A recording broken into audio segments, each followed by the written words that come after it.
Gregorio! Antonio. Enough of this palaver. Let's get this show on the road.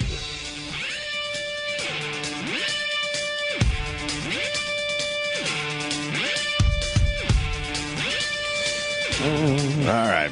Wow. It's Friday. Good morning, everyone. Thank God it's Friday, I say. Yeah. Thank God. Holy macaroni. It's snowing, right? Apparently so here on the in the Northeast. I always feel weird doing the local weather because we got fucking people all over the world. Yeah. I hear from people all over the world now, every day. But people are so concerned what's happening in our lives, Opie. Yeah. You think? That anything, weather, how our drive was, for a little chilly. They care. All right. Fair enough. Fair enough. Fair enough. Fair enough. Man. I was sort of telling Anthony about my day yesterday. I had one of the weirdest days yesterday.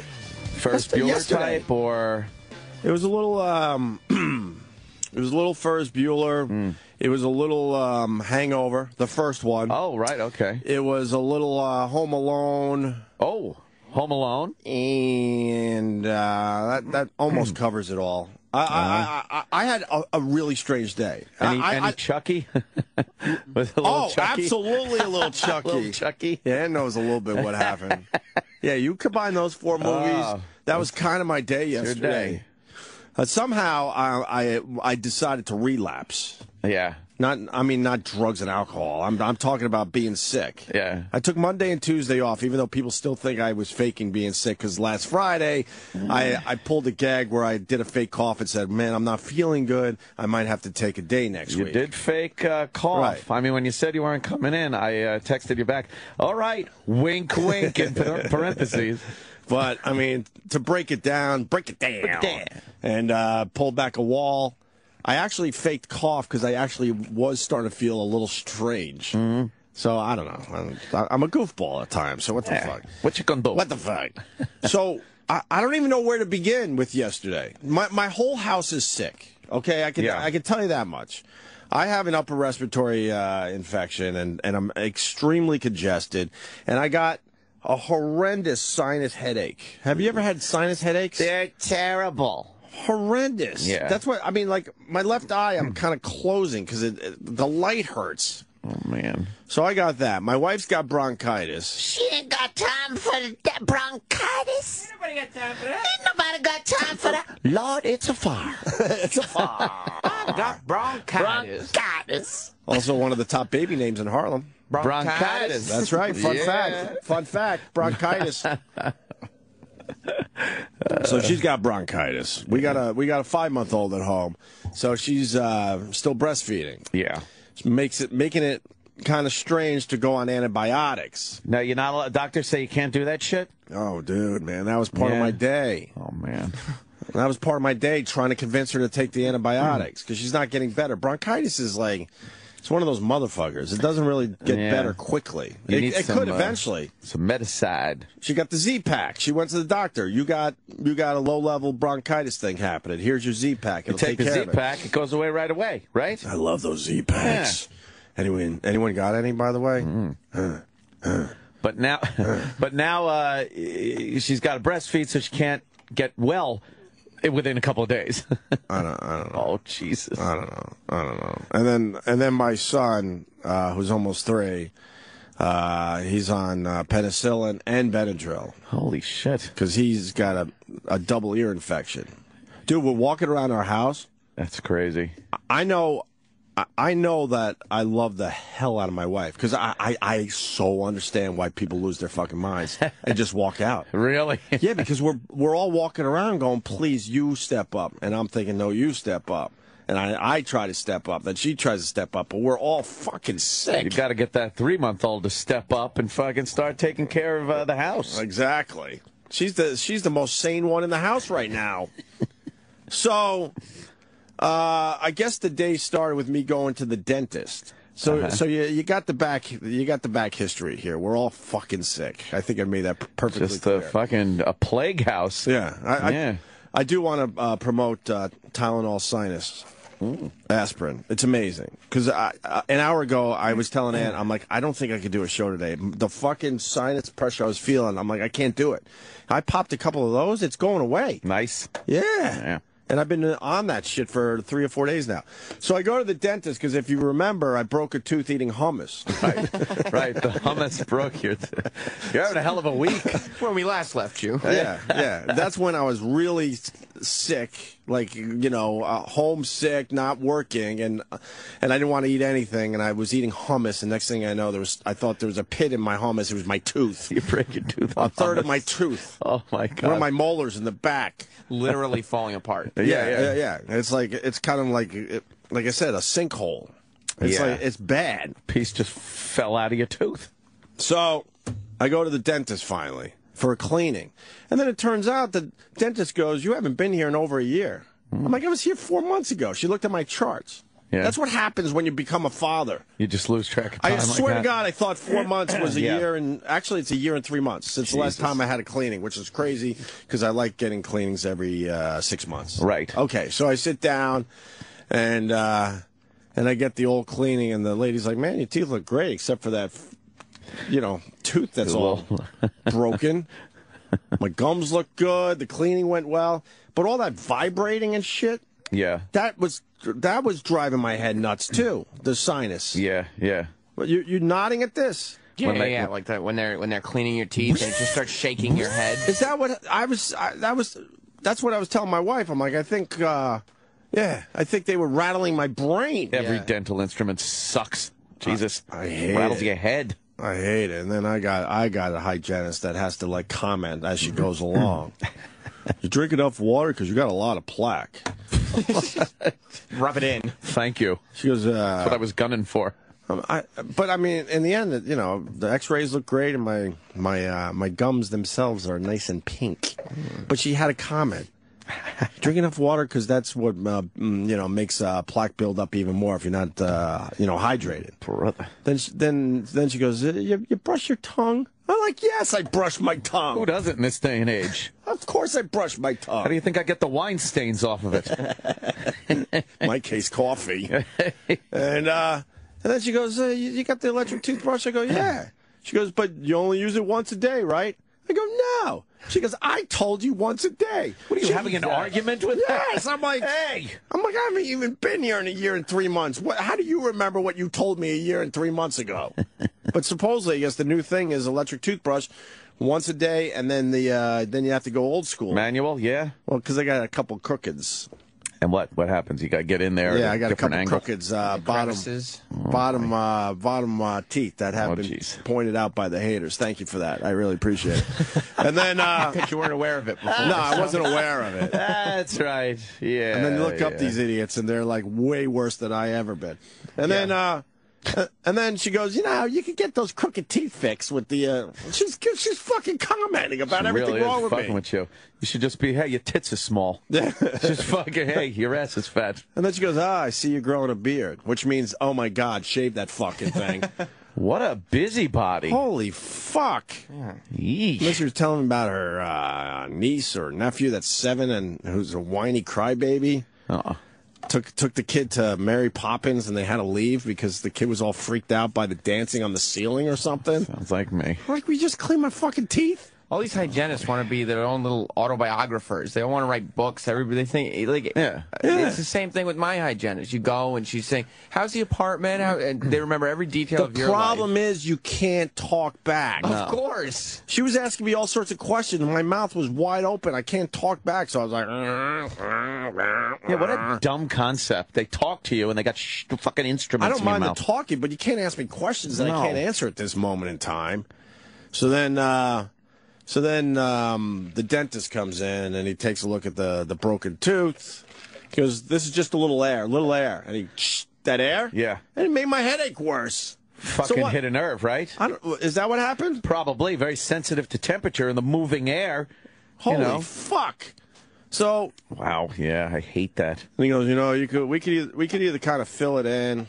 That'll be temporary. Eventually it'll, be a problem again, or we could just take care of it right here in the dentist. Right here in the dentist's office. And we can get you, we'll get you a crown.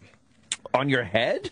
Yes. That's nice. Crown of thorns. Imagine you just walk out and you're like, ooh, you tip that fucking crown. Go, I got a crown. Makes the toothache feel much better because you're walking around like a king. People are looking at you. You forget that you have a toothache. I wouldn't mind that. How retarded. And then he's like, you have dental insurance. I don't even know, do we? I don't think we don't, right? I don't think we have a dental plan, no. I know people out there are simply amazed by what I just said. I really don't know. Many people don't have dental insurance. It's not like an insurance, like a typical thing. Right. Yeah, dental insurance plans don't really take care of a lot of stuff, to be honest with you. Right. Oh, yeah. Yeah, so a lot of people don't really have them. So I think I got to go out of pocket. 1,200 fucking beaners for my crown. There you go. I got right on my phone. 100 Mexicans. Right on the phone to Bob. I go, Bob, I need a crown. Do I have dental? He goes, I'm looking into it. Oh, boy. He never got back to me. Of course not. Your agent won't even tell you if you have dental insurance? No. He said, I'm looking into it. I don't think we do. I'm like, hurry up. I got a fucking broken tooth. I think we did under AFTRA. Because, like, oh, we did? Yeah, I think we did, but we're not with AFTRA anymore. Yeah, but they merged with the other people. SAG? Yeah, maybe the SAG's got the dental. I don't think our SAG, we put in enough SAG hours to rate. Do you go and get your teeth cleaned and shit? You go? Huh? Yeah, it's all out of pocket. It's all out of pocket, right? Out of pocket. Son of a bitch. Even with insurance, anything besides the cleaning, you're writing checks. I'm the whiz. You've got a crown. Yeah. I like the crown. Yeah. So I go, all right, let's get this crown done. He goes, oh no, not today. Why? Well, you got something better to do. Not today. Yeah, I go, why? He goes, I'm flying to Thailand tonight. Oh boy. Oh no. I Literally, asked. oh boy. Because it's our bit. It's our bit. I asked. What the fuck are you doing going there? I asked because I was very suspicious because I don't want one of those dentists. Is he a humanitarian doing dental work over there? He's got 3 kids. He said his mother-in-law is flying from L.A. to watch the kids. 3 little ones, all under the age of 10, I believe. Shit. And him, and this is what I was waiting for. He goes, me? And I'm like, uh-oh. Huh? And my wife are going to Thailand. And then I asked some questions. And it was very shady. Yeah. Where are you going? What are you doing? Yeah, we're going to go here and there. What the fuck is Thailand about? We're going to Bangkok. Bangkok's part of Thailand, right? You know what fucking Thailand's about. We all know. No one goes there for anything but fucking perverted sex. Yeah. Lady boys. Lady boys. That's what we've said over the years. Lady boys, fucking the women that work in those clubs where they shoot darts out of straws in their pussy and pop balloons. Mm-hmm. I'd like to see that. We've seen it. Who wouldn't? I just don't want to be part of the whole lady boy thing. You don't want the guy that's putting his fingers in your mouth doing it, though. True. Going to Thailand. True. It's not touching anything clean over there. So he goes, yeah, I can't do your crown. I'm flying to Thailand. I'm like, when are you going to be back? He goes, like a week and a half. Maybe. So then I got an appointment for 3 weeks. 3 weeks. So you got to go around with this fucking hole in your tooth for 3 weeks? And it's starting to fucking hurt. It didn't hurt the first couple days. It starts exposing that nerve. Is that what's going on? That's some nerve. Yeah. So he's going to Thailand. My dentist. 16-hour flight. I'm like, nice. First class? Nope. Business class? Nope. He goes coach? He's going coach 16 hours. I'm like, fuck, I guess you're not doing well as a dentist. He should have done your crown, pocketed the cash, and used it for fucking first class. But he's going on that at Emirates. I guess supposedly... Emirates coach is even good. That's what I heard. Yeah. So then I walked back to my apartment, and my sinus pressure, my toothache just fucking hurting, man. So then I go back in the house. But now you're home where you can relax and forget your worries about your sinus. No, the homestead is very dangerous right now. A little stressful? A little stressful. I can't believe we're all sick. Because when you have a family, one gets... Mars knows, he's shaking his head. Usually one gets sick, and you're like, all right, I got to step up. I'm the one not sick. But when everyone is sick, you just keep looking at each other like, help me. No one's there. Me. No one's there to help. So then I go home, and my kid is starting to feel better, so he's like, his energy is back. So he's fucking rocking around the apartment. He wants to be outside. And I'm sure it's all good, constructive stuff that helps the family that's ill. Not shit you have to mind 24 hours a day. Yeah, that's got to be a worst-case scenario when the whole Right. house is sick and the kid is the one that gets better first. Dude, Yeah. when I'm 100% healthy, it's a pain in the neck to chase him around all day. Yeah. Imagine when your like bones are achy and you got a sinus headache and you can't breathe, and every time you go up an elevator, you can't hear for 15 minutes. Oh, my gosh. Because whatever the fuck happens to your ears when you're all clogged up. That's what happens when you live in Cloud City. Cloud City, baby. Yeah, that's it. So, all of a sudden, I don't know, like the kids got the run of the place because I just can't, and my wife can't, and somehow he got into the chocolate bars. So now he's on a sugar high. A 3-year-old on a sugar high in a fucking house where everyone's sick. Somehow he got into the chocolate bars because I heard some yelling from the other room. He got into the chocolate bars. I'm like, all right, how much could he have had? I guess he had a lot. Because then, Like fucking Beavis. yeah, for the next 6 hours, he was completely out of his mind. Oh my God. Completely. It's like having a little cokehead in the house. Well, that's what I said to you before the show. I don't do it anymore. I did it a long time ago. I dabbled a little bit, but I was looking at him going, that's someone on coke. He's grinding his teeth, just talking nonsense.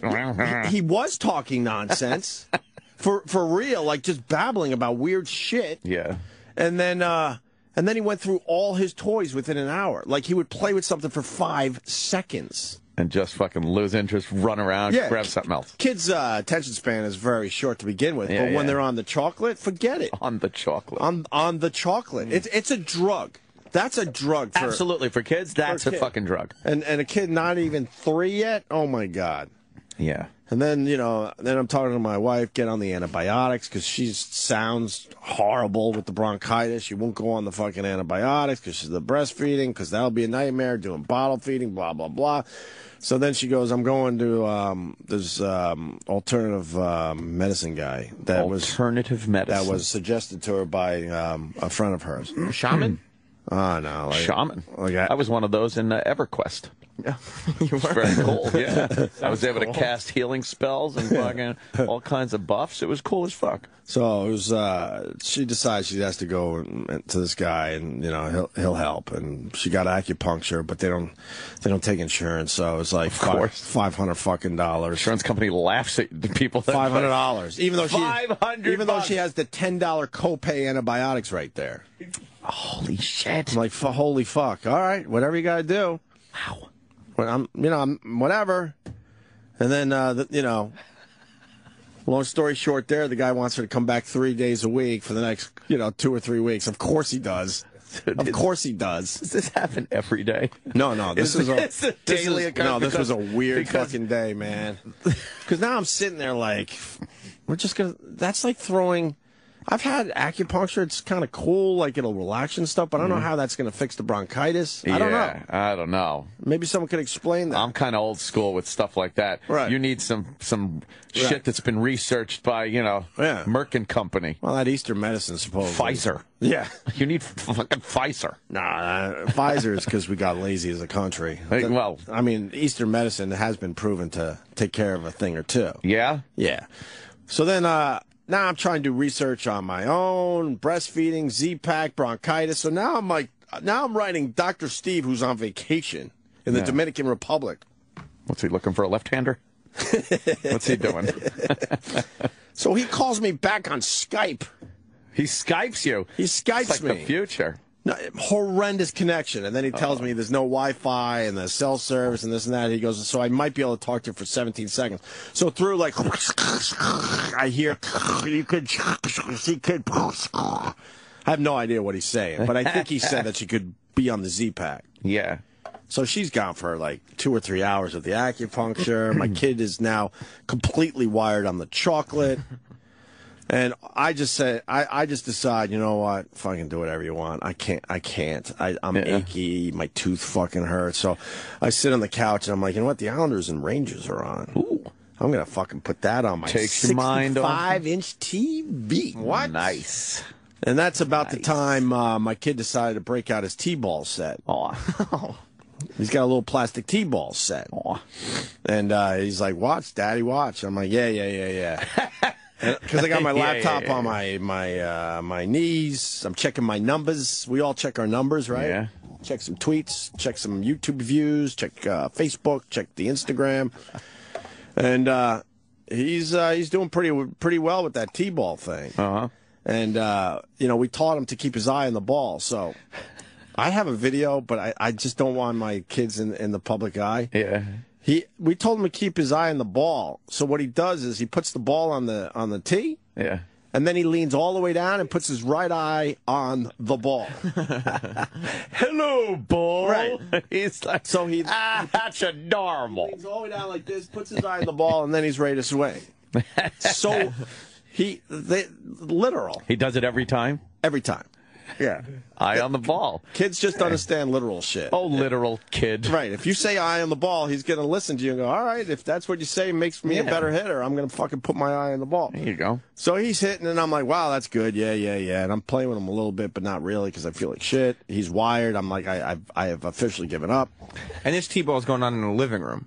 Oh, yeah. Nice. Literally, I hate using the word literally, but feet away from my I literally use it all old. the time. 5-month-old. I was going to ask what's going on with the 5-month-old while all this is happening. It's not good enough that he's just playing T-ball in the living room. He has decided he needs to do it right next to my 5-month-old daughter. Jesus. Right next to her. She's in a little bassinet. Oh, boy. A couple of the balls ended up in the bassinet. Oh, no. But I'm like, I can't control this kid. He's on drugs right now, a.k.a. chocolate. Yeah. So, I don't know. I don't know what happened, but all of a sudden I look up, to check out the Islanders-Rangers game, and my TV's like black. I'm like, what the fuck? Ooh. But I could still hear the game.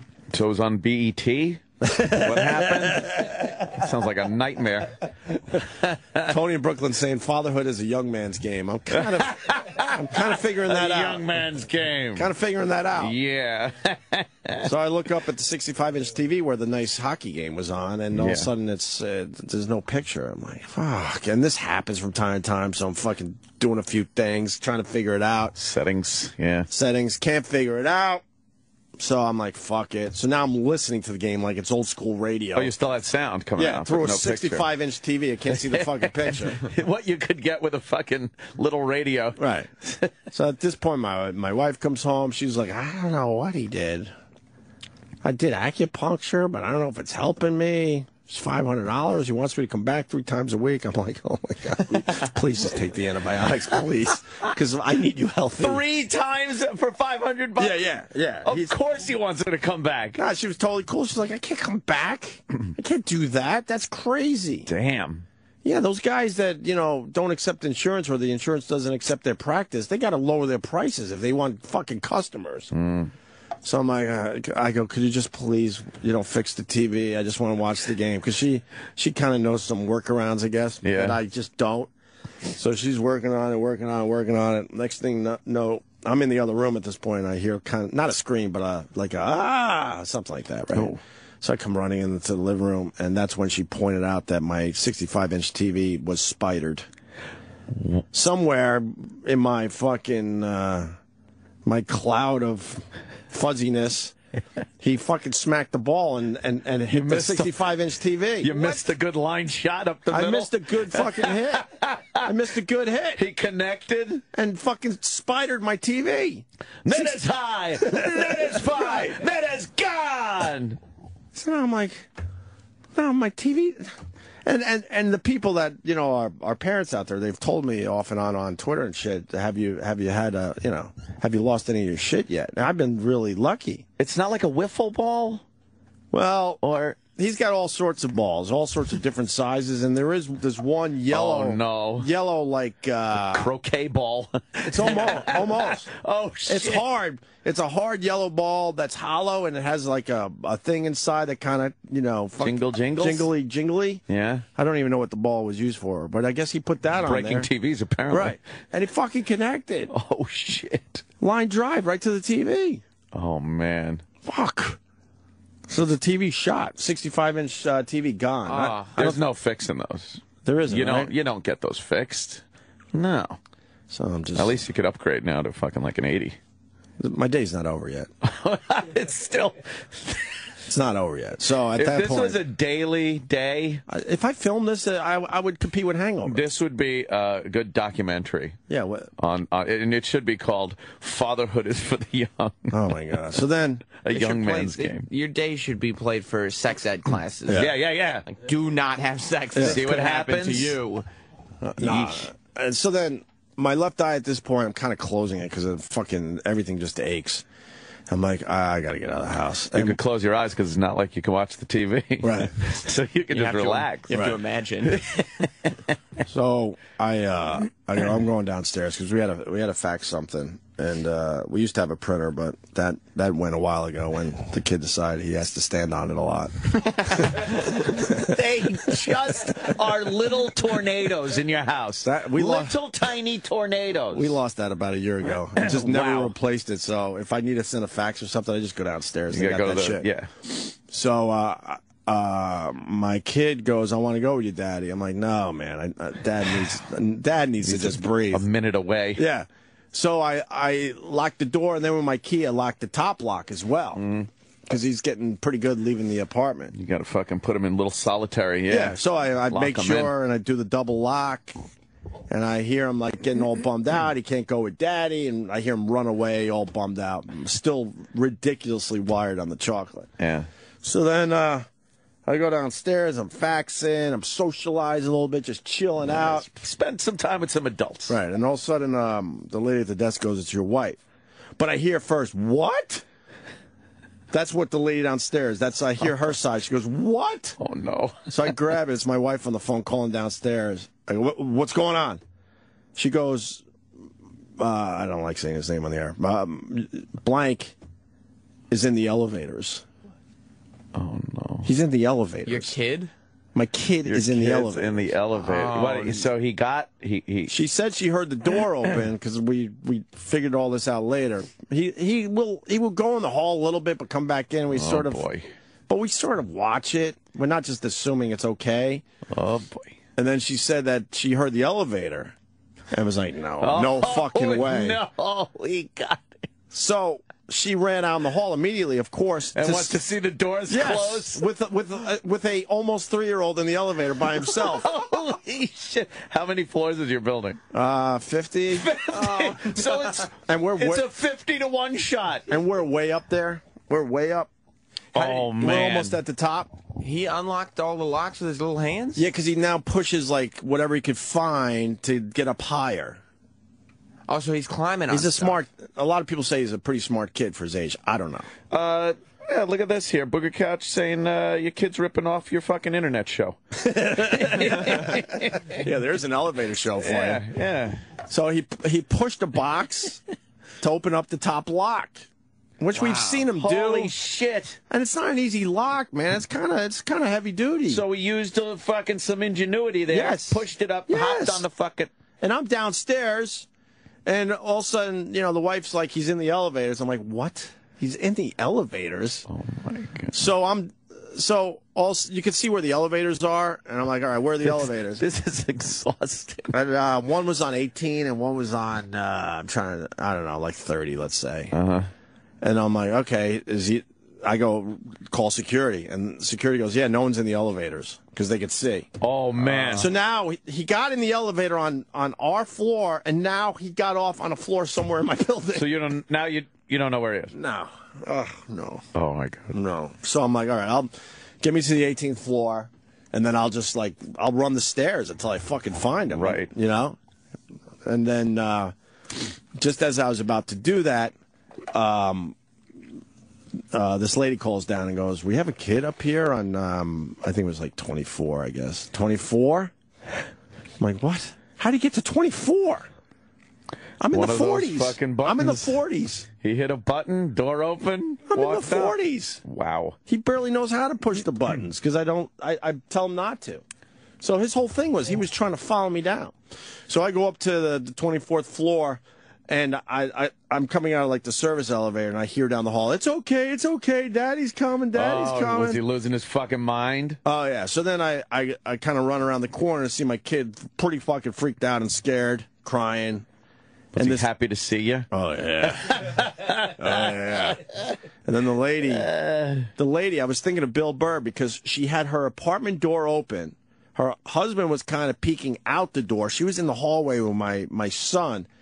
And my son obviously needed comforting, but she wouldn't touch him. Yeah. Because, you know. It's the day and age we live in. Yeah, it's the Bill Burr thing. You don't fucking Bill even Burr has a deal great with that. bit about that. You can't touch kids nowadays at all. No. So she's trying to comfort him without really touching him. In the old days, he would have, like, the father, like the man of the family, would have had the kid, like, in his arm going, there, over here's your daddy. You know, with a little fucking hat on his head. Yeah, you know, the police scenario. The ice cream coat and the cop's hat on his head. Right. Nowadays, like, don't touch him! Right. Holy shit! But I saw that go down in person. She understands the society we live in. Yeah. The world we live in, and she's about a foot or two from him, but trying to calm him. Like, her hands are out and stuff. She wants to kind of hold him. Got to block him like a basketball player. Yeah. You just got to fucking... So I grab him, and I'm like, oh, my God, thank you so much. I'm so sorry you had to deal with this. And she's like, no, it's cool. I was just trying to keep him calm because he was really, really upset. Jesus. So then, you know, we go back up to the apartment, and of course, you know, any mom's going through this. When the son is now presented back to you, she's going to kind of break down a little bit. So she got a little emotional there. Of course, my wife breaks down a little bit. So then we asked the kid what happened. You know, he goes, "I wanted to follow Daddy. I got in the elevator. I pushed 5 buttons." He pushed 5 buttons. He kept saying that. I pushed 5 buttons. 5 buttons. 'Cause that's what you do. And then I got out, and then I'm going, Mommy, help me, help me. No. You can only imagine the emotion that would start on. So the wife must have fucking just lost it at that point. Help me, help Mommy, me. help me. Daddy, help me, help me. And he's like conveying this story to you guys. He's close to 20 stories below where I live. Oh, no. Saying this. He was saying, Mom. See, he doesn't understand the concept of an elevator. He thinks you go in, you get out, and you're still kind of on the same floor. It's magic. Right. The door opens, you're magically somewhere else, but... If you're in the elevator, and he thinks, I think he thinks there's only one place to go, which technically it is, because we only use the elevator. Where Daddy is. Right. I push 5 buttons, I go to where Daddy is. Yeah. You go in the elevator, you push a button, and you're downstairs. Yeah. He doesn't understand the concept that you could possibly stop somewhere else. Where Daddy isn't. Right, because he just thinks, all right, go in the elevator, push any button, and you're right. Yeah. That's the where Daddy is button. The Daddy buttons. Right. But no, he was 20 stories below us. So in the middle of our building. How many buttons did he push? He said 5. 5 buttons. Okay. Over and over again, he said 5. Whatever that means to a kid, you need to push 5 buttons when you're going into an elevator. He's like, Jesse, you don't understand. I did it right. I pushed 5 buttons. 5 buttons. I pushed 5 That's what buttons. you do. I'm not an asshole. Yeah. And then his little, like, kind of still sort of a baby voice going, oh, no. Then, I wish I could imitate my kid better, but no. basically, yeah. And then I got out. It was like, Mommy, help me. Mommy, help me. Oh, my God. That's the saddest thing. A mom never wants to hear that. No. Daddy, help me. Help me. Because, of course, she feels like she failed the kid in some way. If the kid has to say, Mommy, help me, and Mommy's not there. I kept she had yelling. no idea. Right. I kept yelling, Mommy, Mommy, Daddy, Daddy. Oh, my God. That's terrible. And which makes it even worse. Terrible. He's only in a diaper and a T-shirt. And dressed like Daddy. yeah, basically. And he brought, for his little adventure, his 3 favorite toys. So he's just holding on to He's on a little tear, sure. He's holding on to his 3 favorite toys. Oh, God. 20-plus fucking floors below where we live in a hallway. Holy grabbing fuck. those fucking toys like it's everything. Oh, man. I'm like, oh, my God. In case he's got to barter for, like, food and shelter later. He's got some fucking money, some kid money. And that's, I think, oh, my God. So then we kind of got everyone calm and ate dinner. And I woke up with this horrendous sinus headache, and here I am. I think that's it. Wow. I'm exhausted. Oh. It was a weird day, man. We don't have days like this ever. That's constant, like, having something to do. I don't like days where you constantly have something to do. I need some downtime, and I don't fucking even have a little family. And I don't even know what downtime is anymore. Oh, it's magnificent. I don't know what it is anymore. Love it. And the downtime just got destroyed because the minute there is downtime, let me flip on the TV. Ah, the old TV. Oh, you should have made a list. Wonderful. We love lists on this show. That's terrible. All the things that happen. What an awful little day. But I'm amazed that I started thinking that, I mean, when you're a parent and your kids start, developing and getting older, like, you have to change all the stuff you know as reality with them. Does that make sense? Yep. Like, there was a time, he's not going to open up any drawers or any of that stuff, so we don't have to worry about that. Then all of a sudden you got to get the childproof shit. But you get the childproof shit low. Because you're like, he doesn't really climb yet. Then all of a sudden, you go, okay, he's climbing now, so now we got to take care of this. Yeah. And I was just at the stage going, man, he's getting a little too comfortable with that front door. He would open it and stuff, but he was too scared to kind of go out. So, and you could see the door from where I sit on the couch, I'm like, all right, let him do that. But I started thinking in my head, we got to update what we know about this kid, and now we got to really start worrying about him leaving the house and working the elevator, because he's been all of a sudden out of nowhere, he's been started to push buttons and stuff on his own. Like, that had no interest to him. I would laugh my ass off if I was in an elevator and just saw a kid in diapers and T-shirt with his toys get in and start pressing buttons. Right. That would be the funniest fucking thing to see. I want to. Like, where you going? Work? Yeah. Where you going? I want to look at the security cameras, because New York City, there's a lot of fucking assholes that live here. A lot of assholes that live in my building. I want to know. I mean, as funny as what you just said, I want to know if there was actually people in the elevator with the little kid and they just didn't want to be bothered. Right. Like, a lot of us don't want to be bothered with shit. Sure. But I will guarantee you this. If I'm in an elevator and there's a little kid in diapers, I have to get involved. You got to be like, where are you going? There's other things you'll look the other way, like, someone else will take care of it. But something like that, I would have to step up. You got to say something. So I'm really curious. I wonder if, like, he was in there, You'd have to go down to the lobby and at least dump him off on the fucking... Something. Like the people, the guards at the lobby or something, the door. Yeah, if you put him there, then everything's cool. Then they call up and, they know... Sitting on the desk with a little cop hat. waiting for an ice cream cone. Waiting for the parents to come running downstairs. Ronnie B, is this your child? Hi, here he is. Yeah. Having an ice cream cone, don't you know? And then I went to bed at 11, and the stupid sinus headache woke me up at 3:30. And then I was about to call you. I'm like, dude, I had the craziest day, and I can't work today. You were gonna fucking just take a powder for the day. But the Tylenol sinus is kicking in, and I feel much better. God damn. Shit. That's fucking funny, man. Holy shit. That's the shit that I can't even fucking relate to. No. It's funny as fuck, but I am out of that loop. That's why listening to it is like, you're living it, so you're like, Jesus Christ, I got to do that. But I'm just like, that's fucking... And I really do love being a father. But, man, you get some of those days where it's like one thing after another. And then you'll go weeks, months, maybe even a year with nothing really happening. And then you'll get one of those days where it's like, you got to be kidding me, all in one day? And I had one of those days yesterday. Action movie days, yeah. Shit's just going down. So I got a fucking dentist in Thailand. I still got a fucking broken tooth. You got a doctor in fucking Dominican Republic. Yeah, Dr. Steve. Dentist in Thailand. Who's fucking calling me on Skype, and I have no idea what he was trying to tell me. He wrote and then he writes, there's one resort here that might meet your specifications. I'm like, I don't give a fuck about resorts in the Dominican Republic. I could think of 1,000 other places to go to a resort other than the Dominican Republic. Right. Ain't going. What's the list, Sam? You put together a quick list? Oh. Yeah, tell me if I'm missing anything. All right. All right. Dentist makes comments about Opie's plaque and beard. Yeah.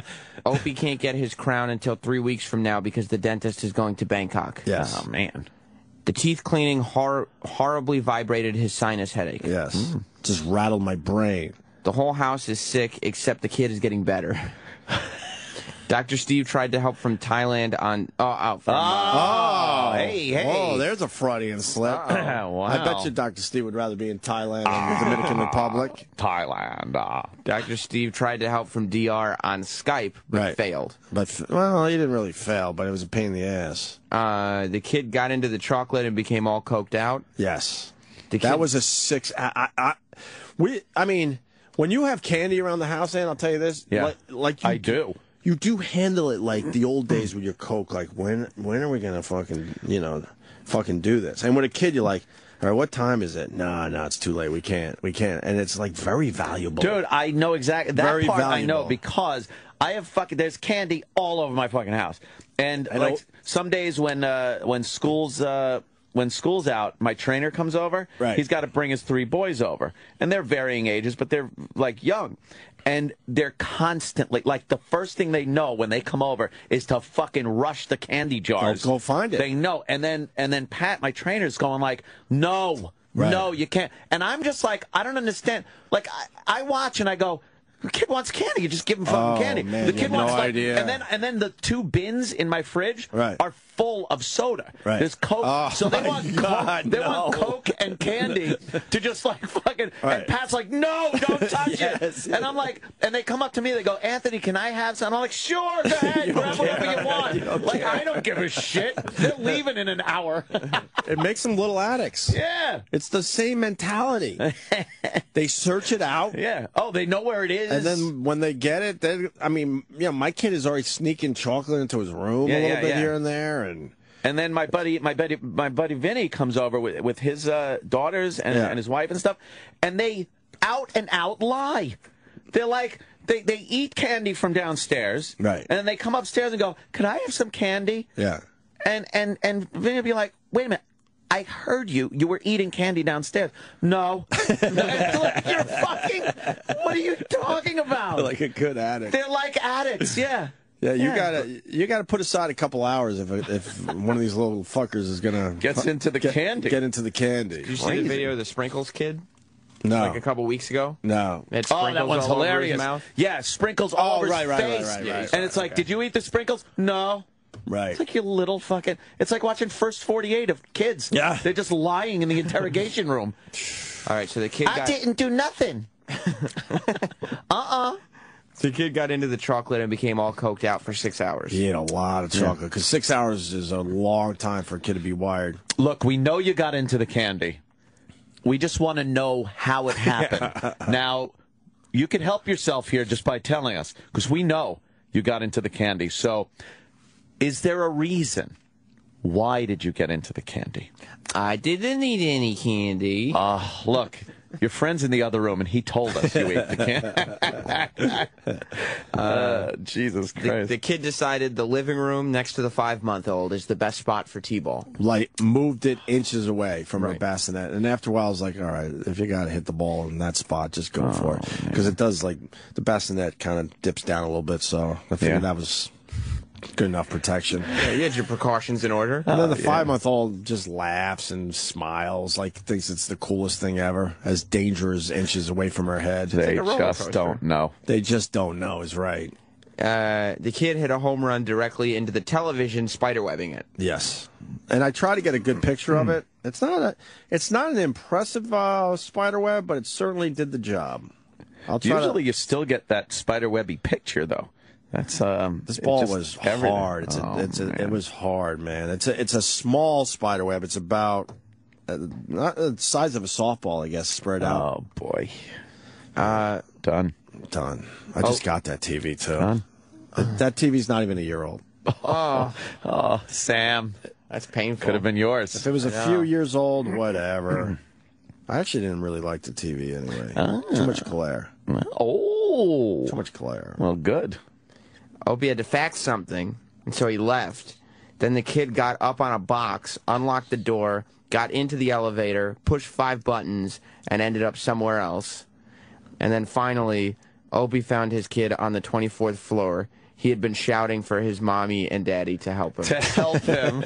Help me. Oh, that's so sad. But I don't know. I wasn't really worried. Well, I feel like my building's safe and stuff. Yeah, I wasn't worried. Your wife was really like. Yeah, of course, and I don't blame her. Yeah.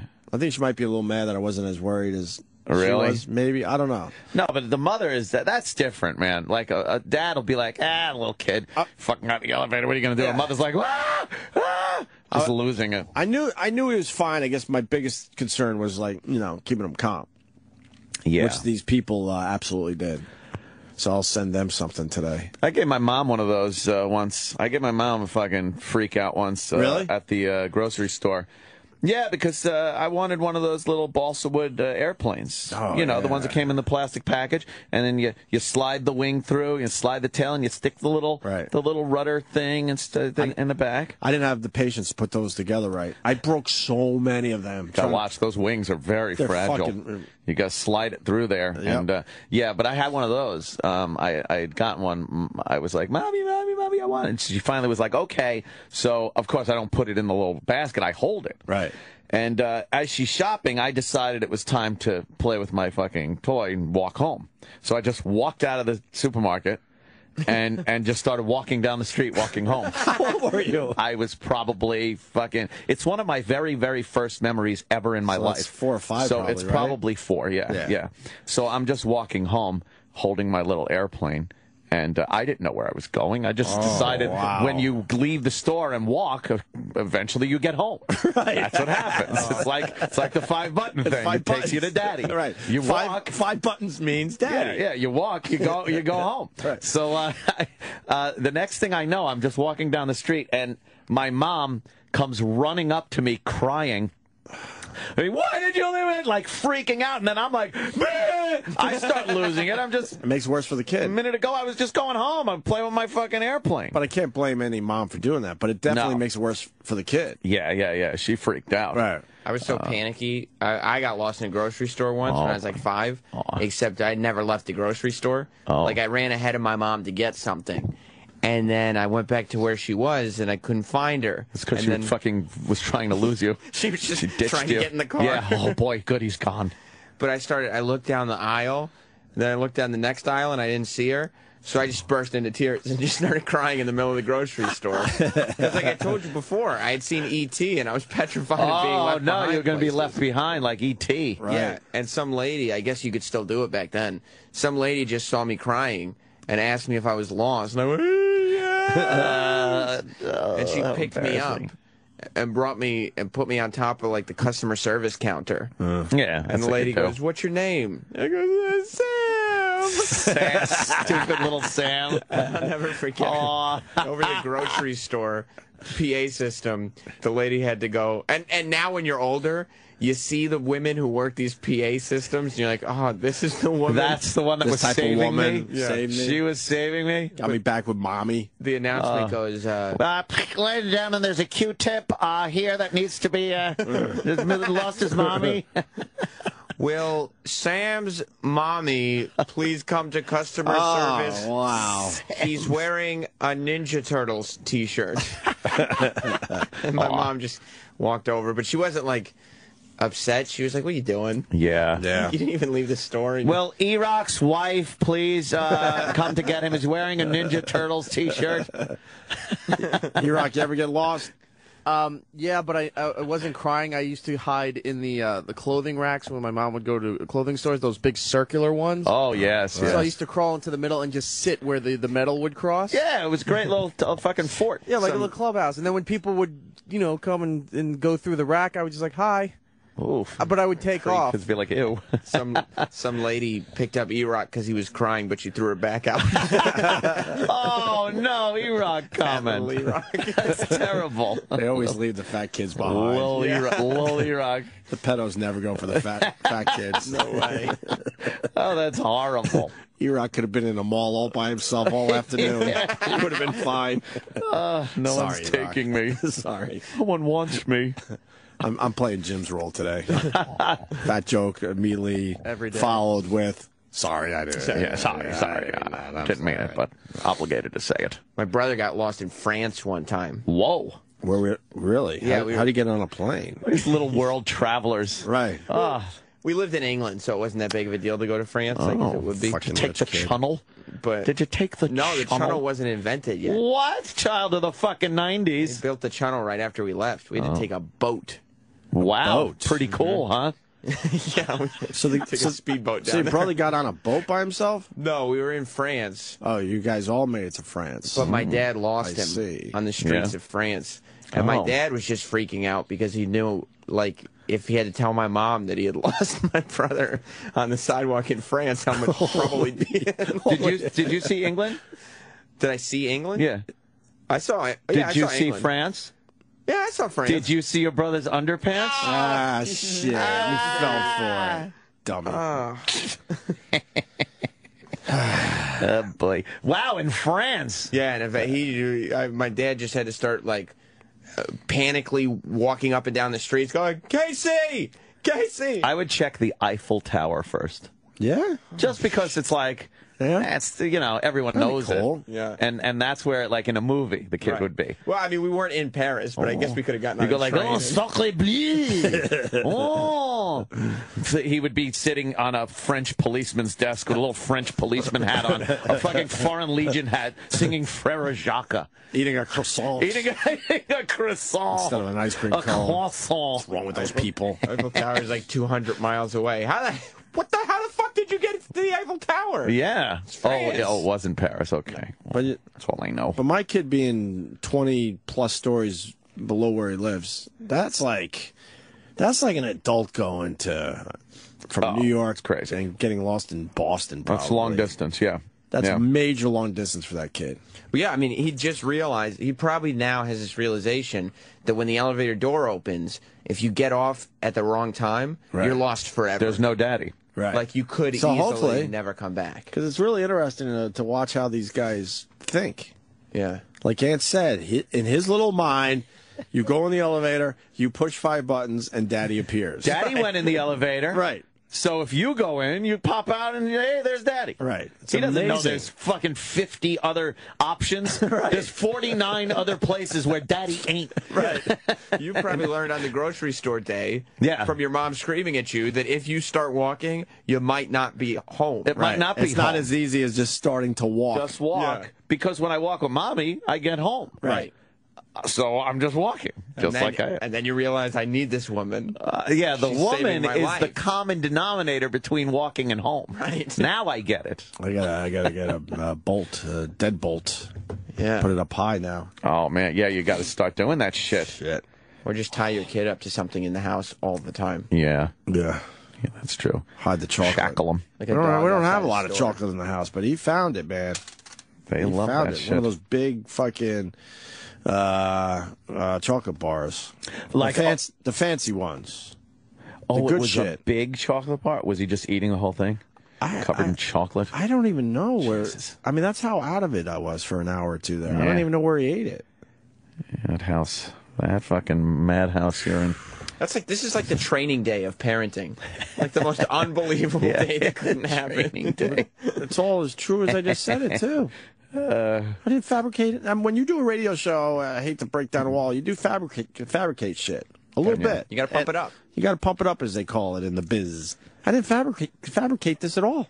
Because then there are times you come in here and you know you don't have to fabricate anything. No. It is what it is. It's just a day in the life. Holy fuck. It was a weird day. Yeah.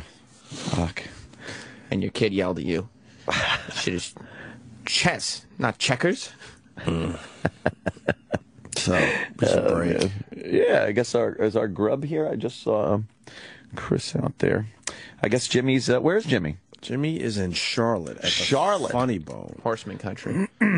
Yeah. Charlotte. Make sure you check out Jimmy at the Funny Bone in Charlotte. Yes. Go down there. I like seeing pictures that come back from Jimmy when he's there. Like a lot of the fans take pictures. It's like, oh, you almost feel like you were there. Yeah, it's like, oh, there's some fans with Jimmy. checking out faraway lawns. Yeah. But there's a common connection. Right. Jimmy Norden. Yeah, it is cool. Yeah. See the fan shots and stuff. I always debrief Kenny. Oh, yeah. About How'd it Jimmy's go? trips. How'd it go? Well, how were the fans? the flight was delayed. He starts with the Right. trip to the airport. You get the entire thing. Oh, a good God, debriefing. Yeah. That's every negative thing that happened. Oh, the of whole course. time, yeah. Flight was delayed. Then the aircraft didn't have a seat that went back for me. And then, all right, gloom and doom. And my latest episode of the Elevator Show, my Goofy show, is available. It's my favorite episode. Why? Well, You know because why. it involves Because of The Miz? The The Miz. Miz is awesome. The Miz. All right, let's push it out there to the wrestling fans. Got WWE's The Miz in the elevator with Troy Kwan's bad sunburn. Was The Miz always a well-dressed, well-groomed guy? Is that like his angle? Not always. Now, I mean, but now he's making money. Yeah, so, yeah. I do wonder. I was looking at The Miz, and he was talking about living in L.A., and he had all these nice clothes on. I hope he doesn't spend all his money. Oh, you think he might? Like, you see these guys, like Ric Flair, he's got no money. He's got no money. But does The Miz still have heat? Yeah, he's still a big guy. He's still one of the majors? He's still making money. Oh, man. But he's spending a lot of it on clothes. Oh, Jesus. And a lot of it on... He's living the life. Living out in L.A. Living the life out in L.A. And he's married. He's getting married to this hot chick. Her ring is ridiculous. And she's got to have ridiculous tastes. And very expensive tastes. Yeah. Wow. Oh, man. Me and Aunt never went down that road. Old dirt road. Look at how we dress. Right, like slobs. It's unbelievable how bad it is. I dress like a militia man. That's the trick. Yes. It is a trick. Never stop being a dirtbag. Cheap clothes, free clothes, Rockstar. Rockstar. I'm wearing Rockstar. Who are you wearing? Rockstar games. Right. But Dad always said, live below your means. That's it. That's way the trick. below. Yeah. Oh, that's up to the individual, but he's like, always live below your means. What I don't spend in clothes, I spend on toys. Much rather. I have fun, dress very poorly. It's my whole game. Nice. Yeah. I dress very poorly and have a tiny TV in one bedroom. You want a broken 65-inch? No. I don't. You can't fix that shit, right? I don't know. It would be too much of a fucking hassle, I think. I never even hear about people taking their TV to a TV repairman Like the old days? And it just doesn't happen anymore. Yeah, that business is done. If your TV breaks, you fucking get a new one. That's pretty much the game these days. Yeah, my dad's the only one I know that legitimately tries to fix TVs. Oh, really? Fixing TVs went out with the fucking, like, the picture tube and the tubes, and that's it. Yeah, because usually you just you replace the tubes is most of the problems, right? Yeah, the old TVs used to have a chassis. Pull out the chassis. Chassis? Yeah, it was like this. And they'd pull out the chassis, and then there'd be modular pieces that the TV repairman would pop a module out, pop it back in, then push in the chassis. But now it's a flat screen.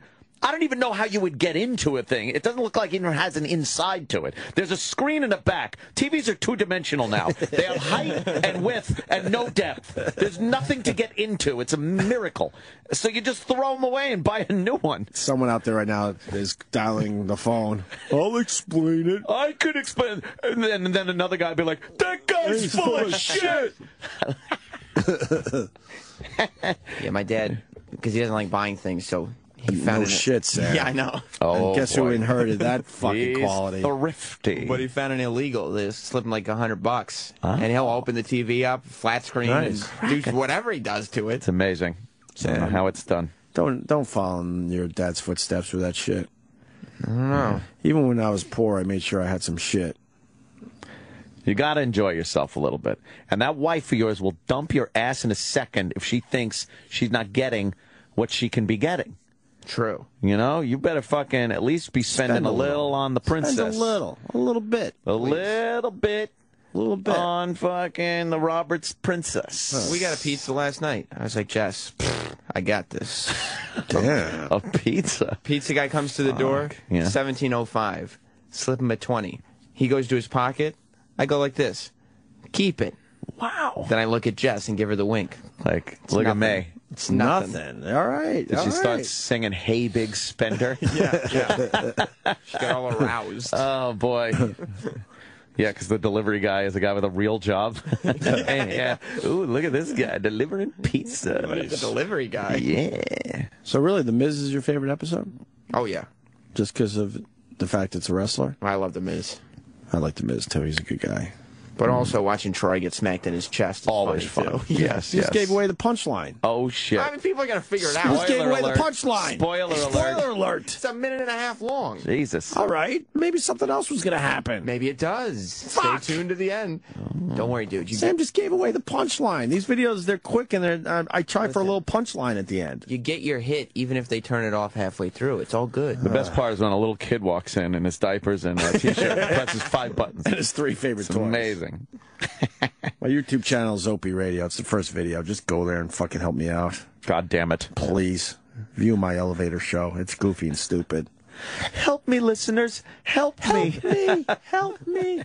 And I kept calling, Mommy, Daddy, help me. Oh, my God. That's heartbreaking. I'm looking at the kid like, that is like just not the right thing to say right now. Eek. We're going to have a conversation soon. Eek. You're gonna have to teach And you I just tact. kept over and over again, Mommy, Daddy, and he kept Mommy, telling Daddy. you how he said it over and over again?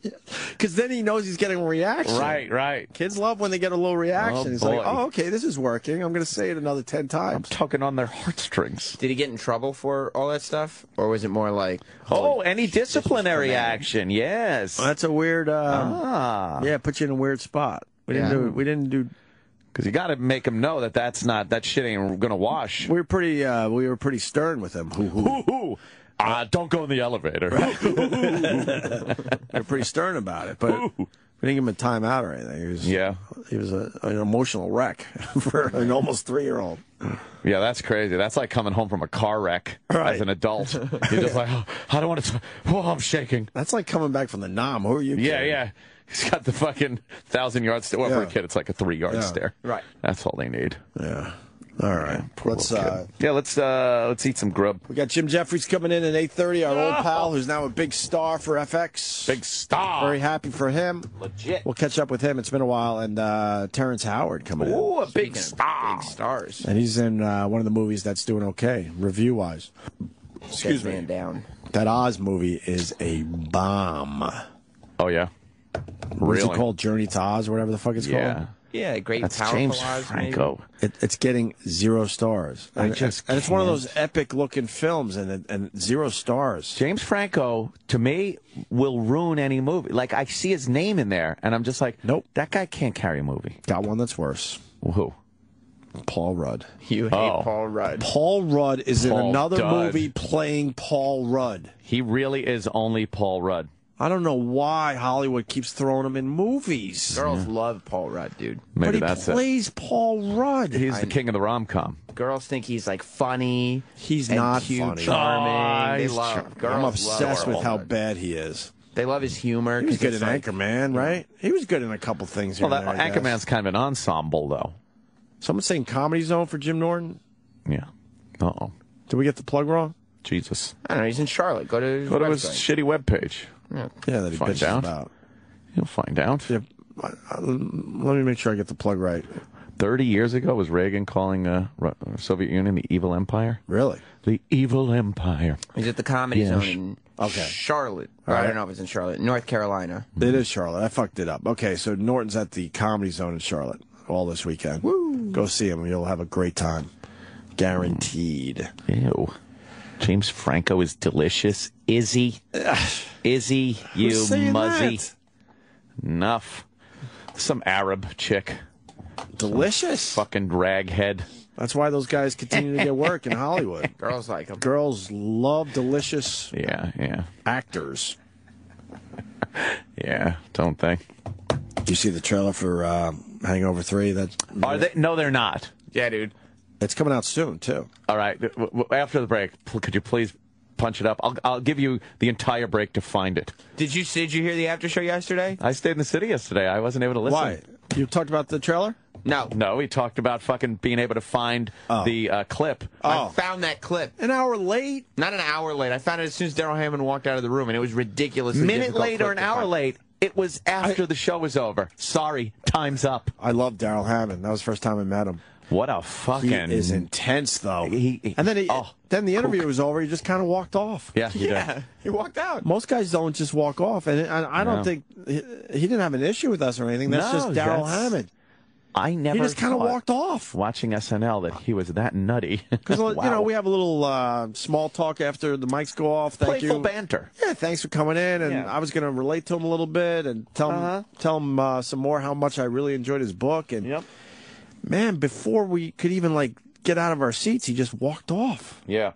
And I know he didn't have an issue with us. I'm going to say that again. No. I was trying to stop him just to tell him I found the clip. I found the clip. Right. Please. He Man, left. he's intense though. Yeah, he is. Incredibly talented. Has had an amazing professional life. He's at Caroline's all weekend. Yes. Caroline's. And, has met 3 presidents, but man, he's intense. 4 presidents. 4 presidents. Bush, Clinton, Obama. That's right. True. What do you got there, Roland? Rolland has. I like when Rolland comes in with gifts. No, just a documentary. I didn't give you one. Was it? Which one is it? 237. Oh, 237. The Shining. I know. I haven't watched it yet. What is The Shining? The Shining. The Shining. Is it a documentary on The Shining? Hispanics call it. Yeah. Yeah. About the conspiracies and the hidden meanings. Yeah. Really? Yeah, pretty cool. I haven't seen it yet, but I want to. And while we're plugging things, Elevator show? somebody's got Damn it! their own show this weekend. Oh, Roland's got the food show. The food show. I saw that. You ready for this? Yeah, the chefs are coming in. How many hours do you got to do? One. 1 hour. What chefs? David Burke. Owitz?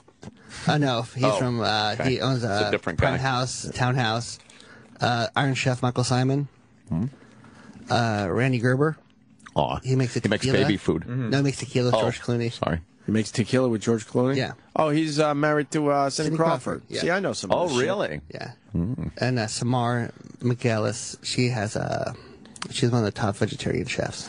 Ugh. You gonna ask him what Cindy Crawford's like in the sack? Nice. No. Nice, right? Nice. I was kissing that mole. Oh, Yeah. jeez. And today's special Hair's gone guest. out of it at this point. Come on that mole. Oh, is it Meatball Day? Meatball Day. Meatball Fucking rock. When do we Those get meatballs? things are great. Close to 9. God damn it. I want them now. Come on, man. But I snowing. want it now. It's snowing. No? It's snowing. So? It's snowing. The meatballs get through in the snow. Yeah, but you know, When's Gravy Day? we can make Gravy Day any day. Let's make Gravy Day next week. All right. Meatballs today, gravy next week. I can make Donut Day, Chili Sandwich today, Day. hot tamale. Oh, I can make Chili Day too. Weather happen. forecast. Chili Day? I can make that happen. Yeah. You better hurry up. Hey, is it daylight savings time tomorrow? This weekend. Yeah. How is that possible? Let us spring ahead. They go real early with this now, huh? Yeah, thank When did God. that start? A couple of years ago? I think so. Yeah, a couple of years Seems ago. a little they decided. too early for it. I'm happy, but I love it. absolutely. Get this fucking stays lighter out later. Wait, you're right around the corner from getting your pool opened. April 1st, I opened my pool. I know you do. Ooh, first day of baseball. April 1st, I opened my pool. Oh, by the way, I did get a text from Debbie. So did I. And I was cordially invited to opening day. Yes. That's what I'm doing because right. I love Debbie. So the whole I show's love going to Debbie. opening day? Well, What? The whole show's going to opening day? Or at least all the hosts? Blow me! You're not going anywhere, my I'm friend. Well, You didn't help out for this Yankee extravaganza. Team's going to suck this year, so it doesn't matter. they're going to be bad. Oh, it's going to be a bad year. Me and Debbie are working out our issues. Hey, Debbie. She wrote, Yankee game, isn't this great? remember I just wrote how you doing out of nowhere, even though it's been 3 or 4 months since the last time I texted her. Yeah. She writes, wow, what did I do to deserve a text from Greg Opie Hughes? Sarcastic. And then she plays right into it. She goes, I'm getting ready for baseball season. Want to come out? Give me some Legends tickets. You won't regret it. Then she writes, you said on the air I didn't send you a baby gift. You are still... Oh, shit. You You're are still- arguing with the fucking golden goose. She goes, you said I didn't send you a baby gift? You did. That She you're did. still waiting for? Millions of people now think I'm an ass. But no, I I give her the big bag of all the stuff. I told her I didn't say that. I said it's some of our asshole listeners trying to cause problems. Anthony Cumia for Yankees, Red Sox, and little brother. You did say that. Yeah? What? That she didn't give me a gift? You said she might not have given you a gift. Oh. Debbie's an angel. Yeah, that wasn't... We love that was- Debbie. That was you. Debbie rules. We just got to work out our issues. We'll be back. We'll be back in good terms. You also announced she was listed in your phone as free tickets. Well, yeah. Oh, shit. I mean, it's When just... she texts me, it comes up, Debbie. Yeah, You're but- like, Debbie. But I mean, Debbie, that could be anybody. No, but because when you know that Right. Debbie is a wonderful woman that also has tickets to the Yankee game, Right. then when Debbie comes up, you know it's Debbie. You don't have to put free tickets. She's by far But- the most important Debbie in my life. Yeah. That's like if your mom calls, instead of mom, you put womb I came out of. You go fucking. That kind of makes sense. Or cum holder. Let's put it this way. Jesus. Well, that's Travis. What? Wow, Roland, what did He's like Travis his do mom. to you? No, he's just like his mom. Roland is just You're fucking out of evil control. today. He's all revved up for meatballs. I understand. I understand. I am too. I am too. We'll let you slide. But I mean, if you have a phone, right, and all of a sudden you get the urge, like, you know what? I want to go to a baseball game. There's that lady. But you should know because free. she's so nice. That I'm going to put her in name as is free Debbie. tickets. The problem is you don't remember her name. No, she's not not really. important to you. Yeah. Well, free tickets is important. So that's a good name to have in the phone. For you, but it's unkind. Not really, because she doesn't know that. Well, She does. She listens to now the show she every does. day. Oh, yeah. Yeah, She's a fan, too, which is, you know, she's a big fan of the show. Yeah. Yeah, it's great. She's less of a fan and more of a supporter, really. Yes. I was just mad that she put me in the second row. I'm like, come on. Second row. How about we do the first row? Oh, my God. It's right there. It's not. You're not making it easier. Right there, right down the first baseline. I'm like, first row, I could put my fucking beer and a little food right up there on the ledge. I was able to watch fucking A-Rod strike out from so close. It was wonderful. Really? Yeah. Yeah, and it got better seats. Roland, how's Debbie going to feel about I don't know. I love Debbie, so. Debbie's I great. love Debbie. Fucking You do? walks me Debbie, right past love her. everybody. Love Debbie, love Gil. He just had a baby. She walks us Congratulations. past Congrats. all the people waiting online at the Legends Club for dinner and stuff. It's fucking fantastic. Fantastic. She makes shit happen. Yep. All right, so we've accomplished a lot here in the first hour Certainly or so. did. When we get back, we got Justin Bieber fucking collapsing. What happened there? You're gonna find out some fucking drug shit with this kid. That's Yeah? my. Oh, yeah. That's what I'm thinking. This kid is finally getting into the drugs. He's on the Leif Garrett track right now. Exactly. You think? That's where he's Exactly going. Not that Justin way. Timberlake. You're not Right. fucking around, you think? Not Yeah, I JT. absolutely think. Yeah. Some He is shit's headed going down? Leif Garrett, You're not starting JT. to see his popularity going down a little bit, and he's seeing other people coming up, and he's not as relevant anymore in this big pop community. And he's looking like more of an asshole. And when he does, Yeah. nobody is anymore saying, "Oh, he looks so cool." They're saying, "Look, he looks like an asshole." Yeah. They booed him in London. Yes, yes. Well, because yes. he was late. 2 hours, yeah. Someone had a funny tweet about that. One of our comedian friends. Ooh. Basically is saying, you know, they waited 4 hours for Guns N' Roses. What's the big fucking deal? Stupid kids can't wait 2 hours for Justin Bieber. Oh boy. Of course, the tweet was way funnier than how I presented it. It was kind of funny. I just told it without any of the humor, that pesky humor that went along with it. Oh, God, I knew halfway through. It made me chuckle. But it could have been the cold medicine. All right. All right. All right. Opie and Anthony. This is the Opie and Anthony Show. This is the Opie and Anthony Show. To ignore the facts of history and the aggressive impulses of an evil empire, to simply call the arms race a giant misunderstanding, and thereby remove yourself from the struggle between right and wrong and good and evil.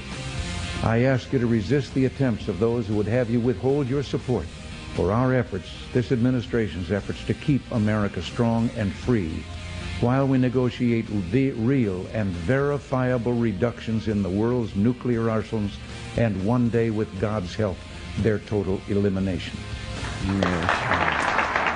Yes. That was 10 years ago today. 10 years. 10 Man, that long flew. years ago today. That Reagan. fucking flew. Why are you laughing, Sam? What the fuck? 10 years ago, I don't think he was at 10 years like ago. that. Hey, man. Absolutely. Was he? Child of the 80s shit right here. Yeah. This could be like one of your 6-month dentist time-lapse things. Oh. Yeah, how do I think 4 to 6 months is actually a year and 3 months? You were off by almost an entire year. Yeah, I was off by 9+ months. The evil empire. Yes. Well. Yeah, those were the days, huh? It's fucking Soviet Union. Actually, fun. there's a bigger anniversary today. Oh. Beavis and Butthead. Whoa. A little show called Beavis Oh, boy. and Butthead. Oh, boy. I don't think I want to know, but I think I know. 20 Yep. years ago today. We're Beavis old. and Butthead was introduced to the world. Jeez. 20 years ago today. That would be, what, 1993. Wow. 93. I do recall that. Friends of mine going like, you gotta fucking see this. It's hilarious. I was just out of college. Oh, boy. Yeah. Starting to feel a little old, but then I found Right. that Beavis and Butthead. I'm like, look, man. Class of 93, man. Class of, well, Huh? I might have padded a little bit. there. Oh, a little? A little bit. So old you guys. 91-ish. I wasn't allowed. 91-ish. I wasn't allowed to watch Beavis and Butthead when it first came out. Really? I was a little boy. No, you weren't. It's like 9. You're like 40. What the fuck are you talking about? I wish I was 40. Why would I wish? Because then there wouldn't be such a gap for me to poke fun at. There's a gap in your head. You're only, what, 10 years behind us? 10, 12 years behind us? Oh, my God. Tops? 29. Yeah, that's about right. 10, 12? Yeah, that's about right. About there? That's about right. You hope to be as fucking wonderful and irresponsible as me and my age. You live an amazing life. It's crazy. There's Fucking insanity. no way. It's just a fucking fantasy world. It is. Stupid. It's stupid fun, right? It's Peter Pan, but for like a criminal child. Thank you. Yes. Peter Pan. It's the place Pinocchio goes. Oh. Remember when he goes to the bad place? I forget what it's called. My house. Yeah. Compound. Yeah, compound. It's called the compound. It's called the compound. Yeah. Oh, we got the trailer. Aunt wanted to see the trailer for The Hangover. Because I can't imagine, after watching The Hangover 1, right, which was funny. They lost me with 2 because they 2? decided to do the same exact fucking Same movie. Holy Now, Yeah, but did you expect that Tyson cameo at the end with the singing and? Now 3. Are we looking at something a little different? A little bit. It is. All right, let's. They're changing it up a little bit. All right, let's see how For Hangover Part 3. how they do Hangover 3. It's the official trailer now online with Bradley Cooper. Bradley Cooper, he has to be pissed. I bet they're giving him a lot of money to do this. I'll tell you what happened here. He signed up for maybe a 3-movie deal. Didn't realize And then realized, fuck, I'm an Oscar almost winner. big star. An Oscar-nominated actor now. He doesn't want to be in Hangover movies anymore. No. This contract was signed well before Silver Linings Playbook picked up course it any was. heat. Yeah. So now he's got to do that nonsense again. That was just a little indie movie. Yes, yes. All right, here's The Hangover 3, the official trailer. It looks terrific. Full screen it. Oh, boy, they're at a funeral. Uh-oh. Uh-oh. At the cemetery. I hope somebody integral. It's got the voice of an angel. It's breathtaking. Ah, it's Zach singing. Or whoever the fuck his character is. I didn't expect that. Oh, here comes Singing the at a trailer funeral. music. And Vegas. Oh, thank God. Back to Vegas. back to Vegas? I told myself It all I'd ends. never come back. Don't worry. It all ends tonight. Pause. Someone needs to burn. Let's break this down. Why would you ever go back to Vegas after what happened to you the first time? Right. What kind of trickery are they using in this movie where like, oh, Vegas again? What do you think? I don't know. Someone gave him a Jedi circumstances? mind meld and made him go back to Vegas. But they're going to have some kind of nonsense storyline where like, course okay, I know we almost all died and shit, but yeah, all right. Maybe let's they go back had to Vegas. to go. Maybe something happened and they have to go. Yeah? You think that's it? Maybe not going would be worse than going. Oh, that little twist. I also like that the fourth one, that like in the first movie they were looking for, and the second movie was getting married. They just have to keep thinking of excuses for him not to be hanging out with those guys because he's not that funny. Right. Which guy? Yeah. Remember, like in the first one they were looking for him, Yeah. and then the second one he was getting married. Like he's Yeah. supposed to be the fourth friend, but they have to keep finding excuses for him not to be. Is he the one that involved came in in the here? hijinks. Yep. Yeah, he was a bore. Yeah. Nice. But he was You kind know, of a bore. nice enough What's his guy, name? but Justin Bartha. He's playing a homosexual Justin Bieber. character on NBC's The New Normal. New Normal. oh, With boy, the, E-Rock wanted to get that out quickly. one of your favorite shows there, Mr. Rock? Comment? He's partners with the guy from Book of Mormon. I was about to say that. All right. The very talented guy from Book of Mormon. He's actually really funny. Yes. He's on Girls and on that show. Yeah, he's going to Girls. have an amazing career. I watch Girls. Watch that fucking chubby fucking flat-titted fatso fuck. She loves getting naked. She loves taking her fucking clothes off and showing that horrid, body. And we don't love looking at it. Every It's episode, horrendous. No. every episode, the thing comes up before that says there's going to be nudity, and you go, ooh, nudity. I wonder which one it's going to be. I hope it's that girl or that one. No, and then it's fucking Lena. Lena Dunham Dunham again. every time. Again. She's a pig. When she hikes her legs up in the air and she's Oh, getting fucked, God. it's like, why am I watching this? When you see a girl naked, you can always find something. Yeah. I can't find anything. No. She's In that changing the one. way we look at women. No, she's Is that not. what it is? I believe so. I think it's political. That's what the feminists like to say out there. Certainly do. You know something? She's showing that a woman's body doesn't have to be this perfect. Yeah, and I don't have to look at it. Yeah, and you know, yeah, But exactly. How about make sure it doesn't look like a fucking pear? Can we at least do that? She really is just oddly shaped to be naked on a popular show. And I don't need my my broads to be skinny. No, not at all. I want them to be proportionate. I've been with some chubs, but they had everything in proportion. Girl with some meat on her bones, but you know what? It's not just meat on the I don't lower mind hand. that, or I Thick didn't is mind okay. that, whatever. What? Yeah. Thick is okay. I think it's all right. Yeah, yeah. But when all your shit is like all over the fucking place, that's a problem. She is like a water balloon. It's just, you don't know what the fuck is going on. It's like a pudding balloon. Yeah, exactly. Then she Wow. has horrible tattoos. Yeah. And then she's got the worst haircut. She's doing some of that shit on purpose. Absolutely. You think? Because now it's like, how unattractive can I be and still do nude scenes without people finally just going, all right, stop? Because she's less attractive in the second season. Yeah. And she did that shit on purpose. And then she has those tiny pointy tits. Ugh. Yeah. None of that chubs goes to her tits. No, but it's like all like, I don't know, it's all Pop nipple her or fucking- something. Pop a pic of her up naked. Yeah. I got to see now. And then we'll get back to we the really got Hangover to pick this trailer. apart. We got to do a little research here. And she always wears those completely unflattering T-shirts. short jumpsuit things. Right. Like the one piece. Oh, yeah? Oh, yeah. This is fantastic. Yeah. Which one? my God. Which one you want to start with? Let's start with just Let's the... start from the top. Yeah, First yeah. picture. Go to the top. First one, left. Yeah. That's like pixelated. I don't want pixelated. Go But there. then, like, her on the cover of Entertainment Weekly, to be fair, she Yeah. doesn't look that bad, her face Really? at all. That's what I'm saying. I think she uglies herself up for the show. I'm saying not that show. bad. She's so, like...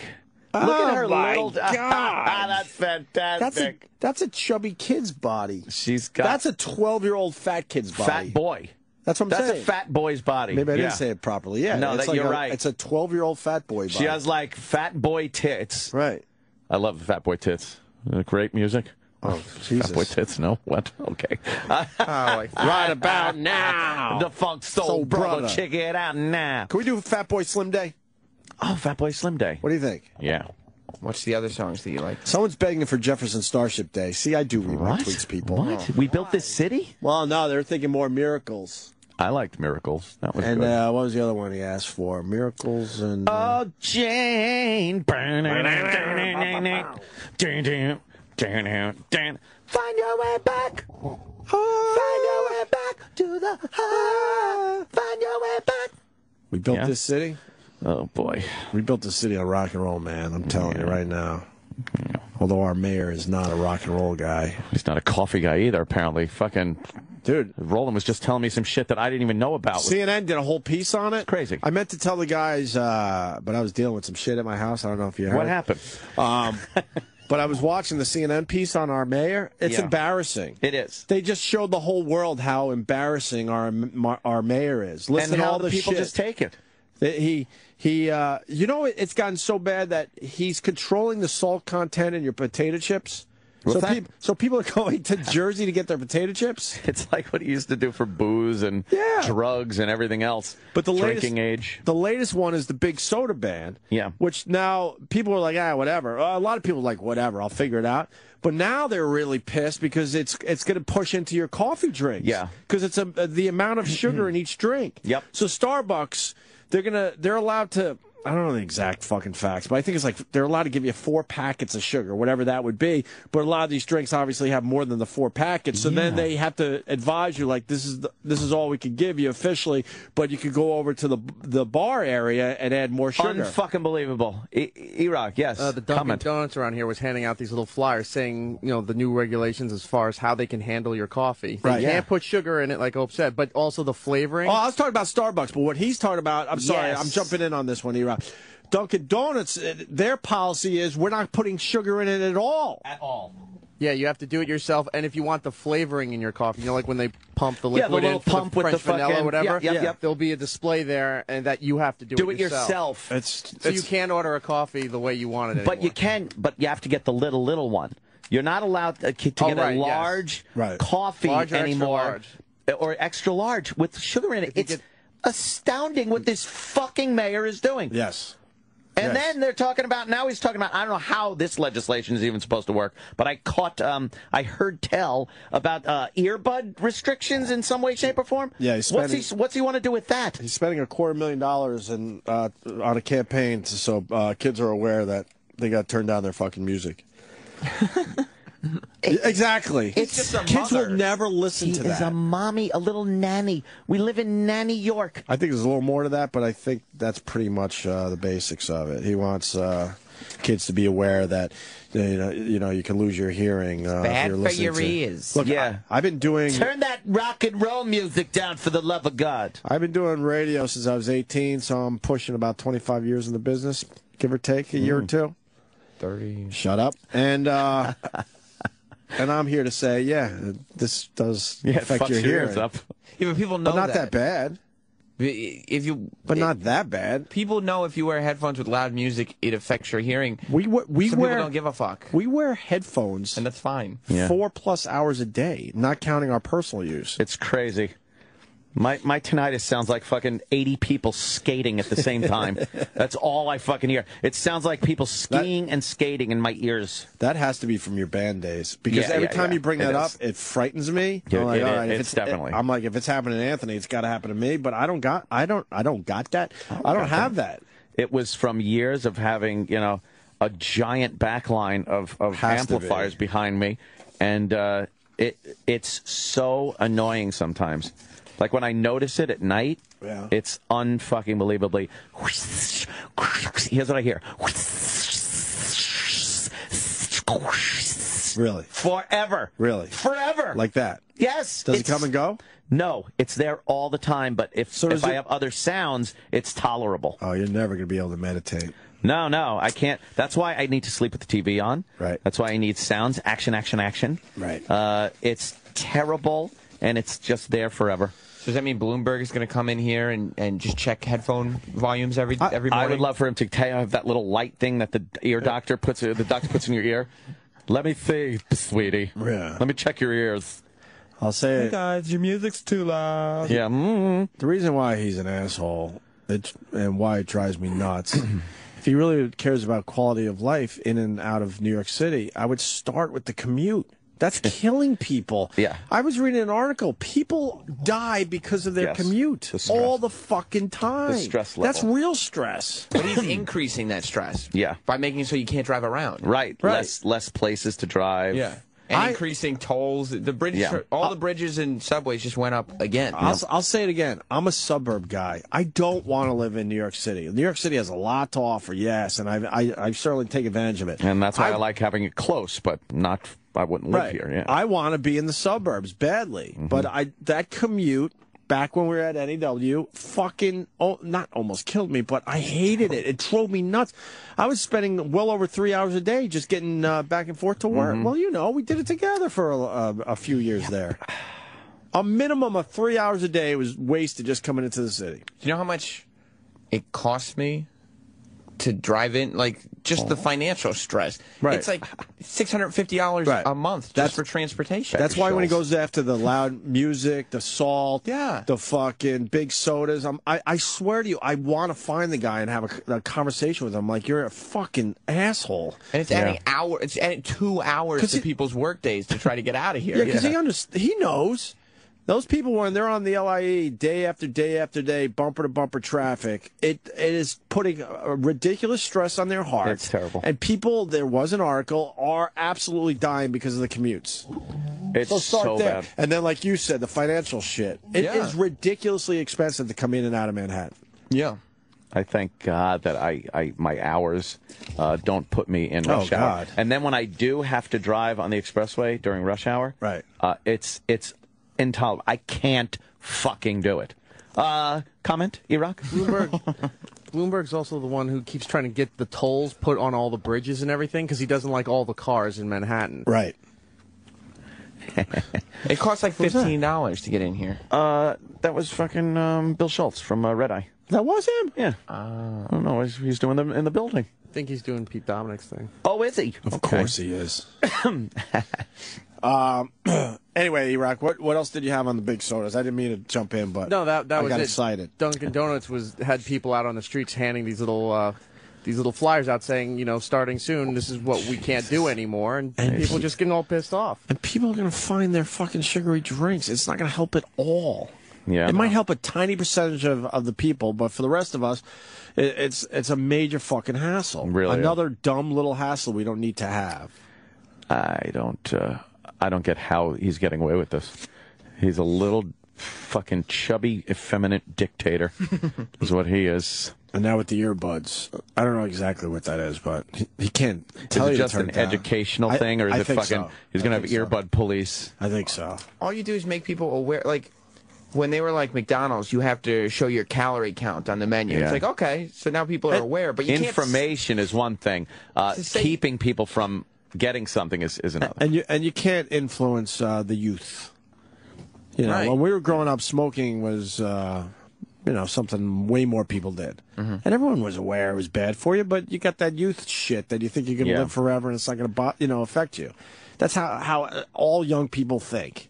Yeah. So they're not going to sit there and turn down their favorite rap song, pop song, rock song, whatever the fuck, because the mayor's telling them it's going to cause ear damage eventually. It's not going to help at all. No. Because your parents tell you that shit. People already know that. Yeah. But like I said, they think, that's years away. I'm young. It's not going to happen to me. You start changing when it starts affecting you, regardless of what anybody says. And how the fuck are you selling booze and cigarettes in New York City?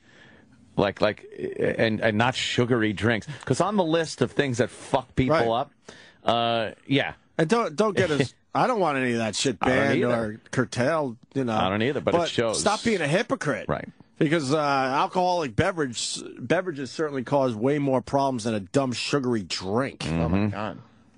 We all know at least one person that died in a drunk driving accident. How about you start there? At least one. Amazing. Yeah, that's our mayor. How much longer is he in office? If as long as I want, honey. Yeah, if he doesn't fucking all of a sudden just say he's going to do a fourth term. Right. And he's just a dope, and I know we say this all the time, but it's worth repeating. He will not take on the alcohol issue in this city. He will not take on the commuting issue in this city. Because those are very complicated, and he knows he can't get anything done with those two issues whatsoever. So no large coffee. So he goes after the easy out. shit. What? Just go after the easy shit. Yeah. It's nonsense. Starbucks, man, they must be freaking out. You got to kind of, in a way, you got to make your own drink now. Now it's self-serve. Basically. You want to just go in there and get your fucking, get your container of coffee. Are they going to give you a recipe? Yeah. Here, this is how you make it. We can give you the coffee, I guess. Yeah, how much am I supposed to put There's all in? the pumps. How much am I supposed to pump in this fucking thing? And here's a blender, because now you got to blend all this shit up. Yeah. The whipped cream's over there. And you have the really fat guys that are just pumping flavor pumps into their drinks. Boom, boom. No, I'm sure there'll be some flavor Nazi making sure you're not over pumping, because they don't want they don't want their profits to drop. Sorry, this is a cup of caramel. right. You can't just. Oh, amazing! Fucking, I didn't know that whole coffee shit was going down. That's insane. I didn't know it till yesterday. They broke it down. They said, Dunkin' Donuts, they will not put the sugar in the coffee for you anymore. And it still has to be a small. Well, no, then it could be a big cup, I guess. It could be a big one if you do it yourself, and it could be a small one if you want sugar in it. But I think they're just decided. No, we're not putting sugar in any of them at this point. In terms of sugar harming bodies, you know where there's more harmful sugar than in Dunkin' Donuts coffee? In Dunkin' Donuts. In Dunkin' Donuts donuts. Oh, he would love to. Well, he went after the oils already. Yeah. But the sugar in donuts, right. You could literally walk in, get a dozen donuts, and eat every single one of them without any restriction, which is the way it should be. But why then can't you just get a cup of coffee with 4 teaspoons of sugar in it? See what I'm saying? It doesn't make any sense. It's this guy's in charge. Bullshit power grab. He's got all this power. It's just nonsense. Yeah. Just scrape the frosting off a donut and put that in my coffee? Or just dump the donut right in your coffee. Yeah. You know, I saw fucking Joe DiMaggio dunking his donut at Dinky Donuts. I did. That's dunking his donuts. Seinfeld.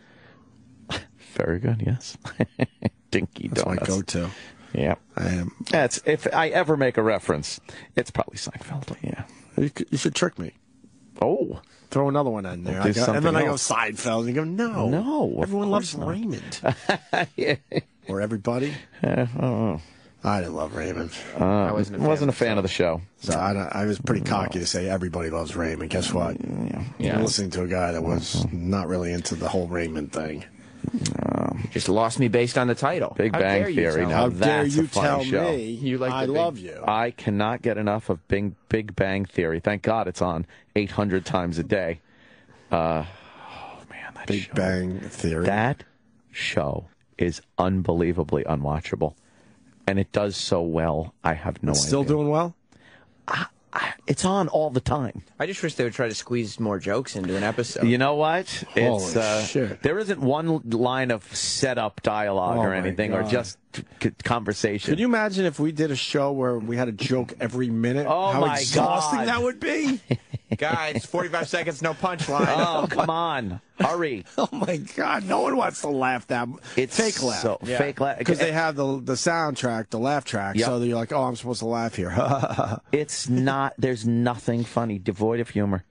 Devoid. What does that have to do with Hangover? The trailer. Oh, right, the I didn't trailer. forget. We were right in the middle of it. Let's go. So what? They're going back to Vegas. Back to in Vegas. the third installment. Look out. They were at a funeral. Right. We don't know whose yet.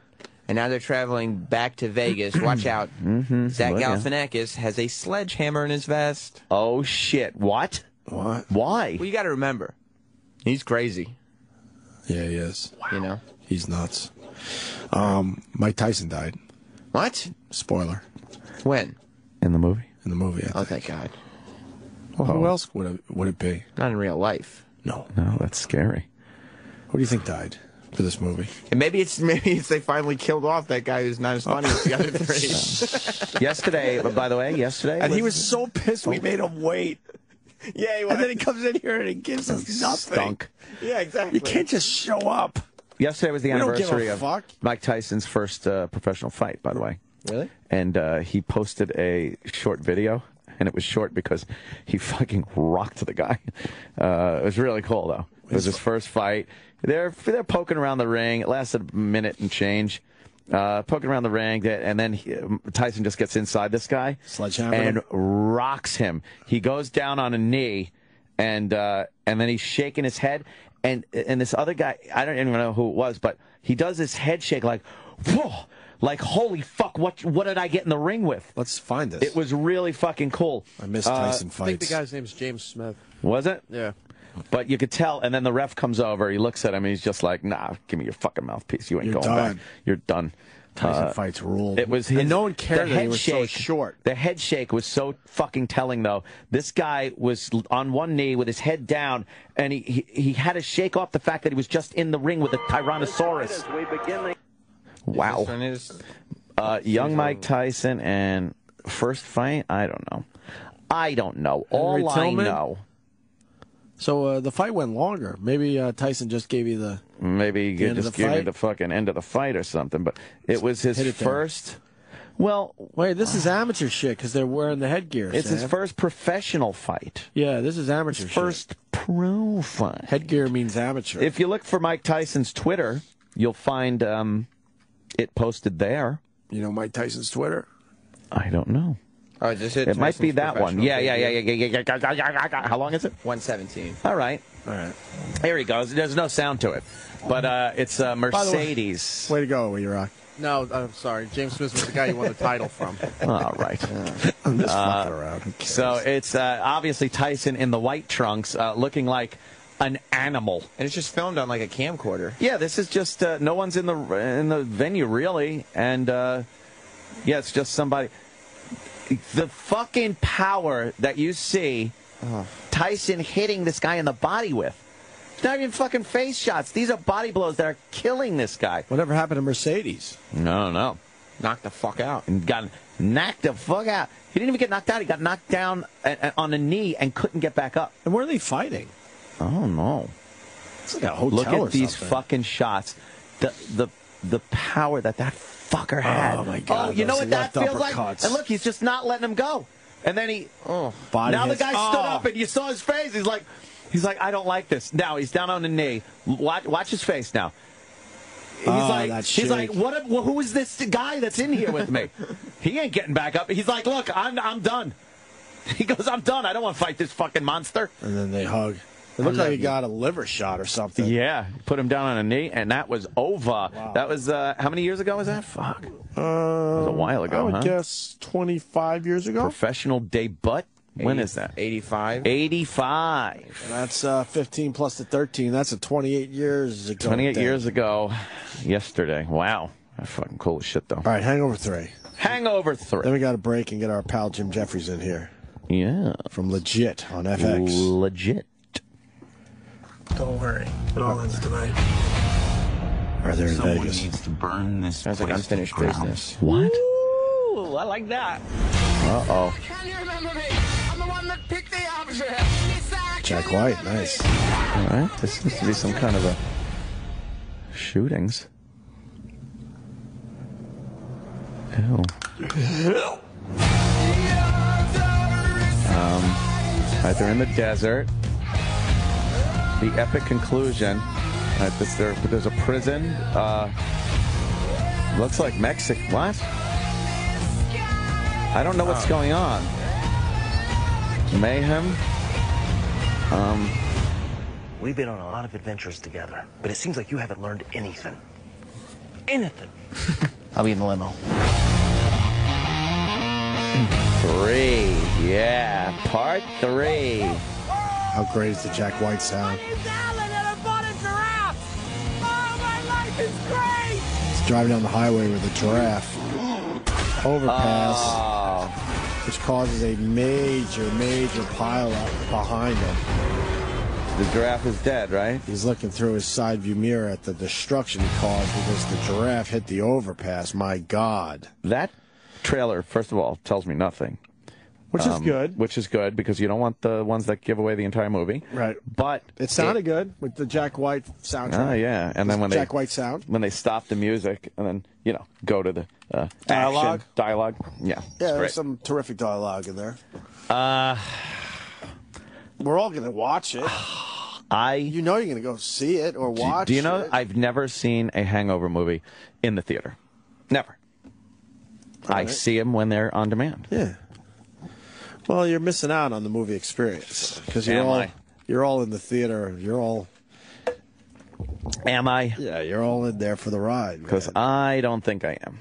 You sure? Yeah. Oh, it's Wolfmother. It's Wolfmother. Well, I'm an idiot. It sounded familiar. No, I know it's Wolfmother. I don't know why the fuck I just said Jack White. Yeah, it's Wolfmother. I love Wolfmother. Still a good song. Yeah, it is. What an idiot. Sorry about that. Don't be too hard on yourself. My sinuses are still killing me. Well, you had a rough day yesterday. 5 buttons means daddy. Yeah. That's all you need to know. What did you learn? Push 5 buttons and there's daddy. And that's where daddy is. Daddy's 5 buttons away. Can you do me a favor and read this? Mask Sexual Flavors is the new way to foreplay. Available in 4 tantalizing flavors. These oral gel strips will be the spark to light your bedroom flame. Oh, wow. Visit sexualflavors.com to purchase or find a retailer near you. Why are we reading that out of nowhere? Because you got to read 3 of them today. Like that? Yeah. Why? Why? Because we didn't do it all week. Oh, shh. We did it. Ixnay. Trust me, we did it. I know I did live reads. Yes, you did live reads. And you'll have more to do today. Pleasure. Oh, with pleasure, literally pleasure, right? That's right. Yeah, nice. Should we play the Justin Bieber clip? What's this about? Well, the clip is just a companion to the story. The clip is just his manager, Scooter, getting on stage and saying, "Hey, Justin Bieber's coming back. Don't worry." Oh boy, what happened? Because he's I don't know. I got something on Scooter. I got to tell you. Scooter. So every once in a while, I go after the Believers on Twitter because it's fun. Sure. And they always fucking write me back, and they go, "Oh man, now you're gonna have to deal with Scooter." Scooter. Good luck dealing with Scooter. These what little Scooter brats do? fucking tweet back to me. Sexy. Scooter is like what? His protector? Yeah, he's his manager, assistant, confidant. But I guess any bad tweet about Justin Bieber, they'll write you back immediately and go, fucking Scooter is going to hear about this. Yeah. And I feel bad for you. Dude, what are you fucking putting up there? That is his picture from the hospital. Why is he posing? He's fucking got his pants down and his undies pulled down to his pubis. And he's doing E-Rock eyes. He is doing bedroom And eyes. he's got the hair fucking leading toward the penis. Trail of Tears. What is he doing? He's fucking flexing. He's posing. He's posing. You think the girls are loving that picture? Oh, I would visit him and I would bring him balloons. Let's say get well. He looks fine. What Is this some kind of publicity thing, trying to pump up some stuff? They said he collapsed to his exhaustion. I doubt it. Was he exhausted? Look, man, you know, these celebrities do this shit all the time. All right, look, today you got to collapse. Mm-hmm. We need some world headlines. The record sales are a little low. Yeah. So what you're going to do is you're going to collapse, but then you're going to be a fucking hero, and you're going to go back on that stage and finish the show. People are going to be like, holy fuck, this guy's amazing. He doesn't even have fluid IVs going in him. Nothing. No. There's a little Twitter war back and forth between hot actress Olivia Wilde and Justin Bieber, because she tweeted, Justin Bieber, put your fucking shirt back on. Oh, good for her. Yeah. What about Scooter, though? She's going to have to deal with Scooter now. She didn't realize that she was going to have to deal with Scooter. According to the Beliebers, man, this Scooter, you don't want to mess with him. Ever. I know. Ever.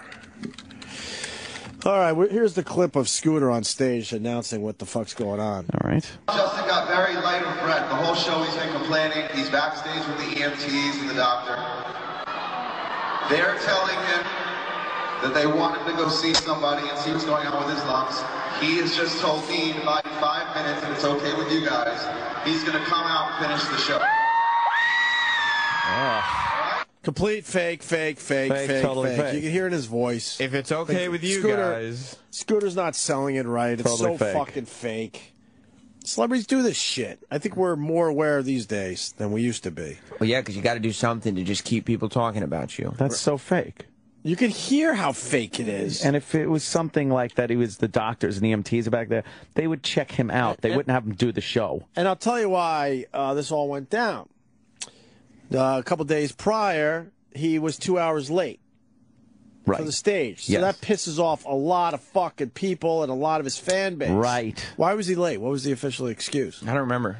Just being completely out of touch that 14-year-old girls have to get up for school? I don't know if there was an official excuse. I don't know. All right. So then they're all sitting there like, oh, man, this is a PR nightmare. Fucking a lot of people hating Justin Bieber right now. So what can we do? And then they fucking get in a back room and they spin it like, well, all right, here's the deal, man. Exactly. You're going to be fucking, fainting backstage or lightheaded backstage. Rectamundo. So now you get all the people that fucking hate you going, holy shit, now we understand why he was 2 hours late 2 days ago, because he's under a lot of pressure and stress. It's obvious because he finally passed out.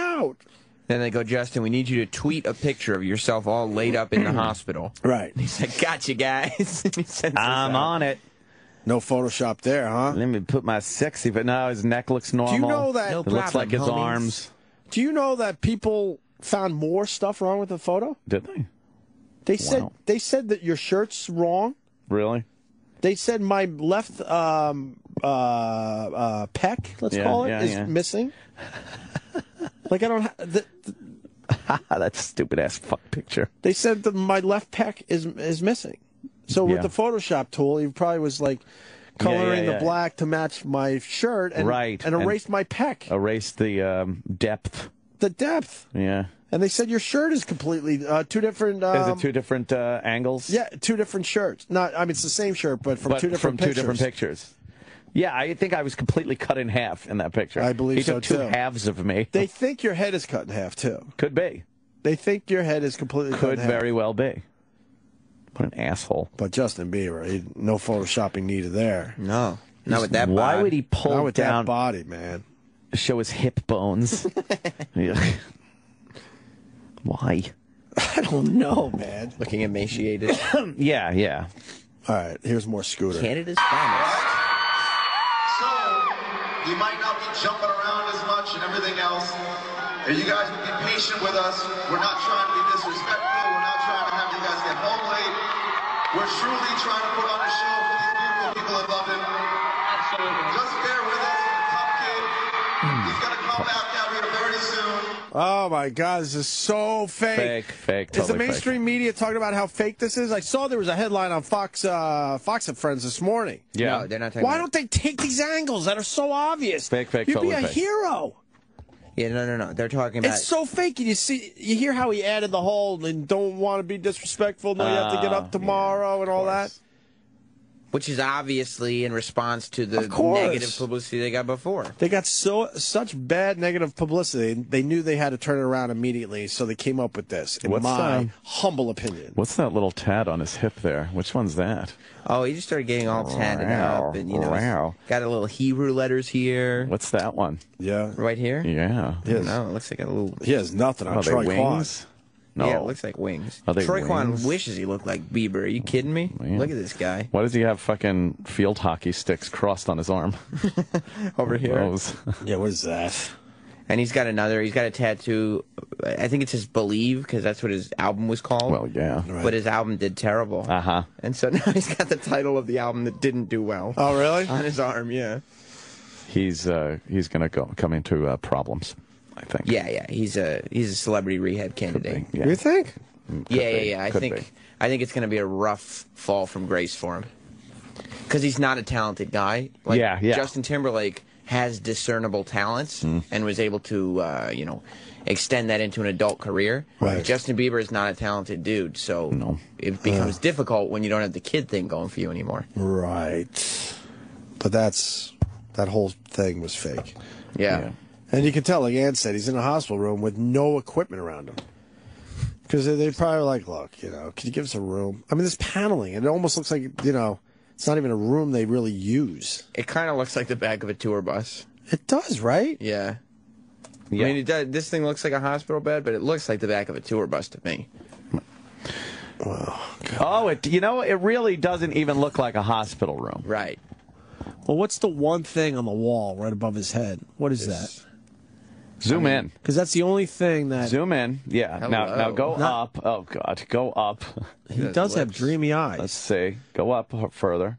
And stop with the eyes, you weirdo. All right. What is that? Yeah, what is that up on the wall? That doesn't look like anything I've seen in a hospital. No, and there's wood paneling. Oh, God. Wood paneling on a hospital. Stupid mainstream media went with it. Hook, line, and sinker. Good for Scooter and the gang for figuring this out and having people bite. Yeah. So fake. There's no IV. No. And if you're exhausted, you need fluids. That's what fluids. And since when do they have TiVo in the hospital? Because that looks like a TiVo remote. Does it really? It does. Yeah. Oh, God. This guy's in his fucking... he's in his fucking tour bus. They got a hospital bed, put it in the tour bus. They got a gown for him. Where are you? Like, yeah. I was put in the hospital for being too sexy. How long was he in the hospital? Too sexy. I need a sexyectomy. Yeah, I need a sexectomy. Jesus. Oh, man. It's just awful. Nurse, could you check my nipples? He's fucking, like... He's obviously flexing his abs, too. He's like, huh? He's doing a, huh? How many shots do you think he took? Oh, man. That right? was that good. You could tell he took a lot of shots. Absolutely. You could tell right after this, he went, how was that picture? Yes. Nurse. How's this? Nurse, there's a problem with my lips. What's wrong with them, Justin? They're too kissable. Very kissable. You might want to give me some anti-kissing lips medicine so I could get some work done. What a fucking load he is. Nurse, my eyes are a problem. Why, Justin? You're getting lost in them. Oh, damn. You guys are just jealous. Have you looked in the mirror? Oh, my God. It's funny what you said before about the haters pointing out your crooked teeth. A lot of fat people have told me that I'm unattractive. I know. A lot of fat men. It's endless. I always find it strange when a guy is going after your looks. Yeah. Like, what's that about? No offense, bro, but you are not an attractive dude. That means nice hairstyle, dude. He's really? basically saying, sorry, dude, but I'm not going to fuck you. Yeah. Like, I would find something, if I could find things unattractive with you, I'd be able to find things attractive with you or another man. That's why it's like, weird. I don't like your hairstyle, but there are some hairstyles on men that I do find attractive. Exactly. That's what that's all about. Yes. God, now I got pressure to fucking complete Sudoku puzzles. What the fuck did you start, Oh, man. Sam? See what you did? For the big giveaways? Yes. See what you did? Can I fake it? Can I have like a guy just do the Sudoku puzzle every morning? What did you do? They don't have to be finished. No, I refuse to put them out there if they're not finished. Some of the unfinished ones could become very valuable. Oh, yeah, and then they could feel like they're doing the Sudoku puzzle alongside me. Right. Nice. Oh, that would be good. Interactive Sudoku. That's right. And I have a couple that I haven't given away, so it's like, oh, you got a finished one, you got a finished one, you got the unfinished one. Right. Mm-hmm. Well, I just got the good morning text from my house, so let the games begin. Everyone's up and active and running around. You might want to listen to the first hour of the show. I had a wild day. Oh, yeah. Let the games begin. There it goes. You know, speaking of games, I love a good segue. Yeah. I am so pissed off at fucking SimCity. The new Why? SimCity that came out. Did you check it out? I'd love to, but I bought it online for download. Right. I don't know. I don't know where it is.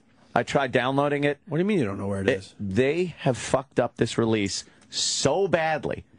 Why? With people can't download after they buy it. The client to download it from is fucked. Even if you buy it and then try to install it, you need some type of, obviously, some code that you always put in and stuff. And that isn't working because you can't connect with the fucking server that's telling you that you bought the game. This is one of the worst game launches. Was it getting too much traffic I've ever seen. And it fucked up everything, or?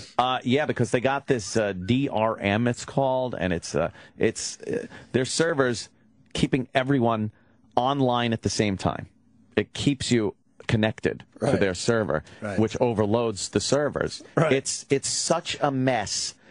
Origin is their kind of client that they use for their downloads and back and forth, and Origin apparently really stinks on ice. So I have not even been able to play SimCity. Is that an in-game graphic right there I'm looking at? Yeah. Wow. Looks really good. I would love to check it out. I like the SimCity games. They're like fucking, the French fries of games, like potato chips of games. You just sit there, you build some shit, you watch it burn, you fucking have some fun. It's not, it's not first-person shooters or anything, but it's kind of fun. I like it. The graphics on this one supposedly look amazing. Take the doors off the buildings, watch everybody burn. Right. What's different about this game, though? What are some of the new features? You know what? They just have newer buildings. Graphics look great. New shit.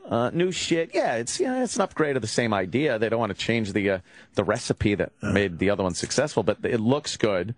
You could get a lot closer to the action.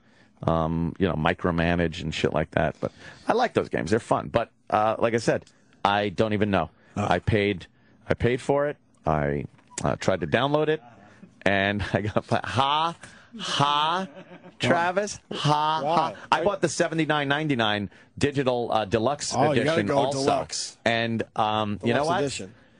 I don't have it. This is such a giant clusterfuck. A huge clusterfuck. And it's all their fault because you're not allowed to play the game offline. Like you would play any game not connected to the internet. You're not allowed to play this game offline. Why? What's that about? You have to play the game online. A lot of people think it's because they want in-game commercials, that DRM in there so that you can't, like copy the game. So you can't copy the game. They don't want to. They don't want you to bootleg the game and then just sit there in your house and play it and have fun. Yeah. But if you want a plane, you can't play the game. No. No. Not unless you're connected to the internet. You need to be connected to the internet. So even if you're not, and that doesn't mean what you're about playing. The iPad people that want to just play it as they're flying or something? They have like an iPad game, but it's not. No, it's not. But it's not nothing like that. Here's the deal. You even if you're playing solo, just alone in your own little world, like you would, you're not playing multiplayer or anything. You're still connected to their servers. Right. And none of their servers work. It's fucking a disaster. It might be the most disastrous video game launch ever. For a very anticipated game, too. Yeah, that's the thing. They haven't released a new SimCity in years. And this so with was all the really hyped up. new game technology that's out there, graphics and fucking speed, the detail, it was very anticipated. I was looking forward to getting it. And yeah, fucking bought it online for digital download. And you literally can't play the game.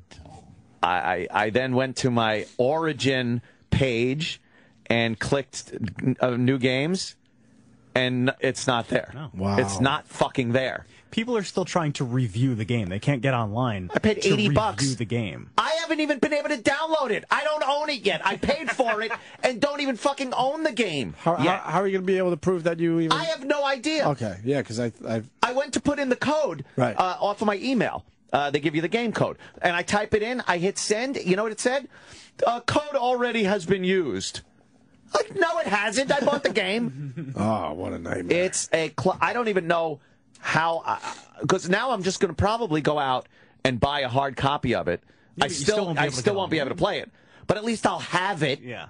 I mean, now I paid $80 and I don't even own the game.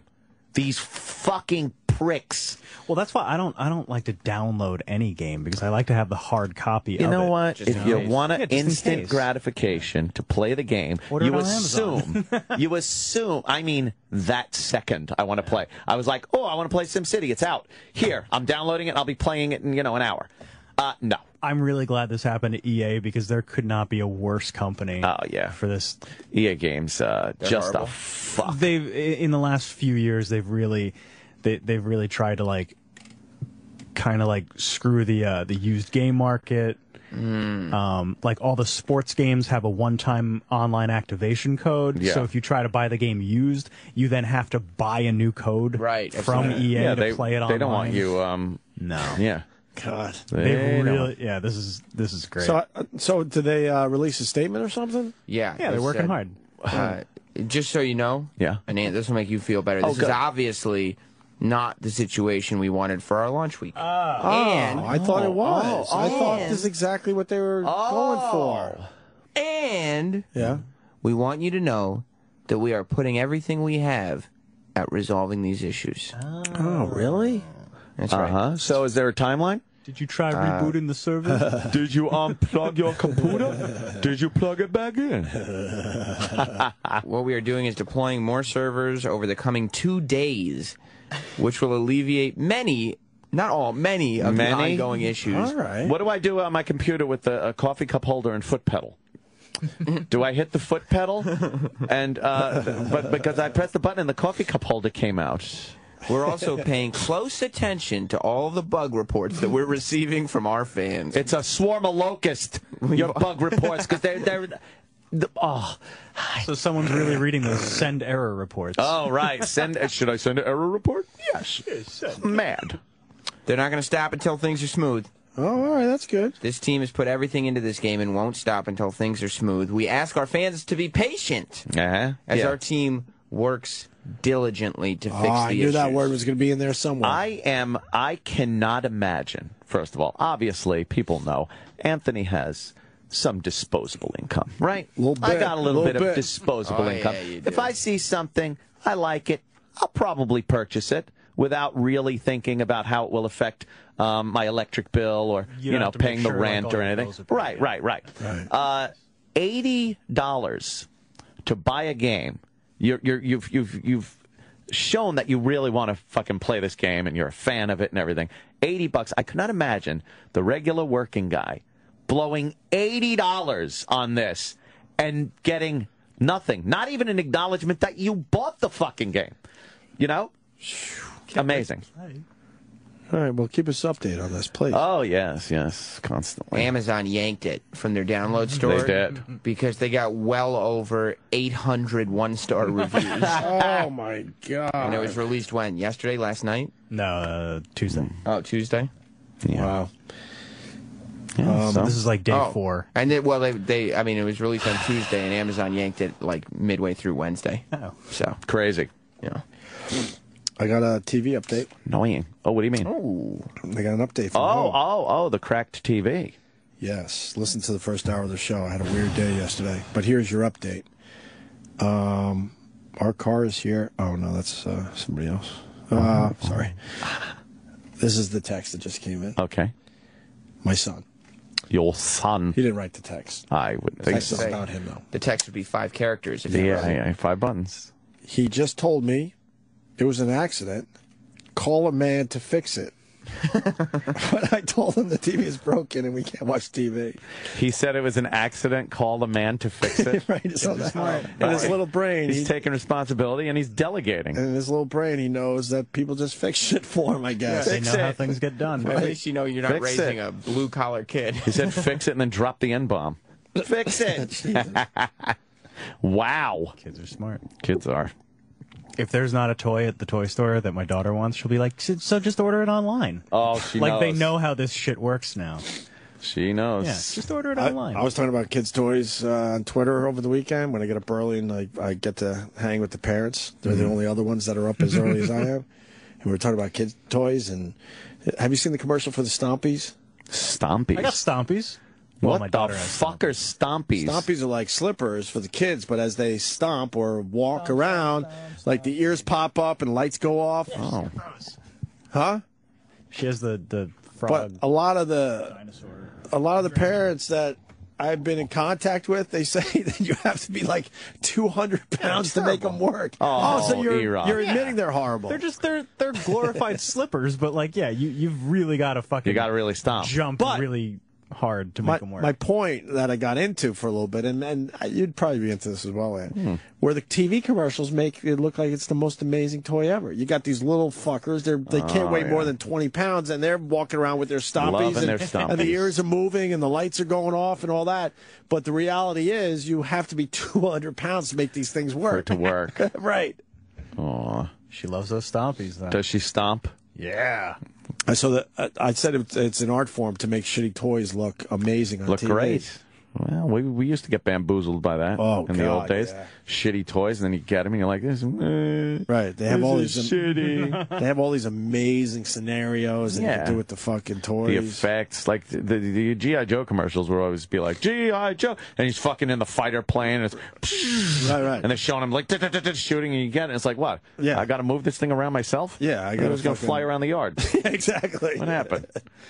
I guess they put rules in place. I think when we were growing up, there were no rules, so they did make it look like your toys flew by themselves. Yeah, they really did kind of jazz up all the toys. You know what commercials really make toys look awesome? When I know for a fact that they're not? All the wrestling toy commercials. Oh God, because the wrestlers would play with them. Yeah. What? And like just like jumping off the top rope and it made it look like they were really jumping. Like buy watch these toys. the Ultimate Warrior Smash, and then the Warrior goes. That's right. They were in the commercials. And Sergeant Slaughter is playing with the Sergeant Slaughter, and the Honky Tonk Man. He Oh can't my win his God. match. And the Benoit is doing what he does with the other action figures. hey, little kid, I'll play. And then he just chokes the little kid to death. Oh, he chokes him. Wow. Owen Hart just Why falls. did we go there? Come on, Travis. I'm sorry. With the Owen Hart stuff. Terrible. To Trisha and PA, did Opie buy the slushy machine that doesn't work? See, now everyone's calling with the toys that they got that stunk. bamboozled into fucking buying. What's the slushy machine? I don't know. Sounds kind of fun. I'm sure it's great. By the way, people that are calling or sending tweets about you should check out this game or you should check out this game. I want to check out SimCity. Right. I'm not asking for game recommendations. I have one, SimCity, and I want to play it. I paid $80 already. Don't give me other games that I should be playing. I know the games that are out there. I know which ones I want to play. Can we just take one phone call? Because this guy said he got bamboozled into a remote-controlled ghost. I gotta hear this. Well, I got to hear that. Adam in Jersey. Hey, I'm about your age, guys. Oh, a child of the 80s, Sam. Nice. I don't know. You may have your age wrong. In the back of a comic book, it said remote control ghost. So I saved up all this money, sent it in, and I got a balloon, a piece of string, and a little hook. Yeah. So you blow off the balloon, you put the string on, and you put it through an eye hook, and then you just make it move. But what was it? What's the remote control part? What's the ghost part, too? Was there Both parts are missing. Was there a rag? Was there a white rag over it? No, you have to do that yourself. Wait, so they gave you a balloon, a piece of string, and an eye hook? Sounds like an Erwin Mainway toy. Wow, that's terrible. We did scare the retard on our street with it. Pretty bad. Well, could you please find the commercial for the remote control ghost? The internet has all this. Was it in the back of a magazine, though? Yeah, it was the back of probably Archie's comic. Oh, an Archie. Do you know the name of the product itself? No, they're actually remote control Pac-Man. Yeah, it was probably some really stupid, like, cheap... wait, go down. Go down. No. I saw it. It was an ad. It's gotta go up. Up. I mean, yeah. Keep going. Here Right it is. there. What's that? Oh, that's got to be it. Monster Ghost. Monster Ghost. What does it say, Sam? It's hard to read. 7-foot ghost darts and hovers, its eyes glowing eerily in the dark, remotely controlled up to 50 feet so you can hide and watch. $1.25. $1.25 for a remotely controlled ghost. Go back, because there was your ghost 7 feet tall? It could be if you put a 7-foot tall. Was your ghost 7 feet tall, or did you control 7-foot life-size ghost? Only 95 cents. That's what it said, but that's all she got was a big balloon. Soars 30 to 40 feet or more in the air. Oh yeah. Right. And it always leads to porn. Conceal in pocket, ready to operate. Wow, what a load of shit for 90. You'll never know when you're going to 95 cents. There was the worst ghost product. Yeah. When it was back when I was in England, so they probably didn't do this here, but it was when Ghostbusters came out. Right. And some fast food place, if you ordered enough food, you could get a ghost in a can. Whoa. And we'd get it, and these little Ghostbusters 2, like, soda cans. And like, oh, this is going to be great. And you'd open it, and it was just like the condensation of nothing. Like, they just packed air in the can. Oh, so no. it was like... And it's supposedly a ghost that you just released. And I was just like looking at it, and even at like 6 years old, I was You knew you were fucking... God damn it. You got I don't want to eat at Hardee's. You Mark. Yeah, you are, Mark. We really got to take a break. Jim Jefferies is waiting to come on. So thank you for your phone call there, Adam. No problem. Enjoy your weekend. And we're going to take a break, get Jefferies in here, and also we got Terrance Howard coming in. Yes, big star. He's a huge star. Oh, boy, thank you. You're listening to Opie and Anthony.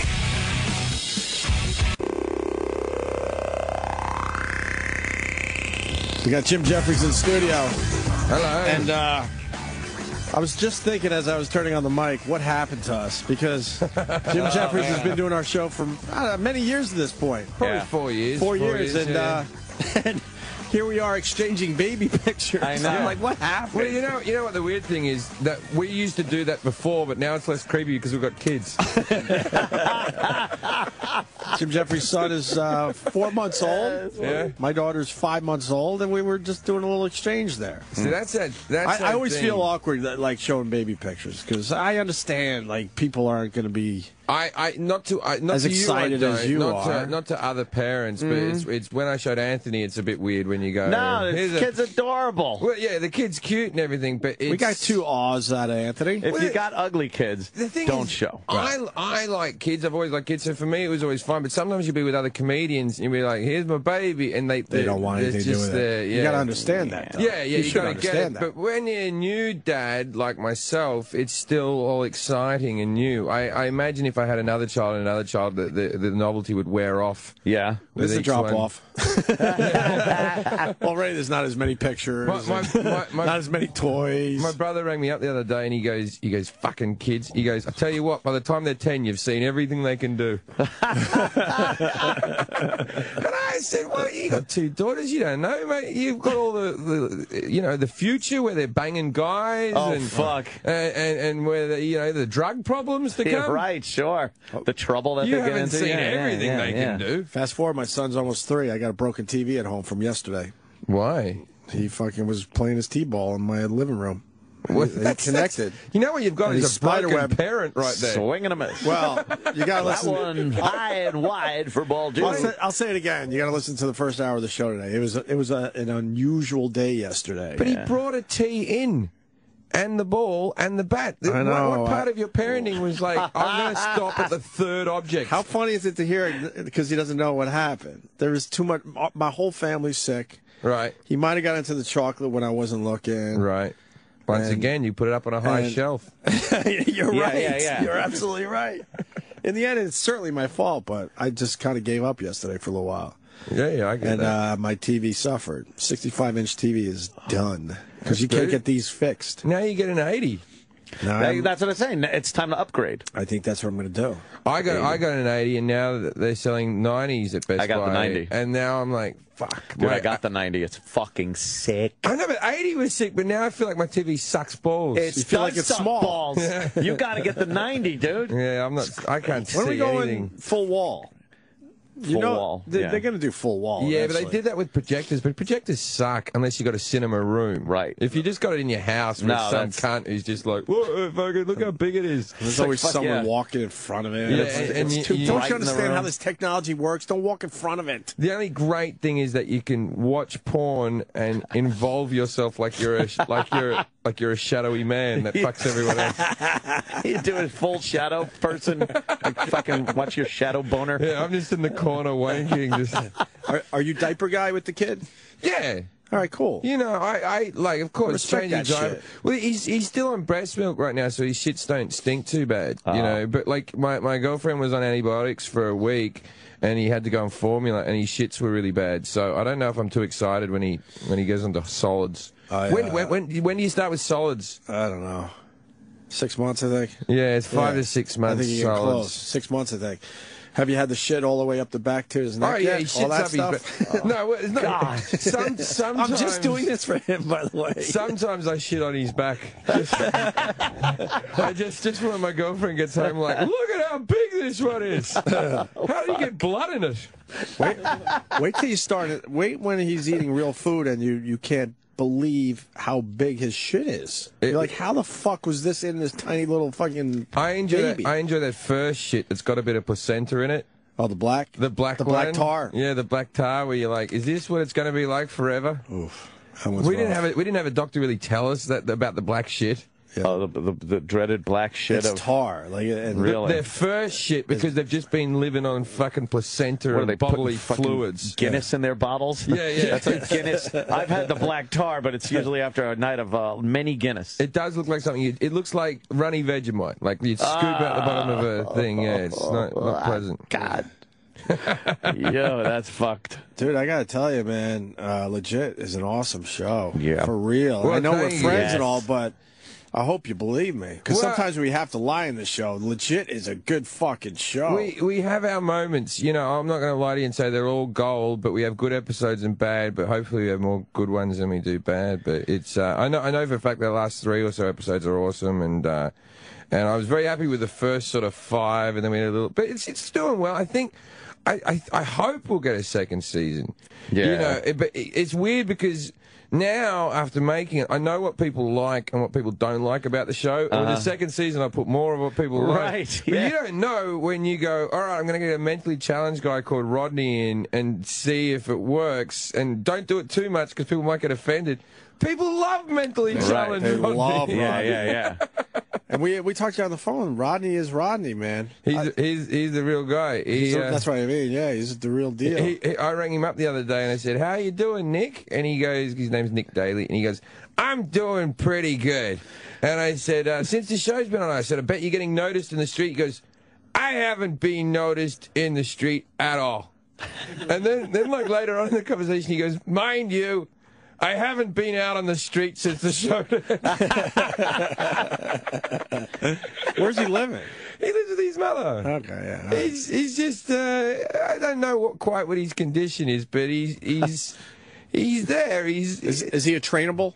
We learned about trainables on He's this show. trainable. Well, see, this Is he a trainable? What a horrible This is fucking what way. we do with Nick is, right? We don't have anything for him in the script. We just go, Rodney's coming in today, and then we just sit in front of the camera and we just feed him lines. Say this, say that, say this, say that. He just repeats it like a parrot. And you know, eventually... He hits on something. He'll hit on something. I'll show you I can't put this up online, but... he has a sex scene. What happened? I'm just looking at Michael Bolton. What is he doing? Michael Bolton shouldn't have any hair left.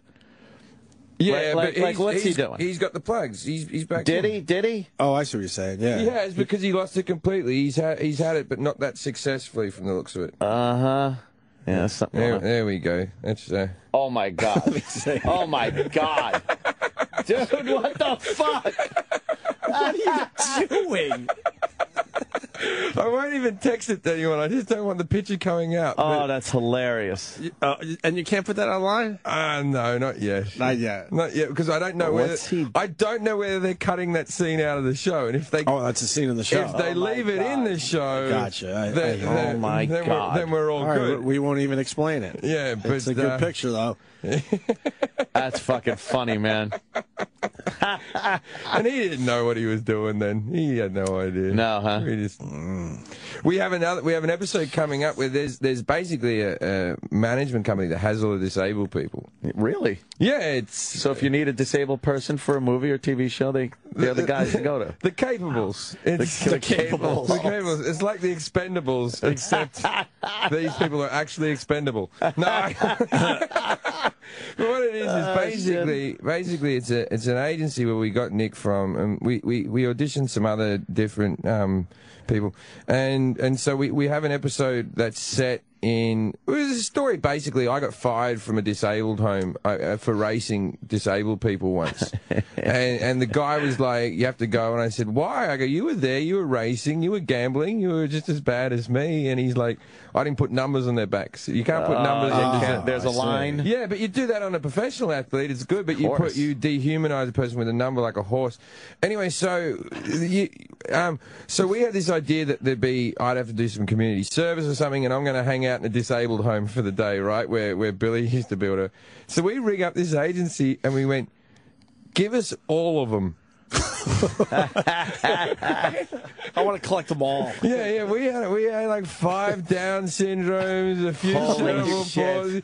We had this big tall guy that looked normal, that had an IQ of under 10, right? and so the problem is they never have more than 2 of them working at a time. There's always one in a Hallmark movie, right? And there's always one doing some advert where it looks like it's beaten up for a charity, right? And so they have like 2 carers in the agency that have to come out and set with them. Sure. They didn't have enough carers. They brought out 2, and we had 30 of them. Wow. And so we needed a disabled wrangler. They were all they were all walking in separate directions, and we had this one scene where it was like the premise of the episode. I don't think I'm ruining anything because it's not like there's huge plot lines in the show. But the premise of the episode was there was one of their carers was a girl, and I liked that. But all the capables, let's call them, decided that they're in love with this girl and they got to get me out of their building. Right? That's the whole thing. So we got one of the assistant director goes up to all the disabled people and said, "Here's the deal, all right? You're in love with her, but Jim's trying to get her, so you hate Jim. All right?" and simple enough. Yeah, it's simple concept that a few of them took to heart. Right? One of them in particular, one Down syndrome lad, started to believe that this was his actual life.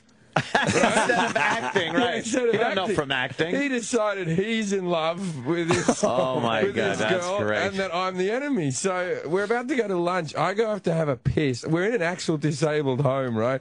So I'm urinating in a cubicle, and then I hear, right? I turn around. There's a giant Down syndrome person blocking my cubicle. Going, "You stay away from her." And I'm like, no cameras rolling or anything. You're fucking taking a piss. You're fucking. I'm all by myself. Oh, man. And you can't hit a Down syndrome kid. Yeah, You're it's gonna. not like I can hit the guy. Yeah, that'd be a bad headline. Oh, my God. So I start yelling out for one of the ADs. I'm going, "Paul! Paul!" And so a whole lot of people have to come and restrain the Down syndrome person. Oh my God! Holy shit! And then at lunch there was one of them. I'm putting all my food on my tray. I'm the star of the fucking show, right? if they want to stay on this show and another episode might come up, they want to be good to me, right? Sure. Yeah. I'm getting my food, putting my mashed potatoes. One of them just comes up and slaps it out of my head. Fuckers. Imagine doing that on any set, going up to one of the actors. You've got like 2 lines the whole day going. And the lead guy, I hate this cunt. Bang. Oh man, you'd be off the set if you weren't retarded. Yeah. No, but all it was I had to apologize for making him angry. You know. It's your problem. issue. You're the bad guy. Wow, that's fucking hilarious. It's a great story, Tim Jefferies. we got this because Ratzenberg's in it now, right? We love it. We got this episode where Ratzenberg's hanging out with all the disabled people and there's a whole lot of prostitutes in the vicinity, and we've got this on film. I don't know why this came out of John's mouth. He just went up to like the Down syndrome person and whispered in their ear, Yeah, maybe if we pull our money, we can get one of them to dance on the couch.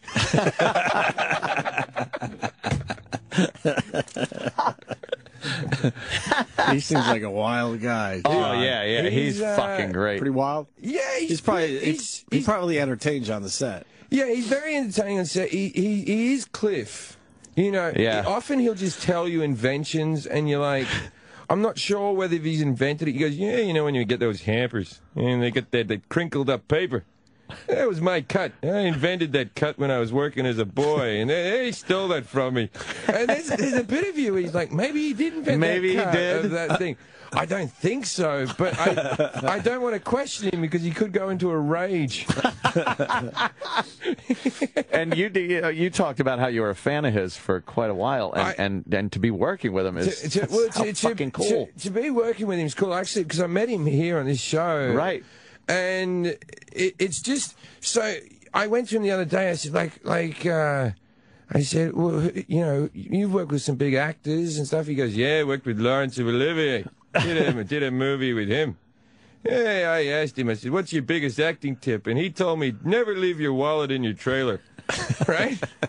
But he said it so. That's fucking great. That's a great invitation. And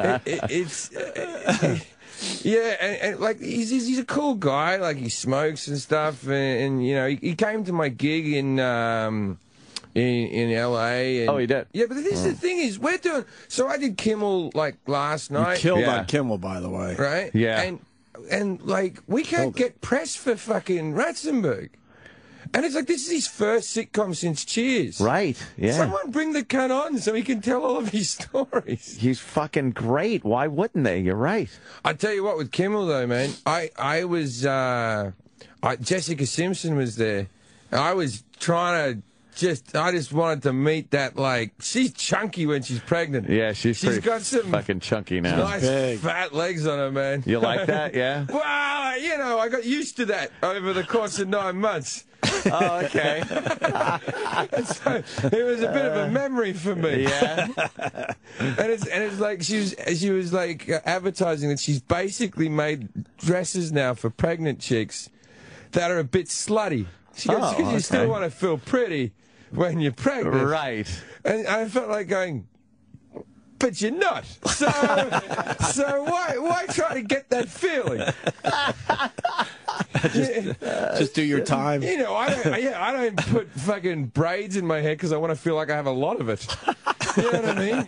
You're not pretty. Just act dowdy, get on with it, and move on. You might get it back. You never know. You might get it back. Yeah. She's still quite attractive though, the Simpson though. Yeah, there's still something about her. Well, she's got a pretty face. Always had the pretty face. Nice rack. Well, she's got a big fucking. She's got big, huge feeders. Yeah, see, but they're sloppy looking now.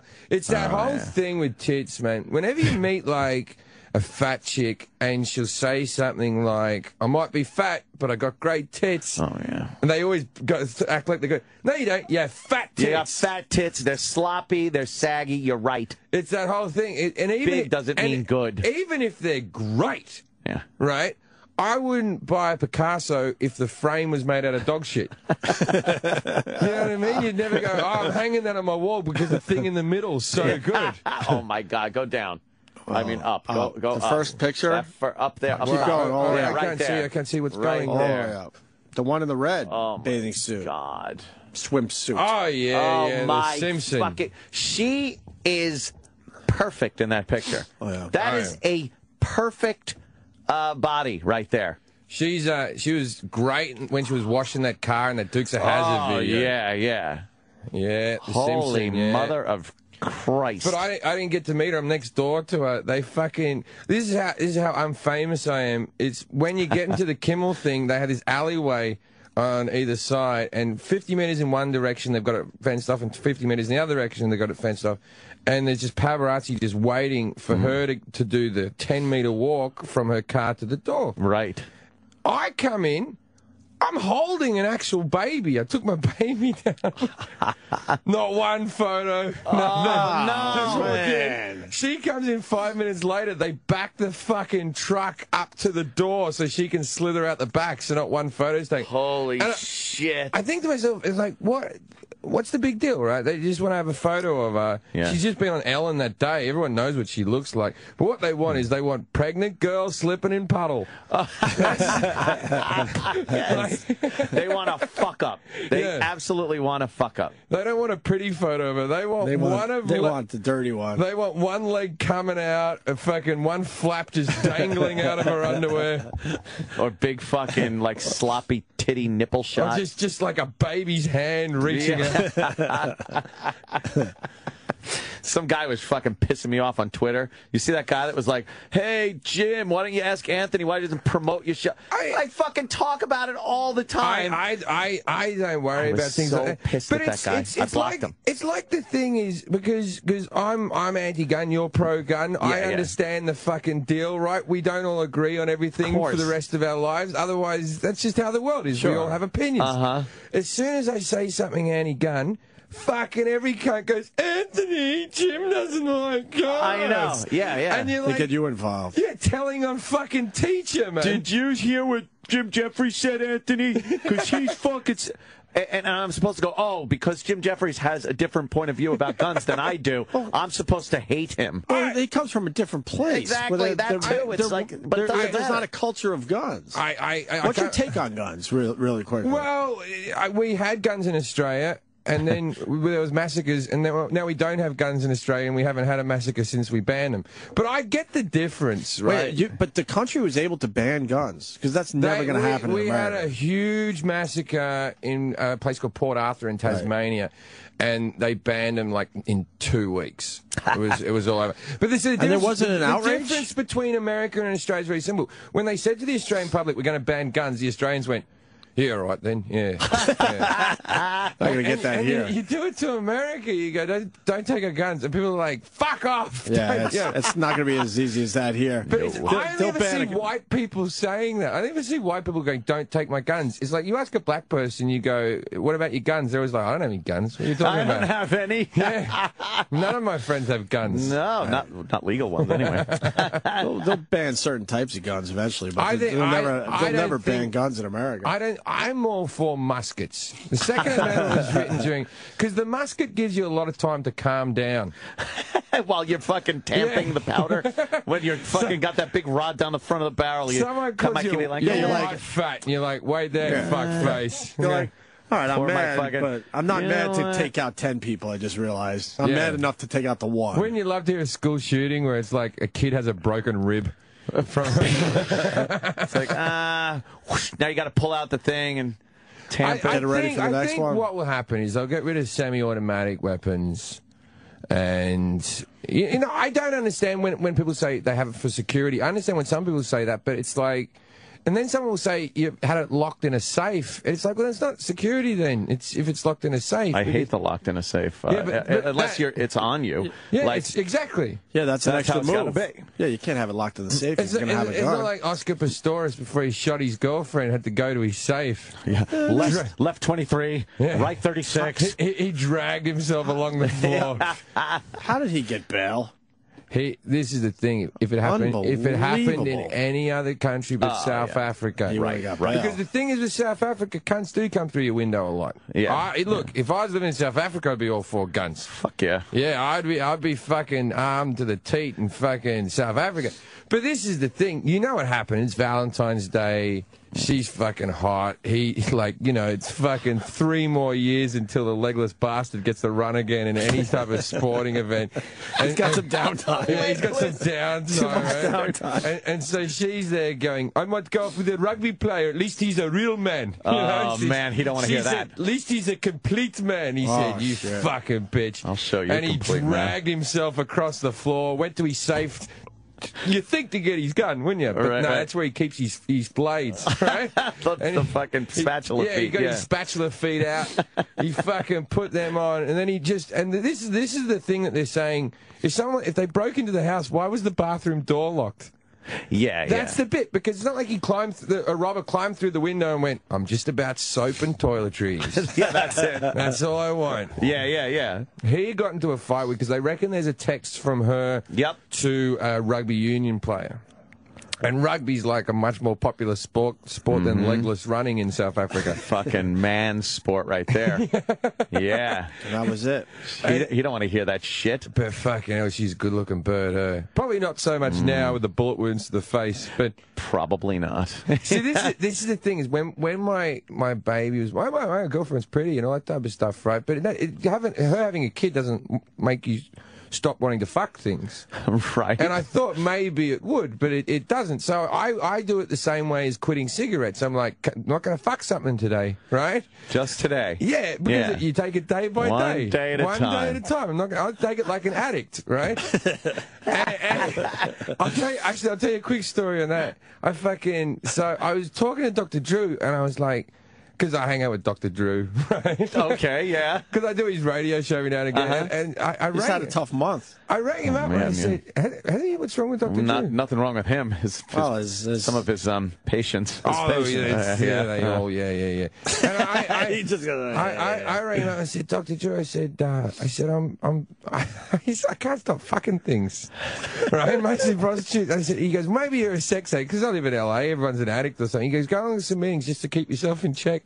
So I went along to a couple of meetings. Wow. And it's kind of cool, Sex Addicts Anonymous, because you meet a lot of people where you go, I'm not that guy, right? So I just stand up and go, I really like prostitutes.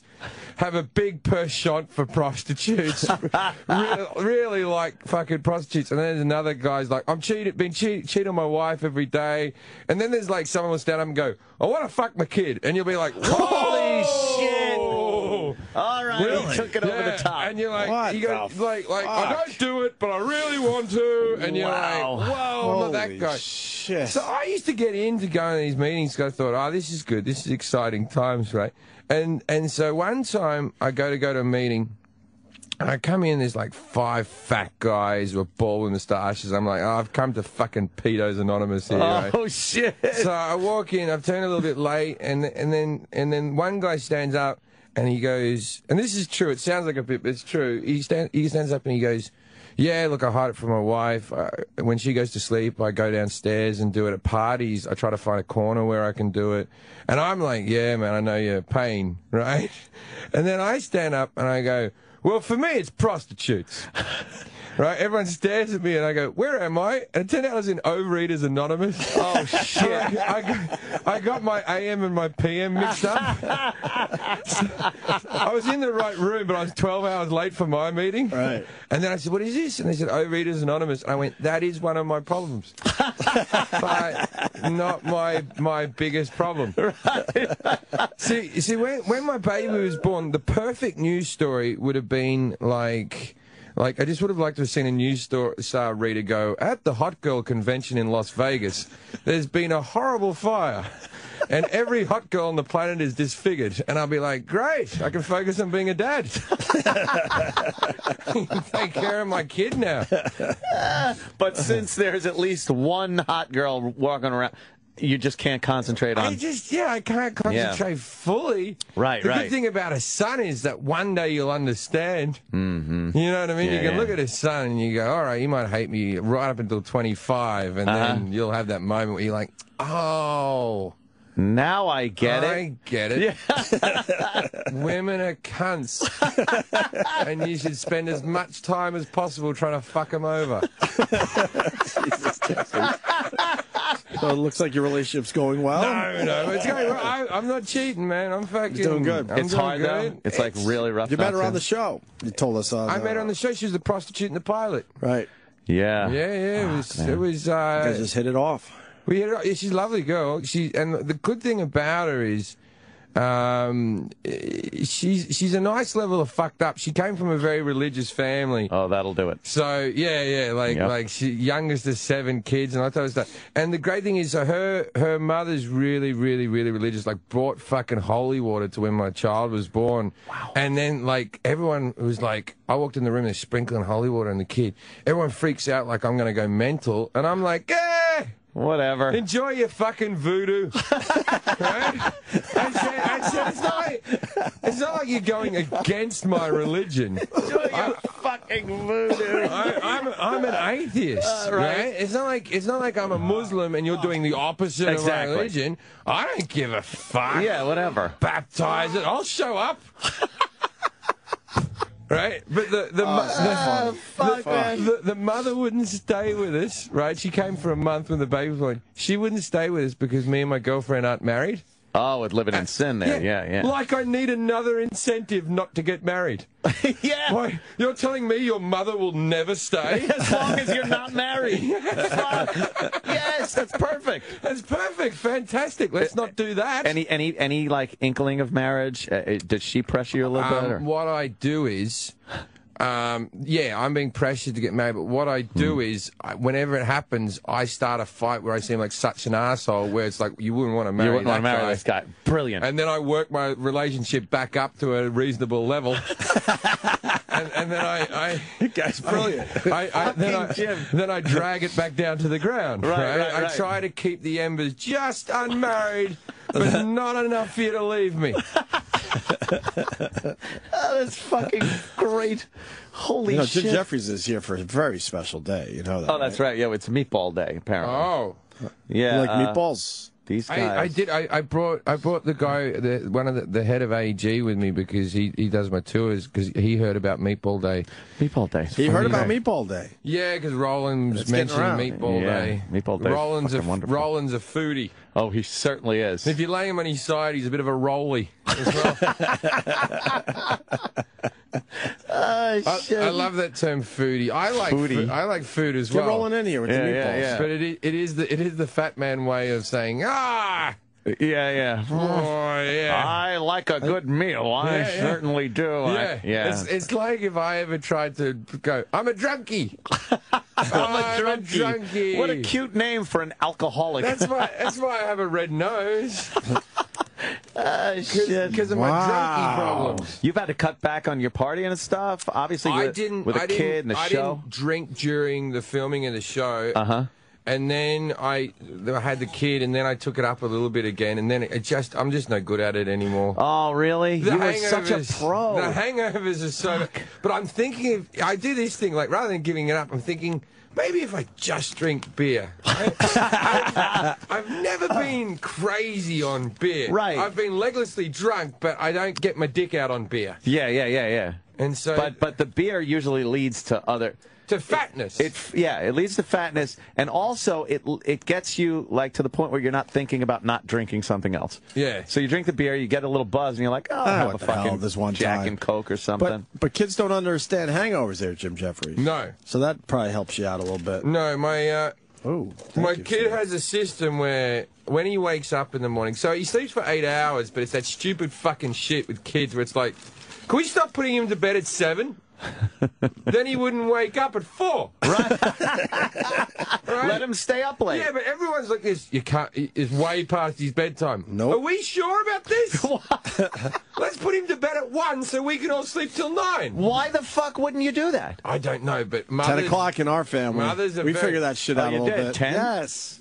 Well, we've got Keeps him in bed a little longer. We've got him back till 9 and all that type of stuff now, but it's... I want beef. This beef. All right. So... Oh, my God. Where's this from? Who are we... Meatball Obsession. Meatballobsession.com. Yeah, we're doing in honor of National Meatball Day, which starts tomorrow. Today and tomorrow, we're doing a buy one, get one free on all the meatballs. Are you fucking kidding? It's Yeah, National Meatball Day tomorrow? Yeah. I haven't bought a tree yet. Oh, God, dude, God. These holidays sneak up on you, don't they? They sure do, Jim. You know, back in World War II, yeah, the Japanese were called meatballs. Yeah. Oh, yeah. Yeah, they called them meatball. Fucking meatball. Because they flew those zeros, and they had those goddamn Japanese flags on there with the big red circle. Like a meatball. Just a little meatball history for you. Or Meatball Day. Little meatball This is history. tomorrow. So you do kamikaze meatballs and just throw meatballs? Yes! All right. I always thought they were called period sheets. Cook the meatballs. A Japanese flag, yeah. Yeah, period sheets. It's like I made a fucking Japanese flag out of the bed last night. Yeah. Yeah. Where's Meatball Obsession guy going? One bomb and he's out of here? Yeah.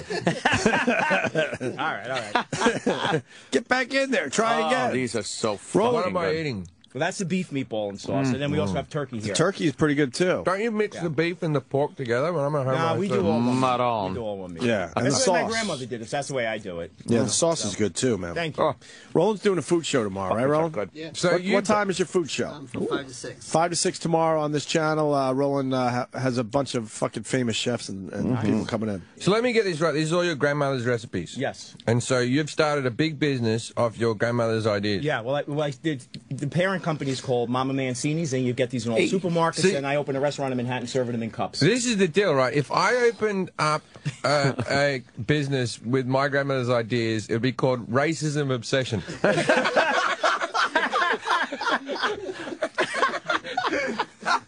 That's the only business I could open. That's it? Yeah.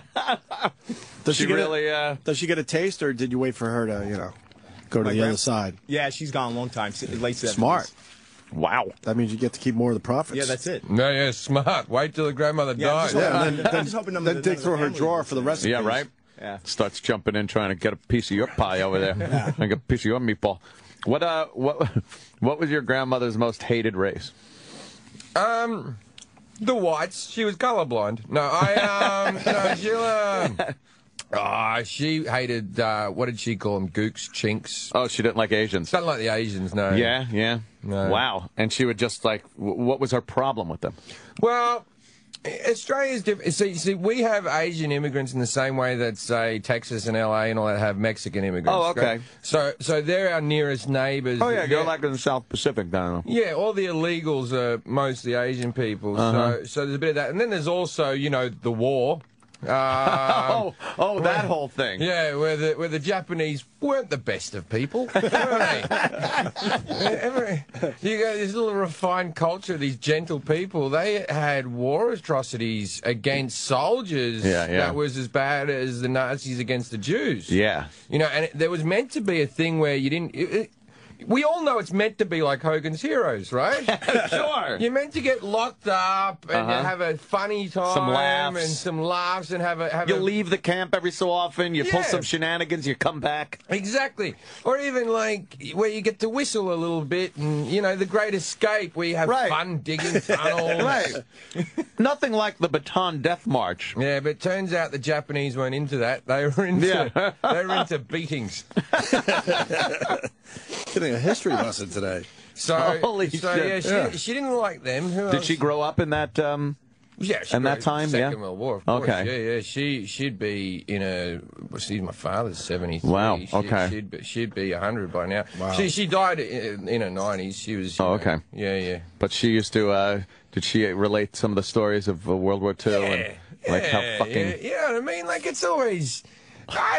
We haven't had a great war, have we? These modern day wars aren't as fun as the.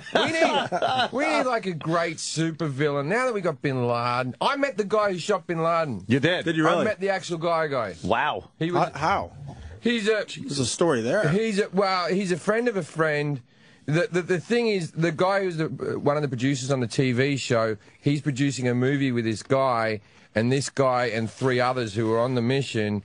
I can't say their names or anything like that, but the guys that were on the they're getting they're advisors on films that involve soldiers. So it was on set. They all came down and wow, met the guy. Yeah, what kind of guy was he? Did he say anything about it? Yeah. Short gook. That's what he was. No. God damn. Sorry, Grandma. Sorry, I did that one for you. She'd love you for it. No, he was Teddy Toughnuts. He was the type of guy you wouldn't fuck with. You know, he was built in cowboy boots and. Not that cowboy boots make for toughness. No, but cowboy boots can go either way. Right. Cowboy boots. If you're I got a pair of cowboy boots. I always look like a faggot. Right. But like some guys put cowboy boots on, and you're like, I wouldn't fuck with that guy. That guy looks tough. You gotta own him. Yeah. You gotta own the cowboy boots. Did you ask him anything, or did he discuss what? I don't know if I'm at liberty to say, but he did an interview and talked about.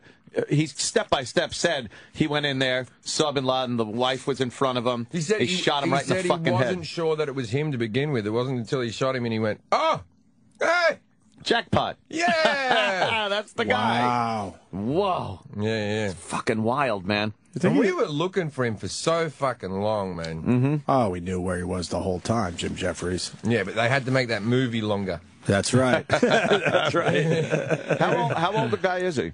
About 40. He's not young. Really? He wasn't? He might be 35. 35?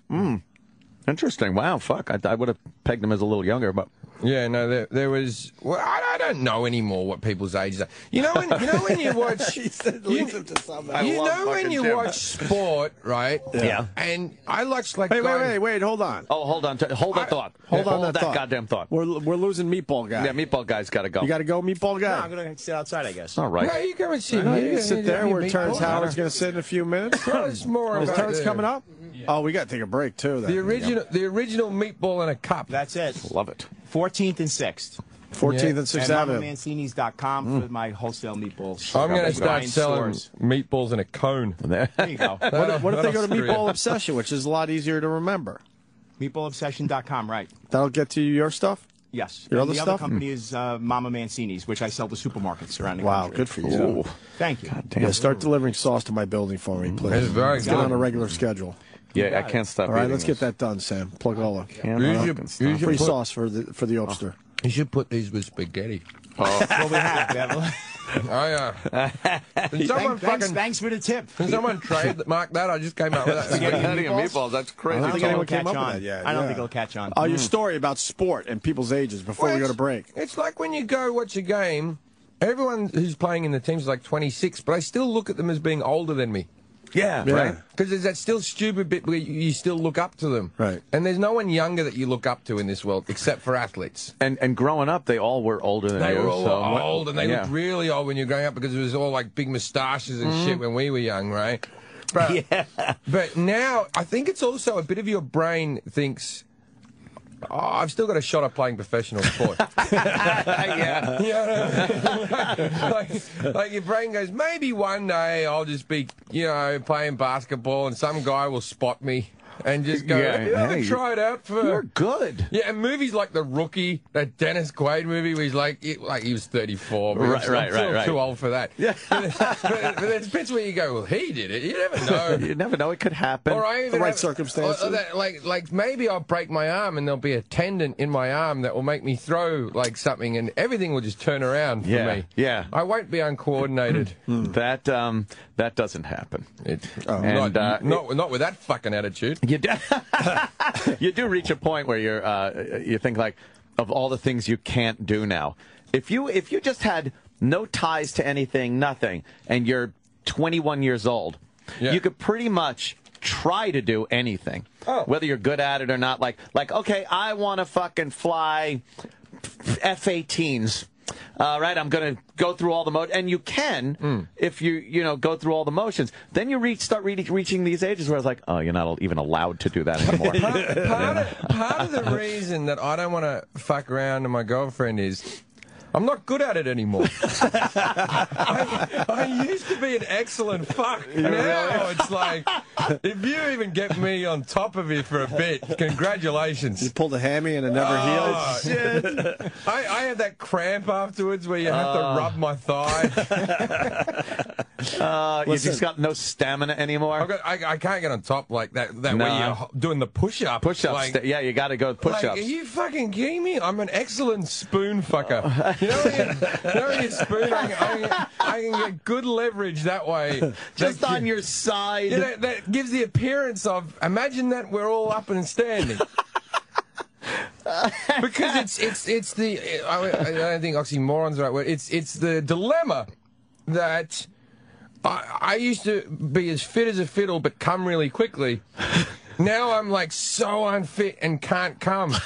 And so like I'm just fucking I'm dying. Like my actual lung capacity is packed in and my balls aren't shooting anything else. That's funny. Oh my God. We have a timing issue. We got to take a break, unfortunately. And we got to read that too. Yeah. All right, Mask Sexual Flavors is the new way for foreplay.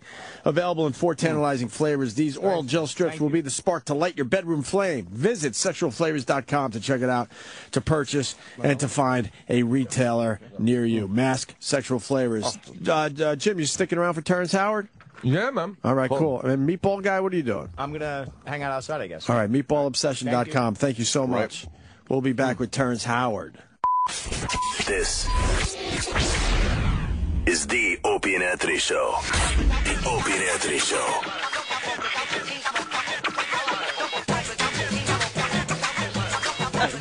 Oh, very cool. Jim Jefferies still in studio. Hey. Meatball Guy left with his meatball obsession business. And he has been replaced by Terrance Howard. Terrance Howard's here. I'm the new meatball. Who's beyond cool. I know, right? He has us cracking up before we even start. And it's got a sharp, he's just like so sharp. You're making us look really bad. Dressed like that. Your mama made y'all look bad. Look at that perfect suit on this guy. Perfect. He's even got like the handkerchief in the pocket. I know. He's got that look, and he can pull it off. You're doing a lot of press, though, right? Yeah, it's just killing you. You know, I was supposed to be in Mexico right now getting in trouble. Oh, man. And they called and said, no, you've got to come and promote this movie. And I'm out here doing this stuff. And, you know, Colin's going to make all the money from it. Lumi's going to make all the money from it. No money's coming to me. So everybody out there, go see Dead Man Down and tell them they should send Terrance some money. It's coming out tonight. There's the advertisement for you. Getting good reviews. It is. Our paper's giving it the good reviews. Yeah, no. Here in New York. They did this. Neil Arden did his thing in it, and Colin, you know, the Irish, there's something about the Irish. I don't know, they steal all the women, they take all the alcohol, and they get all, you know, they're okay. You're okay if you're Irish and you're drunk, it's great. Then it's fine, If you're a black man and you're drunk, you're lazy, right? What's that about? But this is the thing about Colin Farrell, though. Like his whole career, he's been like, oh, I'm so cool, I'm so fucking cool, I'm smoking, smoking on TV. You know when you're smoking on TV and you're looking fucking cool, right? But then, I watched a documentary on the cunt. He used to be a line dance instructor. Was he? Yeah, in fucking Dublin. There's pictures of him in a cowboy hat with chaps making fat Irish women dance. Different guy, huh? Yeah, he's not as tough as you think. I didn't see that. I didn't know that. I want to get one of those pictures. Google that. Yeah, you need a picture of that. There'll be a picture of it. Oh, I believe it. We'll find it. He's got a reputation for being a little out there and a little. He's had some fun, man. Yeah. He's had some fun, but he's calmed down a lot. I mean, he gave me a lot of freaking advice when he was losing his girlfriend. You know? Shit. But he always have 20 new girls to come and get to him. No doubt. You know, because what's up with these Widow's Peak and the handsome white dudes, man? I got white in me. I got a Widow's Peak. I see a Widow's Peak there. Come on. No, they painted that in this morning, man. Something tells me you probably, did just fine for yourself. Yeah, I did all right. I did all right. Over the years, I'm sure. What do you do these days as far as relationship? What's that situation like? Well, no, I've started counseling with my wife. You know, we're considering whether we can reconcile or not. Is that work? That Hell counseling no, stuff? it don't work.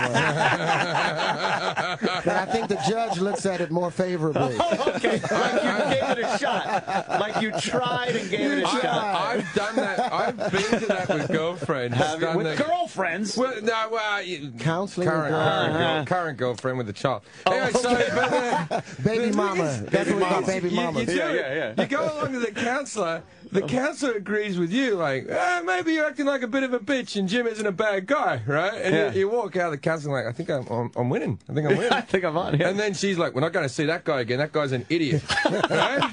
And then you go to some woman and the woman's like, no, he's a scumbag. And you're like, no, shit. see, what I hate about counseling, you go in there and the guy tells you, look, you have to pick a time in which you're going to discuss certain topics. You can't argue all day. You can't jump out and bushwhack somebody every 5 minutes with an argument or a problem. You've got to pick a time, 5 minutes every 2 or 3 hours to have this conversation. But we walk out of there, and every girl that I've ever gone with counseling with, we come out there and she goes right into the same stuff. It's like, do you have a mind?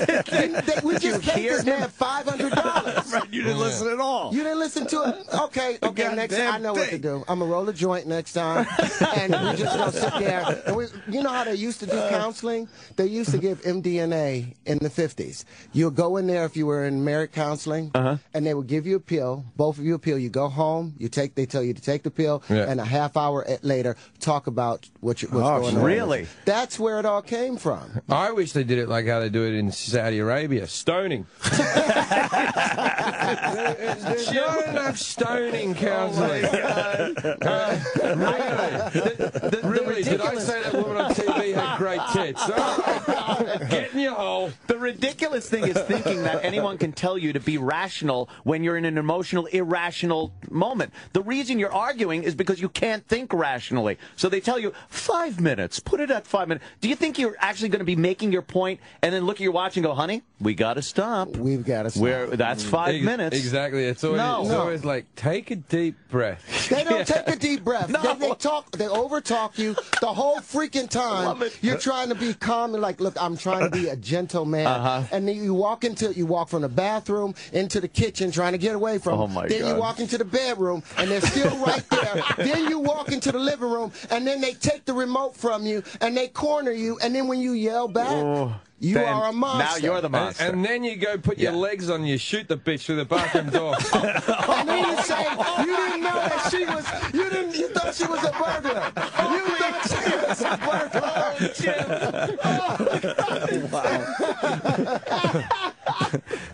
Or you can get stabbed 27 times and shot in the head. That was a crazy story. She's batshit crazy, that one. Oh, but they can get away with it. Look at Lorena Babbitt. She didn't go to jail. No. But let a man do that to a woman. Yeah. It's a hard time. Oh, my God. Speaking about that making your brains, Opie, when you had kids, did you go to parenting classes? Yeah, in the beginning. Yeah, we went to one, right? And they had this video where there's this guy, and they're like, hey, everyone, don't shake babies. And I'm like taking the piss. I'm like, can someone get me a pen? So I can write this down? You know that. And then they got this guy in the video that's like, when you feel like shaking the baby, count to 10. Then don't. Who wants to shake a baby? You shake a martini. No. I want to shake a baby. I tell you what, I dream about shaking my fucking baby in the middle of the night. I don't do it because I'm a rational person. Okay, all right, but you think about it. I would love to just do it during like a lullaby, like go to sleep, you little fucking cunt. Keep the money. I want your baby. Oh my God. They will challenge you, those babies. No, you understand why some parents lose their fucking minds. Yeah. No, you got to get back to smacking your kid in the mouth. Now, you know the way they used to do. Yeah. You know, when I was a kid, I school. got smacked in the mouth all the time. I turned out all right. I got my ass whooped at least 3 times a day. My father would come home, dude, I know you did something. Get your ass over. Come here. Come here. And he used to whoop us with these laughs. You know that they put the plaster on? Oh, those little thin pieces. Yeah. And he'd whip us on our thighs because my daddy was a Muslim. He'd whip us on the bottom of our feet and our thighs. And I turned out all right. And how does that make you feel? And do you you find that has affected your relationship today? Oh, boy. Psychobabble. No, I knew I did something wrong when I felt the wrath of the belt. The belt? You know? My dad had his belt, and he'd come in and give us a few whacks with that thing. And then if we were, like, almost bad enough to get hit, he would hang the belt on the bedroom door, and that buckle would, like, glimmer in the light like a warning. Like, there it is. And that was good enough. I'll tell you what, you haven't lived until you've had a 300 to 400 pound woman who... Jim's mom. That's my whole sentence. No, you haven't lived until... My mother, this was her trick, right? You'd do something, you'd break something, and then you'd be like, fuck, am I in trouble? She'd be like, nah, you're not in trouble. Everything's fine. And then she'd leave it till 3 a.m. and she'd wake you up to a beating. Wow. That's now, cruel. if you had a black grandmother... Right. You know those extension cords? Yeah. Oh, shit. We didn't have any extension cords in the house. I'd cut them in half because they would beat the shit out of you with an extension cord and then have the audacity to rub butter on you afterwards. Now, baby, you know you shouldn't have done that. Come on over here. You know you do it again, I'm going to whoop your ass again. Now get over here. That's mean, man. That's torturous. I once laid my mother out, punched her in the stomach when I was a teenager, and she hit the ground like a bag of shit. and to this day, I have no problem with it. I'm kind of proud of it. She used to hit me every day. That tactic, though, is like when you get people that are held hostage, and the guy goes, "You'll go home today," and they put you in the car, give you your civvies, drive you around the block, and you're like, wait a minute, we're going back. Yes, you'll not go home today. That is torturous. Do you watch Locked Up Abroad? That's psychops that she's doing on you. That's the best show on TV. I locked up abroad once. Me and Rick James. Yeah, that's frightening. That's a frightening show. I want to talk about more about Dead Man Down over here. Man Down. That's what we're talking about. Yeah, we're talking about Dead Man Down. Women have on men is basically Dead Man Down. And before they had Viagra, it was Dead Man Down. Now Dead Man Standing, the resurrection. So what's the gist of the movie? No, the movie is just about the revenge that we have, like him beating the shit out of his mama. I beat the shit out of He upped it a little bit for you. I gave her one in the bread basket. One in the bread basket. You knocked the wind out of her. Yeah. I wouldn't call that a beating. It's just about revenge. You got Numi's character that's out for revenge for the person that messed up her face when really it was her daddy. You know, well, not her daddy. She's a beautiful girl. I shouldn't have said that. I love her. Numi, you're out there. But no, and then you've got Colin's character who has lost his entire family, and everybody's looking for revenge. And you've got my character, who's just a nice black guy in the movie that's trying to be upscale in the middle of a white neighborhood. And you got people that's throwing shit on top of me like it's my fault. I didn't do anything to anybody, but why do people keep fucking with me? That's what the movie should be. That's what it should be. Right. Because I remember that character. That sounded familiar. A little bit.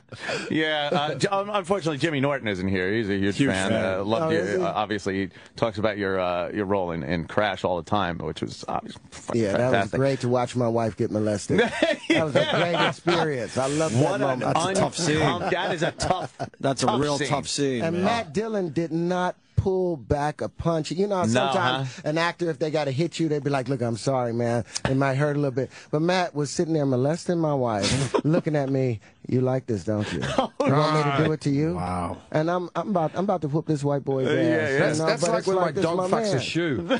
What? You know when your dog fucks a shoe and stares at you? Like, well, that's what I'm gonna do to you. You got some crazy shit going on with you, man. He looks at you when he's doing it. Jefferies. We had Give you the stink eye. I knew this dog that used to do that to everybody, and then there's this little kid. I was like 7, but it was this 6-year-old girl and the dog's name was Chewy. And when the dog jumped on her, now we told her, we just said, just stay still, knowing that the dog would keep humping her. Oh shit! Just to watch. So bad. Her name's Lucy. I was 7, but I was 7. You knew that shit was cool. It was cool back You then. knew at 7. Unbelievable, man. Well, the movie's going to fucking do very well. Yeah, it's no one's gonna, today. No one's Today. going to see that dumb Oz movie. They're going to see this thing. The Oz movie looks shit, doesn't it? Well, it's getting 0 stars. It's too much CGI. 0 stars. Yeah. And it's like, we know the story. Uh-huh. Well, you're going to bring the wizard. It's going to be before that. You're going to try to kill the witch. We know you don't fucking kill her. She's in the next movie. Are we still talking about women? It's more about counseling. He's helping out your movie, Terrance. Indirectly. Holy shit. Yeah, you're right. You're right. You're absolutely right. I can tell you what happens. I bet you the wizard stays. Yeah, you bet. Yeah, he you probably think? travels. He probably stays. There really wouldn't be any Maybe surprises. they kill the Probably wizard right. and a new one takes his place. Hell no. Probably. You know Luke. who takes his place? Alphonse. Alphonse. In this movie. Yeah. Dead Man Down takes Yes. the Wizard of Oz. Who gives a damn about the Wizard of Oz? Fuck that. You know, they didn't even bring the midgets back. Nope. What was that about? I mean, that was my biggest complaint with Charlie and the Chocolate Factory. Yeah, the Yeah. Oompa Loompas. No dwarfs, no ticket money from me. No. You got to bring back. You can't bring out one dwarf and. Well, and Hollywood figured out we could handle one dwarf. People will handle one dwarf. And we'll people go we'll crazy just multiply for the a one load dwarf. of dwarfs, man. I tell you what, I played the Little People's Convention of America at the Marriott in Anaheim. You did? I have a dwarf friend, Brad Williams, who's a comic, and he said, I got this gig, and I tell you what, man, there was so many dwarfs, and they all go to just fuck each other, right? Because it's like a convention of them, and it's like an even playing field. Right. And they're quite. Everyone's a dwarf. They don't have to compete with normal-sized people. My dwarf friend Brad, the thing that he said was wrong. He goes, because there was kid dwarfs and everything like that. He goes, the biggest problem he has is you know when you look at it like a child who's a dwarf, he goes, I can't tell whether it's a child or an adult either. Like he's a dwarf. He'll be chatting to a girl that he thinks like 25, and he'll be like, oh, so you're 11.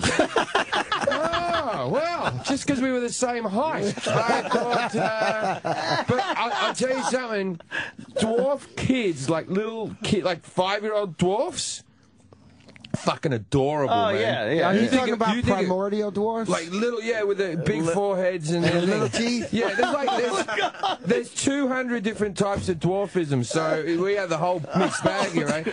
But it makes you not want to have a regular kid. Really? Oh, if you had one of them in your house, You know, a little baby dwarf. it's like if your baby was walking. Like your baby, they're outrageously good. The little dwarves. Terrance might have tapped out on Did this y'all one. remember? No. Do y'all still in? remember Terrance that is in? Randy All right, Newman good. song? I really did. Short people got nobody. Right. That was a mean song. Apparently so. A lot of people didn't I like didn't it. make that up. I really did do that gig. Yeah. Yeah, I was a giant. I saw these. They put this game room up for all the dwarf kids, like with video games and stuff. I'm a pinball nut, and they had a couple of pinball machines there. I thought, why the fuck aren't these kids playing the pinball machines? Oh, no. It takes 2 dwarf children to play a pinball machine. Really? Because their arms don't reach around. they have to do it like a 3-legged race. Flipper at a time. I'm not laughing. See, he tapped out. He's tapping out, I think. No. He's trying to be cool, but I think he's tapping out. Oh, my God. I can't believe this. He was all right when I punched my mother. Yeah. I was not. Yesterday, for the first time, I never had a sexual attraction to a little person like that. But yesterday, I saw a little person, he was quite cute. Well, they had a few of the porn star ones there. Porn stars? Wow. There's a lot of porn star dwarfs, man. Big industry. Yeah, there are. Big And industry. we had a few of those little hoochie fucking porn star chicks. It was quite the scene. There's a few well, obviously the little one from, what was that, Total Recall? The little blonde one? Oh, yeah, the original one, yeah. She was kind of, you looked and went, I might throw that one a little flip. We had a bad we had a bad experience with a dwarf on our show. She thought she wanted to be a stripper, and we go, come on in. We'll see if you're doing everything right. Oh, we had her audition for us. Right. She got up on like one of the consoles and started dancing, and then she burst into tears. Oh, it was very uncomfortable. Yeah. She realized, I guess, that she didn't want to be a stripper. Who consoled her? Which one of you consoled her? It might have been Jack Black. He was in that day. And Jack Black used to do the show. Yeah, and a Colin was into. And Tom Hanks' son. Colin Hanks, yeah. It was a weird day.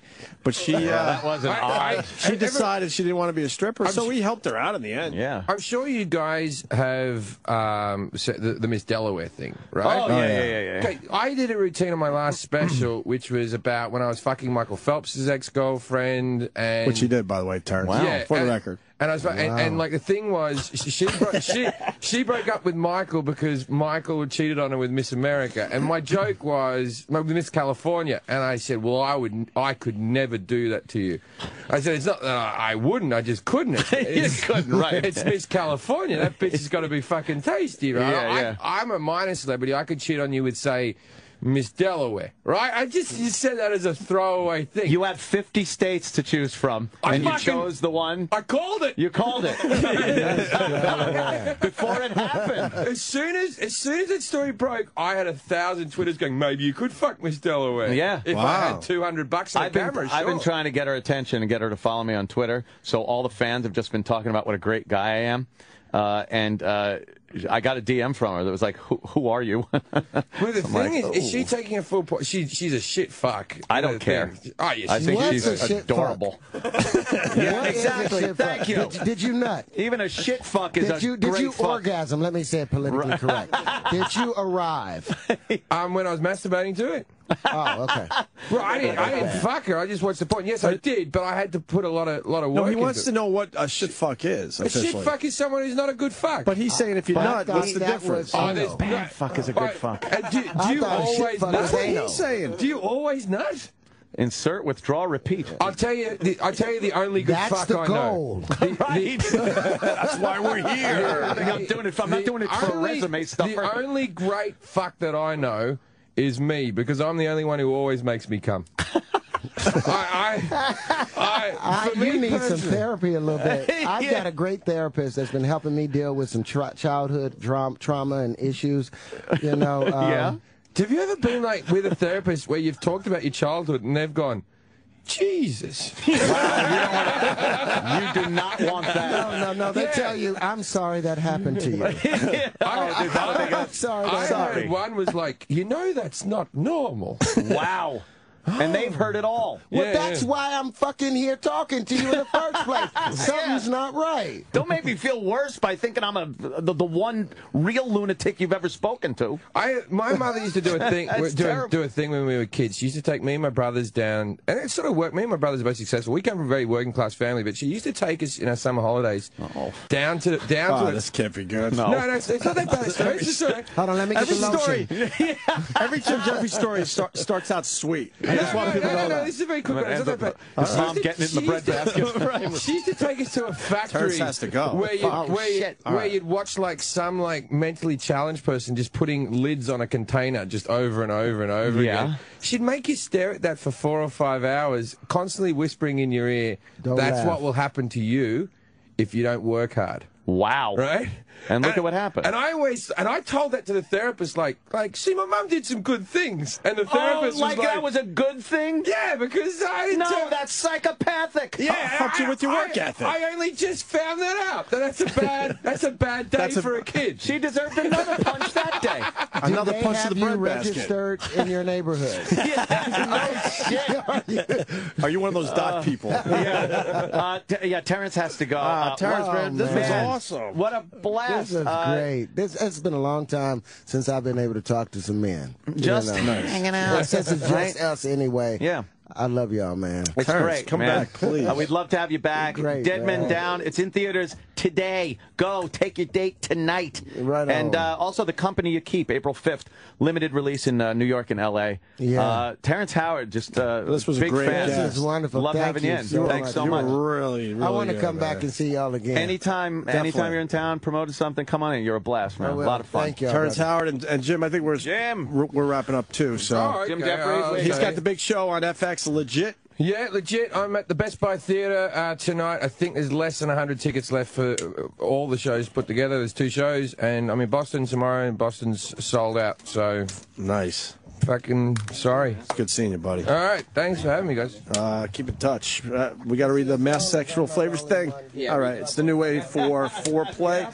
Available in 4 tantalizing flavors. These oral gel strips will be the spark to light your bedroom flame. Visit sexualflavors.com to purchase or find a retailer near you. How are you? Wow, wait. What's happening? How are you? Well, we were talking to Terrance and Jim Jefferies. Very nice. How are you? Nice to see you. Damn. Now, y'all see what happens to black hair with these things on now? I got this nice little, you got this little ramp going on over here. Look like I had major surgery. What are you promoting? Yep. What are you promoting? What is he promoting? I'm promoting a movie. Yeah? That I produced and Nice. and then it's coming out tonight. Very cool. It's called Adventures of Serial Buddies. It's the first serial killer buddy film. And it's coming up against Dead Man Down tonight? Yeah. I hope y'all do terrible.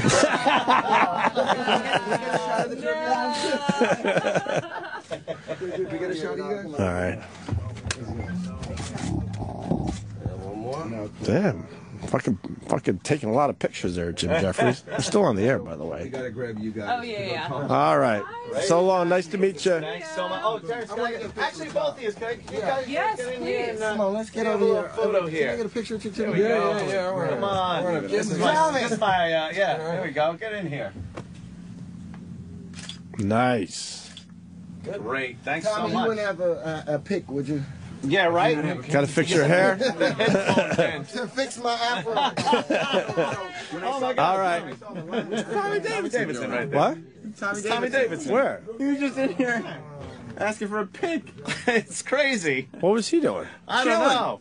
Was he in the whole Terrance Howard time? was asking Tommy Davidson for a pic. Was he in the whole time in the corner? No, he was out. What is he? Thing, man. Yo, what are you doing, Tommy? Yeah, there he is. It's not a black thing. It's not a black. It's not a black thing. He got a pig. I know, right? Yeah, he got the whole Hebrew program. Fucking Tommy Davidson. Having a Garfield.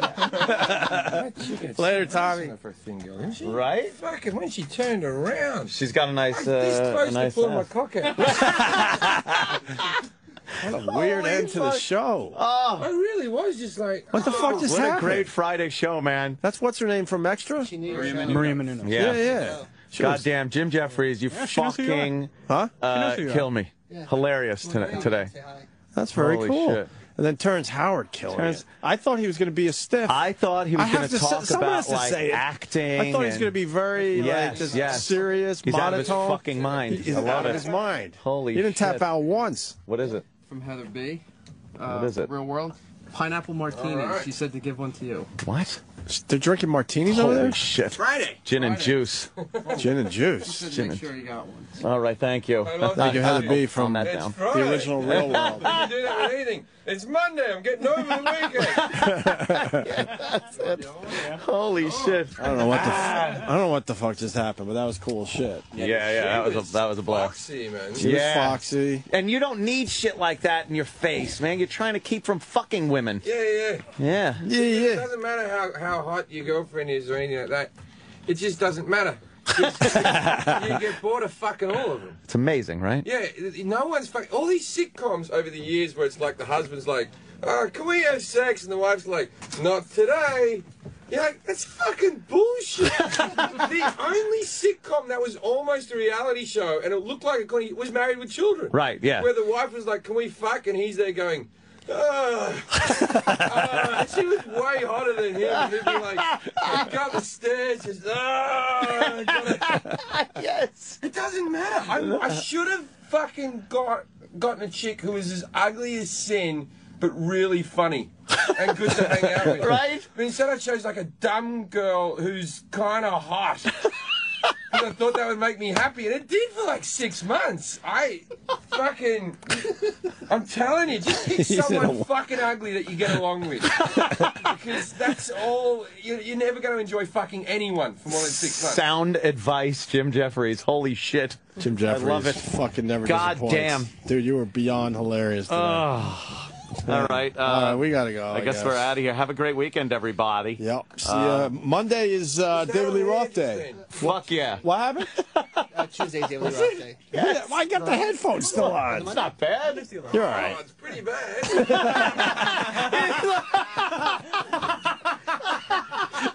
You go, it's not not bad. It's pretty bad. Holy fuck, Tim! I thought we were done. Yeah, we were until you started talking. I don't walk around like this. It's all right. You weren't really on mic. Love you, honey. All right. I don't walk around like this with a microphone 2 inches from our face and headphones on. Anyway. Yeah. Yeah. Yeah, it was a bit. Some of your new material. Yeah. Working it out here on the show. I like it. Yeah, that was very good. It's fucking funny. It'll work. David Lee Roth on Monday. That's going to be fucking cool, man. Yeah, David Lee Roth, right? Yeah. Yep, enjoy your weekend. All right. Later, man. Bye. The Opie and Anthony Show is pretty much over. And now, the Opie and Anthony Show continues. This is After O&A Live. Here's your host, Sam Roberts. Oh, yes. It's After Opie and Anthony Live. And look who's still here.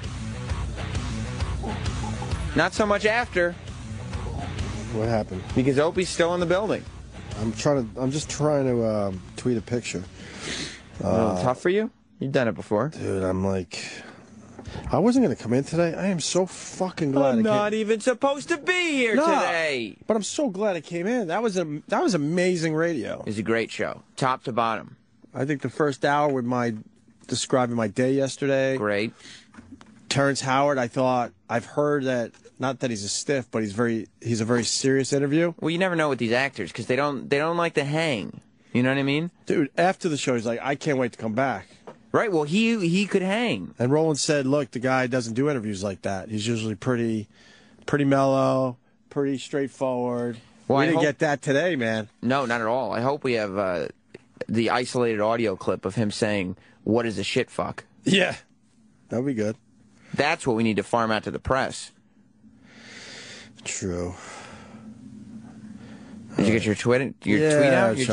Honestly, I was just trying to be witty, and I'm like, just tweet it. Just tweet the picture. You can't overthink these things. It's a picture from my vantage point. That's kind of cool. Just say, look, it's Terrance Howard. I just went with an amazing time with Terrance Howard and Jim Jefferies. That's it. That's it. What are you thinking about it for? You're right. You just write it and you send it. It's not like somebody's going to see one of your tweets and be like, holy shit, we need to make this guy the next big thing. Yeah, right. It's a body of work, Opie. It's a full body. It's not just one little thing. That's true. Opie Radio will not suffer. And Opie Radio is a brand. It is a brand. Like Pepsi, that's a brand. Opie Radio on YouTube for the latest elevator show. You're the blue magic of Twitter. We got a great idea thanks to Troy Kwan for an elevator show. I don't know if he's going to do it, though. What's the idea? David Lee Roth in the elevator. There's an idea there, too. I just think just having that dude in the elevator. We want him to sing I'm Just a Gigolo. Okay. Every time the door opens. But as soon as it closes and the person comes in, he stops singing. And then will that also be a test to see how much pride David Lee Roth has left? Oh, man. You got to think I could get him on the elevator show. I bet you could. Well, it's also going to depend on how the interview goes. Because if he comes in a little hostile... Well, we've said some weird things about him over the years. Right. And, I mean, you attacked him, but that's when he was doing the radio show and he was kind of competing. So that's all fair and love and war. Well, his radio show was weird. It wasn't focused. Look, it wasn't weird. It was terrible. We can just say what it was. It wasn't a good show. But he's a good talker, and he's a good personality. He's a great personality, but I don't know if I'd want to hang out with him. He seems like he's exhausting, but I can't believe that didn't translate to radio. I was an intern. I was actually not even officially an intern. I was back from school for Christmas and just working for free because I'm a hustler. It's what I do. Who told you to hang in there? You did. Mm-hmm. And I take advice, unlike the other people around here who are just like, what? I'm not on duty? Do you know what you said to me when David Lee Roth's show started?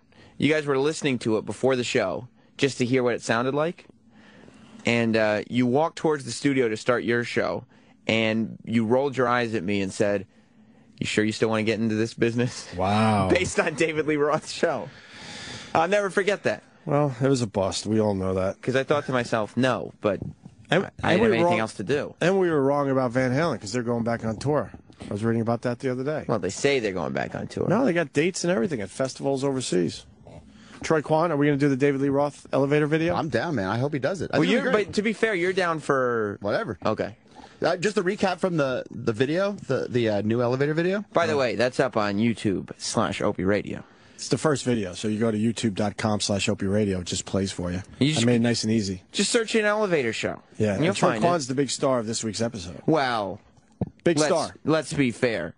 Troy Kwan is maybe a supporting role. There's a big star in the video, and that's the woman who works in security, who's at in the corner of the elevator. Oh, the time. Yeah, totally forgot she was in the video. She's the Wait, star she works in my security? view. Yeah. Was she cool? She's awesome. Oh, okay, I flirt with her every day. Yeah, Sam flirts with her every day. But the Miz hit me so hard. There was no handprint on me, but he hit me so hard that my tit swelled up. God. I had a tit. And you're already so sensitive about your nipples. Yeah. And of course, there's a lot of comments about my nipples, too. Well, they knew. They knew where to attack. Yeah, yeah. They couldn't help talking about your body. But yeah, secretly they want to have sex with you. But I had a full titty. I had probably like a B full cup. B? Yeah. Wow. And that was swelling? I was like, what the fuck happened to my tit? Dude, wrestlers hit hard. Yeah. You know? No I mean, joke. that's what they do. Yeah. They have the ability to do it. Just because they pull punches every now and then, or every time they throw a punch, doesn't mean that they can't do it. And I think he was insulted that I asked him to hit me again. Because he really made it hurt? He was like, all right, I'm going to show you, motherfucker. Well, that's the old school wrestling mentality. That's what got John Stossel slapped in his ears. Because, you know, you go up to a wrestler and you're like, you kind of act like he's not as tough as he says he is. Yeah. And they've been hearing that, you know, it's phony all their lives. So they're like, okay, here's phony. Boom! Now you have a titty. Yeah. Yeah, I mean, obviously, even fake wrestlers know how to fucking hit. Yeah. That's why that's always been so stupid. Right.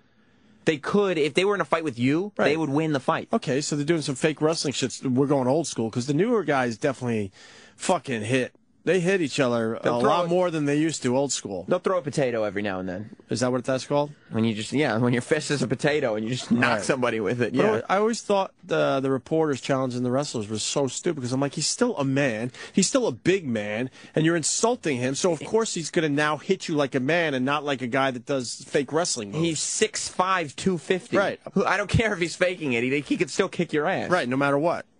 All right, I got to go home. And you learned that the hard way, didn't you, Troy? Yeah. Pushing the Miz. He was a cool dude, though. He is. He's very cool. Did you enjoy having the Miz in here? Yeah, I like the Miz. Yeah. We go way back with him, and and I like that Troy's the star of the latest video. Well, again, I'm going to give it to my homegirl who works security here. Well, Troy's also... And that's not a black thing. That I said homegirl. It's not because she's black, but she happens to be. Troy might get a bigger role in the show. In which show? The elevator show. Oh, okay. I was about to say. What? I got a lot of ideas, man. He's coming with ideas. He is? He's coming to the table? Might give him an actual title. What do you want? I don't know. Executive producer? I got to think about it. Of Opie's elevator show? That's cool. Well, wouldn't you want like a writer thing? If you're coming up with ideas, that's a writer. I'll head give you writer. writing credit. All right. Maybe you could give him the Stangl head writer, executive producer credit. The David Lee Roth idea is really good. And then he has another idea that's really good. Can you tell me what it is? No, because keep some of them we kind of want it to be a surprise. You gave away this week's fucking punchline. It's a video. It's a video. It's a video punchline. Nobody's watching that to see. No one knew for what's sure gonna that the happen. Miz was going to fucking slap his sunburn. It's a minute and a half long. It's not exactly. Are we that sensitive about spoiler alerts that we can't get through 90 seconds? Yes, I'm trying to build the elevator show. Troy, did you sit there thinking, "Oh, I can't believe Sam gave away the ending"? Yes. Well, I mean, it's Opie's video, so. Of course. However he interprets that. Whatever boss man says, right? You're trying to keep your new job. I'm getting advice from Coke Logic. Oh, good. I give you. He's like, you got to go the next step and get a desk in the elevator for quick sit-down interviews. Well, yeah, that's you got to host it, start a little something. I feel like there's so much you could do with that. It's endless. Well, of course, any weird shit that happens in an elevator with unsuspecting people, that's it. And it's so quick. Right. It's you can talk to anybody doing anything because it's going to be a minute long. That's it. You need 2 stools and then you can interview people. All you need is 2 stools in there. Yeah, but the desk is the joke, like a late night talk show. I think I'm going to have a musical guest next week. In the elevator? Yeah. Was that the David Lee Roth thing? No, Mustard's going to break out a cover. What's that one song? Creep? No, he's not. The AOL. Fuck. AOL? It was a big hit like 2 years ago. Big Steve Case hit? Shit, keep talking. I'll find it. Did it start with like a welcome? No, you asshole. You said AOL. Are you excited about this? Your new job, Troy? Yeah, I got a ton of ideas. Head writer, executive producer of the Opie elevator. Is that officially what it is? I thought that's what we agreed upon. Oh yeah, Sail. Sail? Yeah, that song's Sail. By who? I said AOL. I did say that right. America Online. Keyword I Sail. gotta go home and sleep. AWOL Nation. I don't know that song. You know Sail by AWOL Nation. I know Come Sail Away. Give me Sail by AWOL Nation. Come sail away with me. Mustard might do this as a cover, as my musical guest in the elevator. I think Monday. Give it to me, E-Rock. He's telling me I know this song. I beg to differ. Of course you know it. It was a huge hit 2 years ago. Oh, I know this song. From this? Yeah.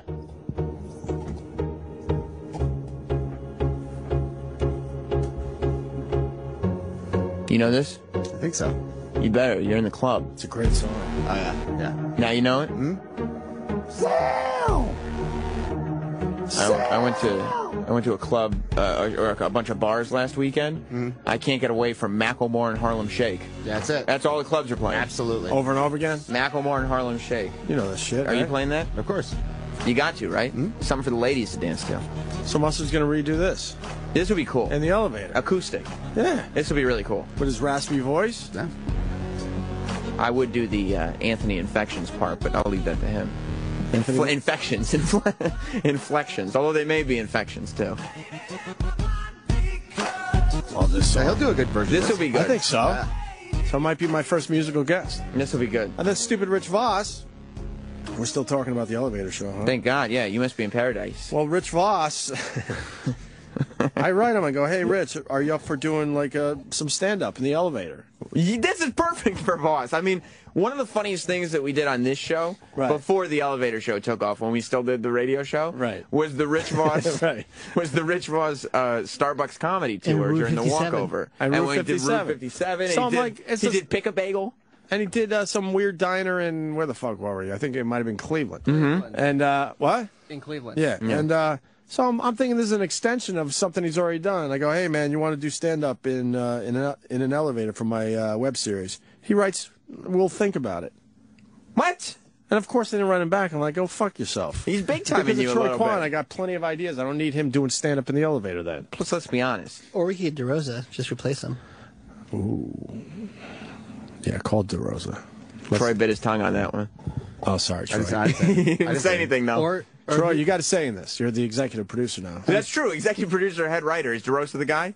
Or should we pick like a young up-and-comer? Soder? Well, I think. Soder. See what our options are. Soder?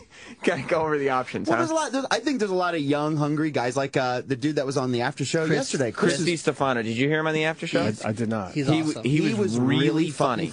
Really? How do I know him? He opened up for Jay Moore. He's on MTV2's Guy Code. He headlined Caroline's last night. The Governor. She was I'll have to check him out.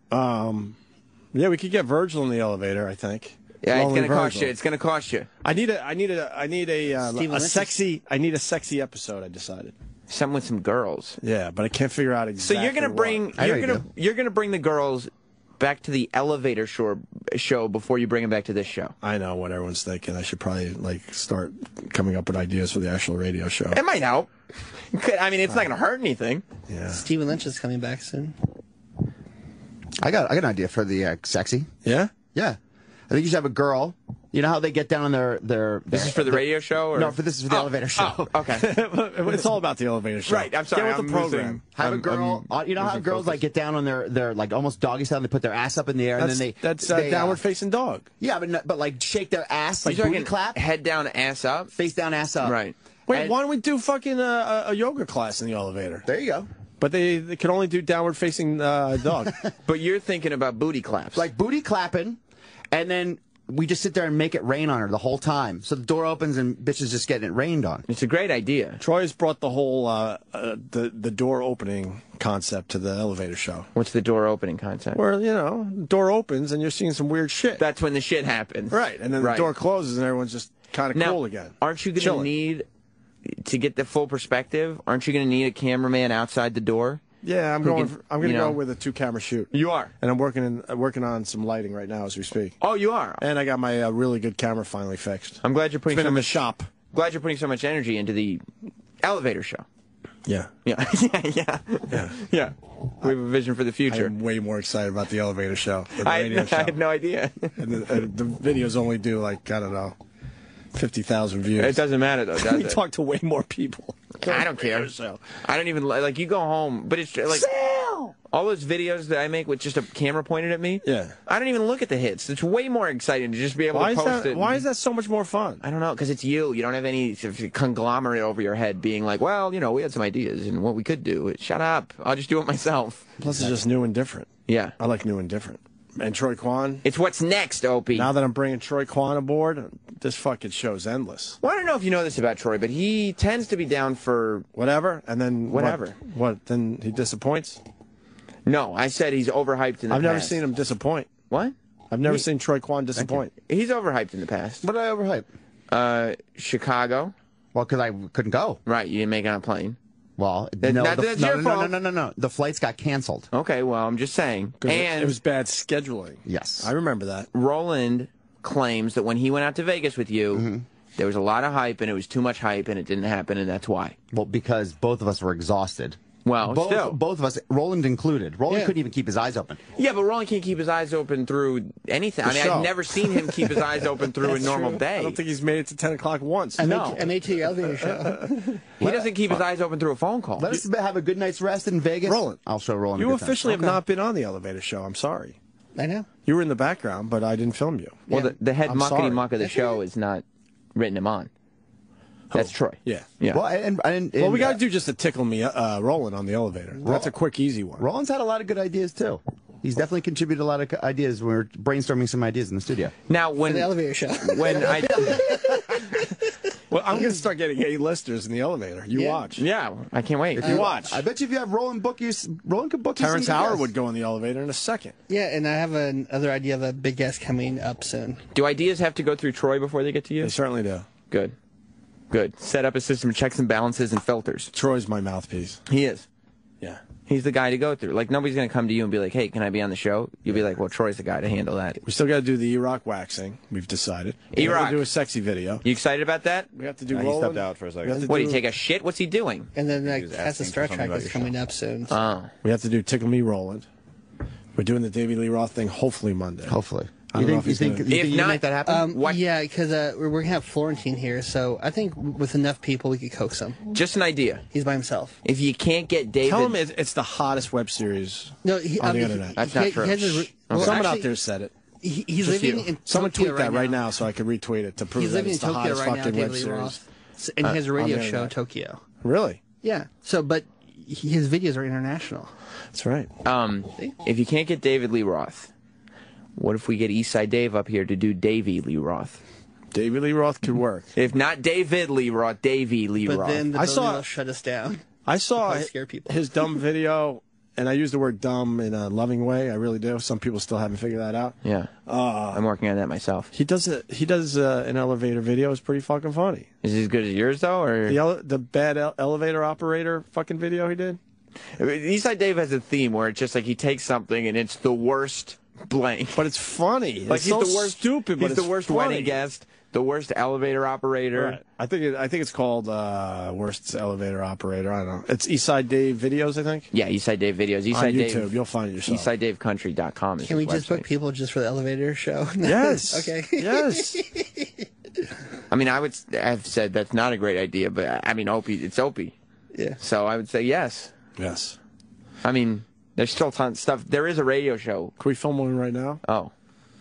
Yeah, I mean, there's nothing going on here. Why don't you guys go film an elevator show? Perfect. Do the rest of the show in the elevator. Well, I'll probably just do it here. Why? That's stupid. Well, I don't want to step on your territory. I don't want to fuck with your shit.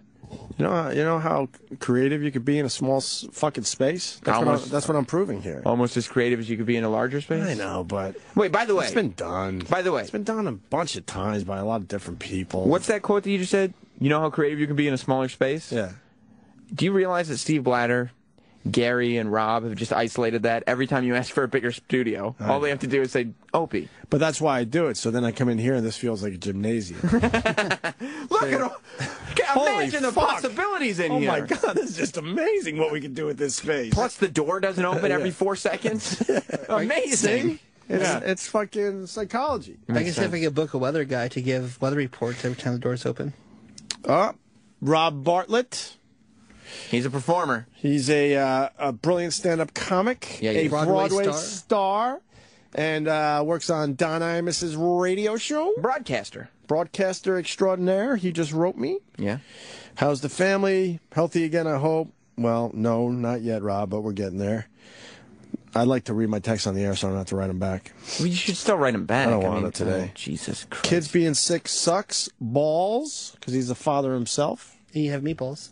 Stop it. And then he writes, and he's not listening right now, out of nowhere, he writes, BTW, by the way. I always wondered. Elevator show is... What's that word right there, sir? Shit? Why would he text you that? Why would he write that? Troy, I could count on you. Why? If he doesn't like the elevator shit. Genius. Oh. Genius, I guess I he read writes. that wrong. I'll just sit back and wait for the Stengel brothers to write me. I know a thing or two about being creative. Did you hear what Daryl Hammond said about me yesterday while you guys were tearing me down? What? Brilliant. He said, don't worry about that. You're brilliant. Because you found a video for him? That's right. All right. That's right. I think we overused that word myself. Brilliant? Well, I think genius is overused, personally. True, but in this case, it's That's the real problem, right? The overuse takes away from the real use. Exactly. Yeah. God, you're smart, Sam Roberts. I was just thinking You're not a genius, but you're smart. Oh, man. Brilliant? No. Oh. No, far from that. Not even close. All right. Anyone around to film an elevator show? I'm under pressure. He texted me, Opie, when I came in here. I got 5 days left. When I came in here on Sunday to do my show, he was like, anybody around there to do an elevator video? I'm like, it's Sunday. Nobody's here. Well, because I got to do them on the fly now. Yeah, you got 2 in the chamber for next week. I don't know. Hopefully. Yeah. Dem and Dave will work out. Right? One of the two will work out. I'm pretty sure. Diamond Dave. Him doing that would be... He's the fucking man. I saw Van Halen last summer. They sounded so good. Really? Yeah. They sound the same at Cafe Wall. We'll see if he's the man. Yeah. We'll find out on Monday. Hey, is Terrance Howard going toward the elevator? Yeah, you better go grab him. I got to hang out near the elevator now. Hey, T. Howard. Yo, Howard. T. I think Yo, T. His last interview is like 11. TH. Huh? His last interview is at 11. Right. No idea what he said. Who? Diamond Dave? No, Terrance Howard's last interview is 11, so he'll be free at 11:25 or so. All right, what else is going on? Nothing, man. All right, good. Then you take over. All right. Oh, you were already taking over? This was already my show. You were a guest in my house. Wow. Never forget that. Wow, didn't even notice. Yeah. So will that make you feel comfortable? That's pretty smooth. I put you at ease. That was pretty smooth. I got you to admit that you care far more about the elevator show than the radio show. I think everyone knows that, though. Yeah, that was obvious. Takes the littlest thing to make me excited. Ooh, new, shiny. Yeah, I'm that guy. Yeah. I'll be bored with the elevator show within weeks. But then somebody will give attention to some other new thing, and you'll go, yes! Of course. You see Maria Menounos go to your elevator show? I think it's Menounos. What can I ask her in the elevator?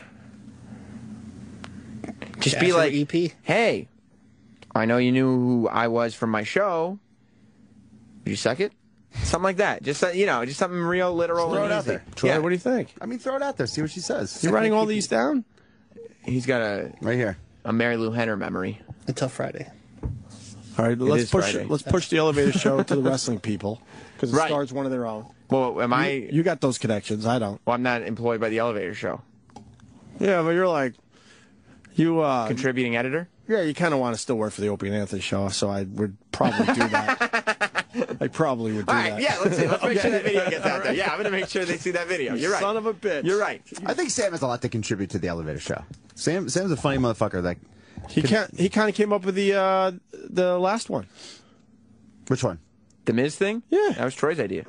Troy Kwan's idea. He's been taking credit for it for the last 2 days. God damn it! I haven't been taking. Can I tell you something, Troy?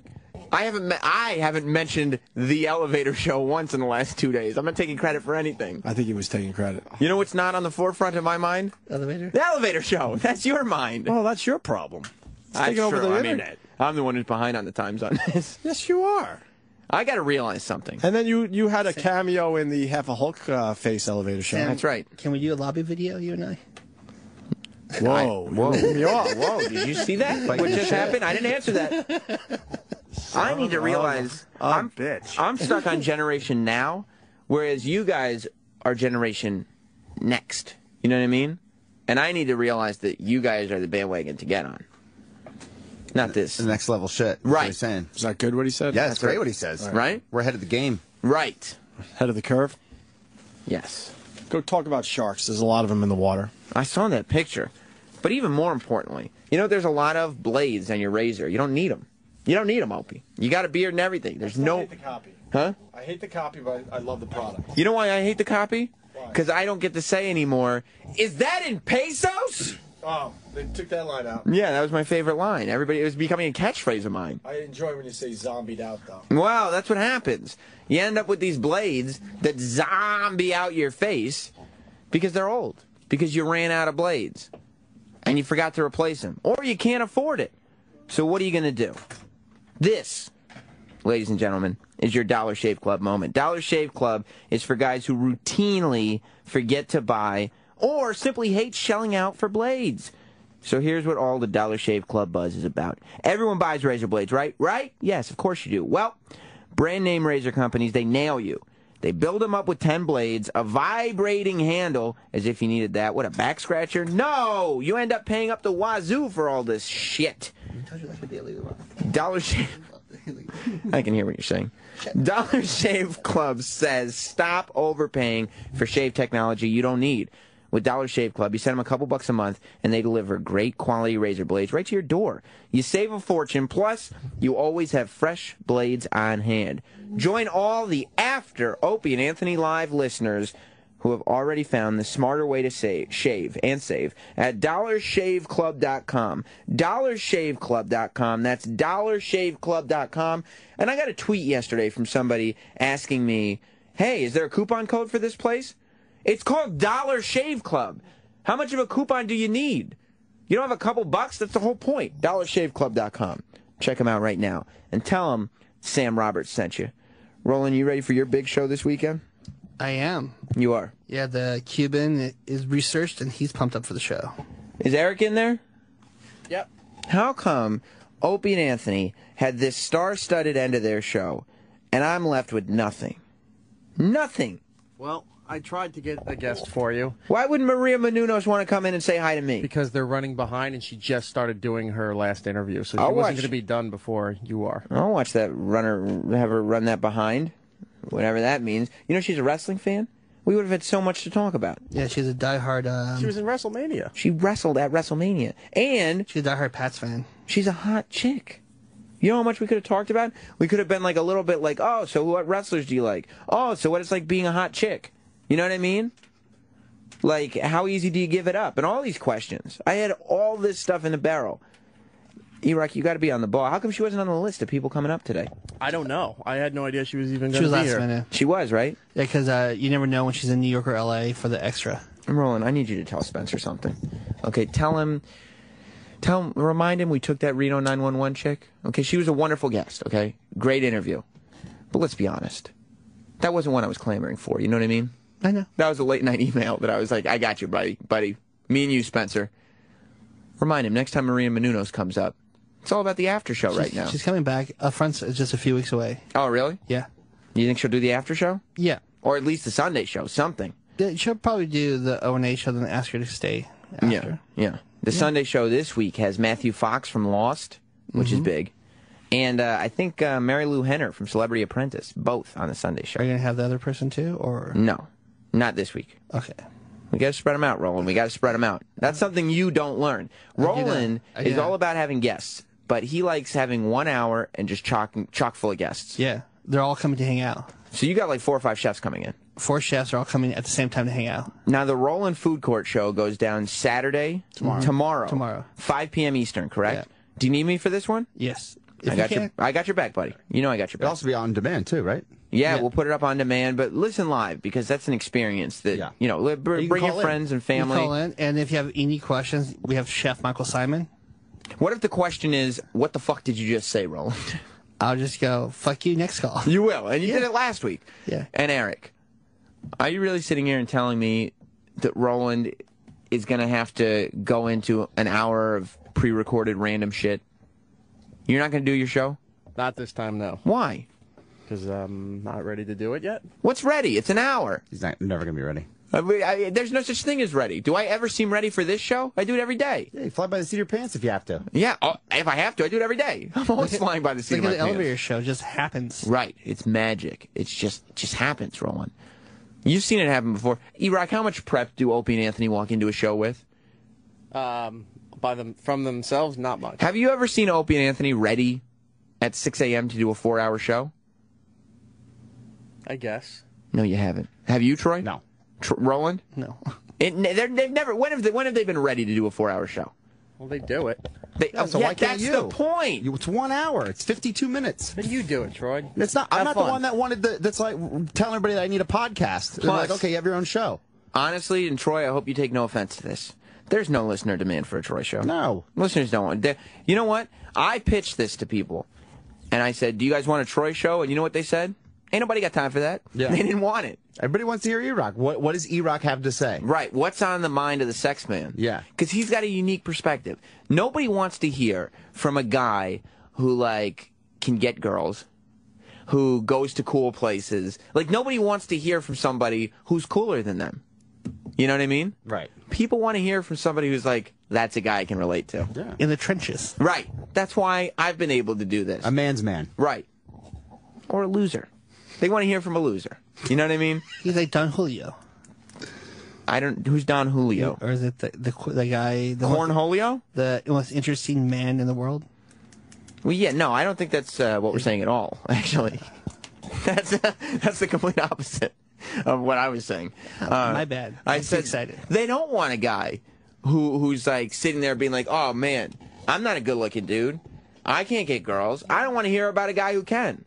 I want to hear from a guy who fucking sits at home and plays Lego toys and watches The Simpsons and Animaniacs. And he has a new TV. Eric, you have a new TV? Yes, I do. How big is that TV? That is 60. What the fuck? They make 60-inch TVs, Troy? Apparently. I had no idea. Well, they make 65 like Opie's. Well, yeah, I don't know. Hopefully they still make them because Opie needs a replacement. How many TVs are there in your house now? That would be 6. Jesus Christ, 6 televisions. Let me get one. Yeah, you can take He's like a Dave & Buster's. Can I have one? We got a 19-inch you can take. 19-inch? Eric, I need to do better than that. We need to upgrade the Nageltron, you feel me? No, you left the Nageltron when you moved. Because it was a giant 100-pound tube TV. Yeah, I know. Now tell me this, Eric. Are we ready for tomorrow night? Bageling with the Sex, Episode 2, starring Eric Nagel. Not tomorrow, no. Why not? Why? Because I'm not going to do it tomorrow. Okay, you want me to run down your show for you? I'll do it. You want me to prep your show? Yeah, go ahead. Okay, we spend 10 minutes talking about the wrestling episode of The Simpsons. Take calls on that. Okay? So that's 10. You spend 15 minutes booking your own fantasy WrestleMania. 25 minutes right there. You spend another 15 minutes talking about your favorite... No, 20 minutes talking about your favorite cartoon from when you were a kid. That's the easiest, simplest, and they'll want to hear it from you. Call in your favorite cartoon from when you were a kid. I liked Denver the Last Dinosaur. You know, taking calls about that. You're up to 45 minutes now. And from 45 to 52, Transformers or GoBots, what is the supreme robot? And also airs Netflix picks. I just gave you 52 minutes, Eric. Would you co-host it with him if he did it? Yeah. Did you hear that? I heard it. But he doesn't want me co-hosting. Why? Do you want me co-hosting, Eric? You want me to do this for you? No. Why not? Because you got your own thing. I got my own thing. Yeah, but obviously he doesn't think he can carry the weight of it. Eric, will you do that show? I just formatted it for you. I understand, but I'm not doing it tomorrow. How much prep do you need? I say the bageling with the sex show still happens. And then what do we do? I mean, we just recap all the funny stories that we've ever heard about Eric. We take calls. People can give their comment on them. Eric, it's like either show up and do the show, or don't show up and or talk about me for an hour. Oh no. Yeah, but it's not going to be the most flattering. Yeah, don't think. So it's 5 days a week. So what's the difference? No, good point. Well, So I mean, you know what's worse than 5 days a week? 6 days a week. When it's invading your weekend life, that's worse. Like, can you imagine if we just went through every photo about Eric? I mean, we'd only have an hour. Right, but we could get through every a lot. Photo. Like the worst Eric moments on the air. I mean, there's a lot to do. Yeah, but I don't want to have to put in work into a show that Eric's not even going to be a part of. No, he'd be a part of it. He'd be there, right? Oh, yeah. He's there in spirit. He'd be a topic of conversation. Yeah. Roland, are you ready for yours? Yeah. You are? Yeah. The chefs are going to bring some food. They are bringing food. They're bringing food, booze. Now we're talking. And the vegan chef is going to bring some special drinks. Vegan chef? Yeah, she's super hot. I like that. I like when people bring food. They're all going to bring food, drinks. Jess was wondering about going, but then she described the people who work here as scavengers. She goes, was there going to be food there? I'm going like, yeah, there's going to be all kinds of chefs. And she's like, yeah, but whenever anybody brings food there, everybody turns into scavengers. You can't get any. It's true. No, but I'll make We're sure. just so happy that there's something going on up here where we can actually eat. But she's a lady. Well, she'll get first served. Let's go to Richard in Virginia. Richard. What's going on, man? You got a show in for the Batman 90s cartoons. You like Batman the Animated Series? Oh, hell yeah. The Dark Horse series, those things were awesome, man. Eric, what do you think? I've actually never watched them. Oh, really? Why not? I wasn't into Batman at that time. Here's a show, Eric. There's a show right here. What about Toon Time with Eric Nagel? Oh, yeah. What if you did a show about cartoons tomorrow night? You always talk about it. What if we did Toon Time with Eric Nagel? That is such an easy show. You don't have to prep because you already have all the information. It's literally, you just take calls for 52 minutes about cartoons that people like. And nobody's going to make fun of you because they never do. Every time you do one of these projects, you're always like, oh, everybody's going to make fun of me. And then they never make fun of you. Do they? It always ends up pretty good because you know what you're doing. You've been in radio for years. You know what you're doing here. How long have you said you've been in radio? 20? Since I was 16. So that's over 20 years. Yeah. Imagine Eric actually doing like over. No, it's not. Oh. Imagine doing like a music show. Yeah, I mean, I think Toon Time with Eric Nagel is the show. Maybe Bageling with the Sex didn't work, and maybe it needs a little more prep. Toon Time with Eric Nagel. Eric, tomorrow night at 6 p.m. Eastern, Toon Time with Eric Nagel. No. Why not? You're driving me insane. I just want to hear you do a good show. I understand that, but not this time around. Why? Just tell me why. Give me to do it. Why? Because I don't want to. Don't give me a 7-year-old answer. Give me like a real adult. Like it's the same answer I gave you when you started this weeks ago. Why? I just don't want to do it right now. But why not? Why Because do you not want to do it? to. You're going to have fun if you do it. You can't be afraid of success, Eric. Do not fear success. Because you know what happens if you're afraid of success? Failure. And that's what you should be afraid of. Failing. Mike, you're on the show. Yo, Eric, this is Mike in Virginia. I'm gonna listen tomorrow because I want to know what happened to James Bond Jr. when in the 90s. You remember that theme song, Eric? James Bond Jr., James Bond. Remember that? I remember the show. Yeah. Okay. Then the fact that you remember James Bond Jr. means you should be doing a show called Toon Time. It didn't last long. But you remember it. Tyler in Texas. Love you, love the show. Johnny Bravo was by far the best cartoon ever. Johnny Bravo, Eric. Johnny Bravo, Cartoon Network, very good show. Toon Time with Eric Nagel. Why not? You're killing me. You can't be afraid to succeed. And his whole name too. It's a great name. It's not even a shitty name. Toon Time with Eric Nagel. Roland will give you some copies of Roger Rabbit to give away. It'll be great. Yeah. What do you think, Eric? We have to go. We're out of time. You fucking pussy. Can I mention something real quick? Yeah. March 23rd, I'm in Reading, Pennsylvania at Building 24 with White Noise, 2 of the guys from the Bloodhound Gang, so come out. Maybe Eric will do a surprise Toon Time show tomorrow, but he is really pussying out right now. 5 p.m. Eastern is going to be the food court. Sunday afternoon at 4 is my show. It always is. It's not a special thing, so if you don't usually listen, don't listen thinking it's a big deal. And that's it. Roland, good luck tomorrow. I'll see you. Thank you. And Toon Time. Toon Time with Eric Nagel is, I don't know. It's Make genius. it happen. It should happen. See you this weekend. Goodbye, everybody.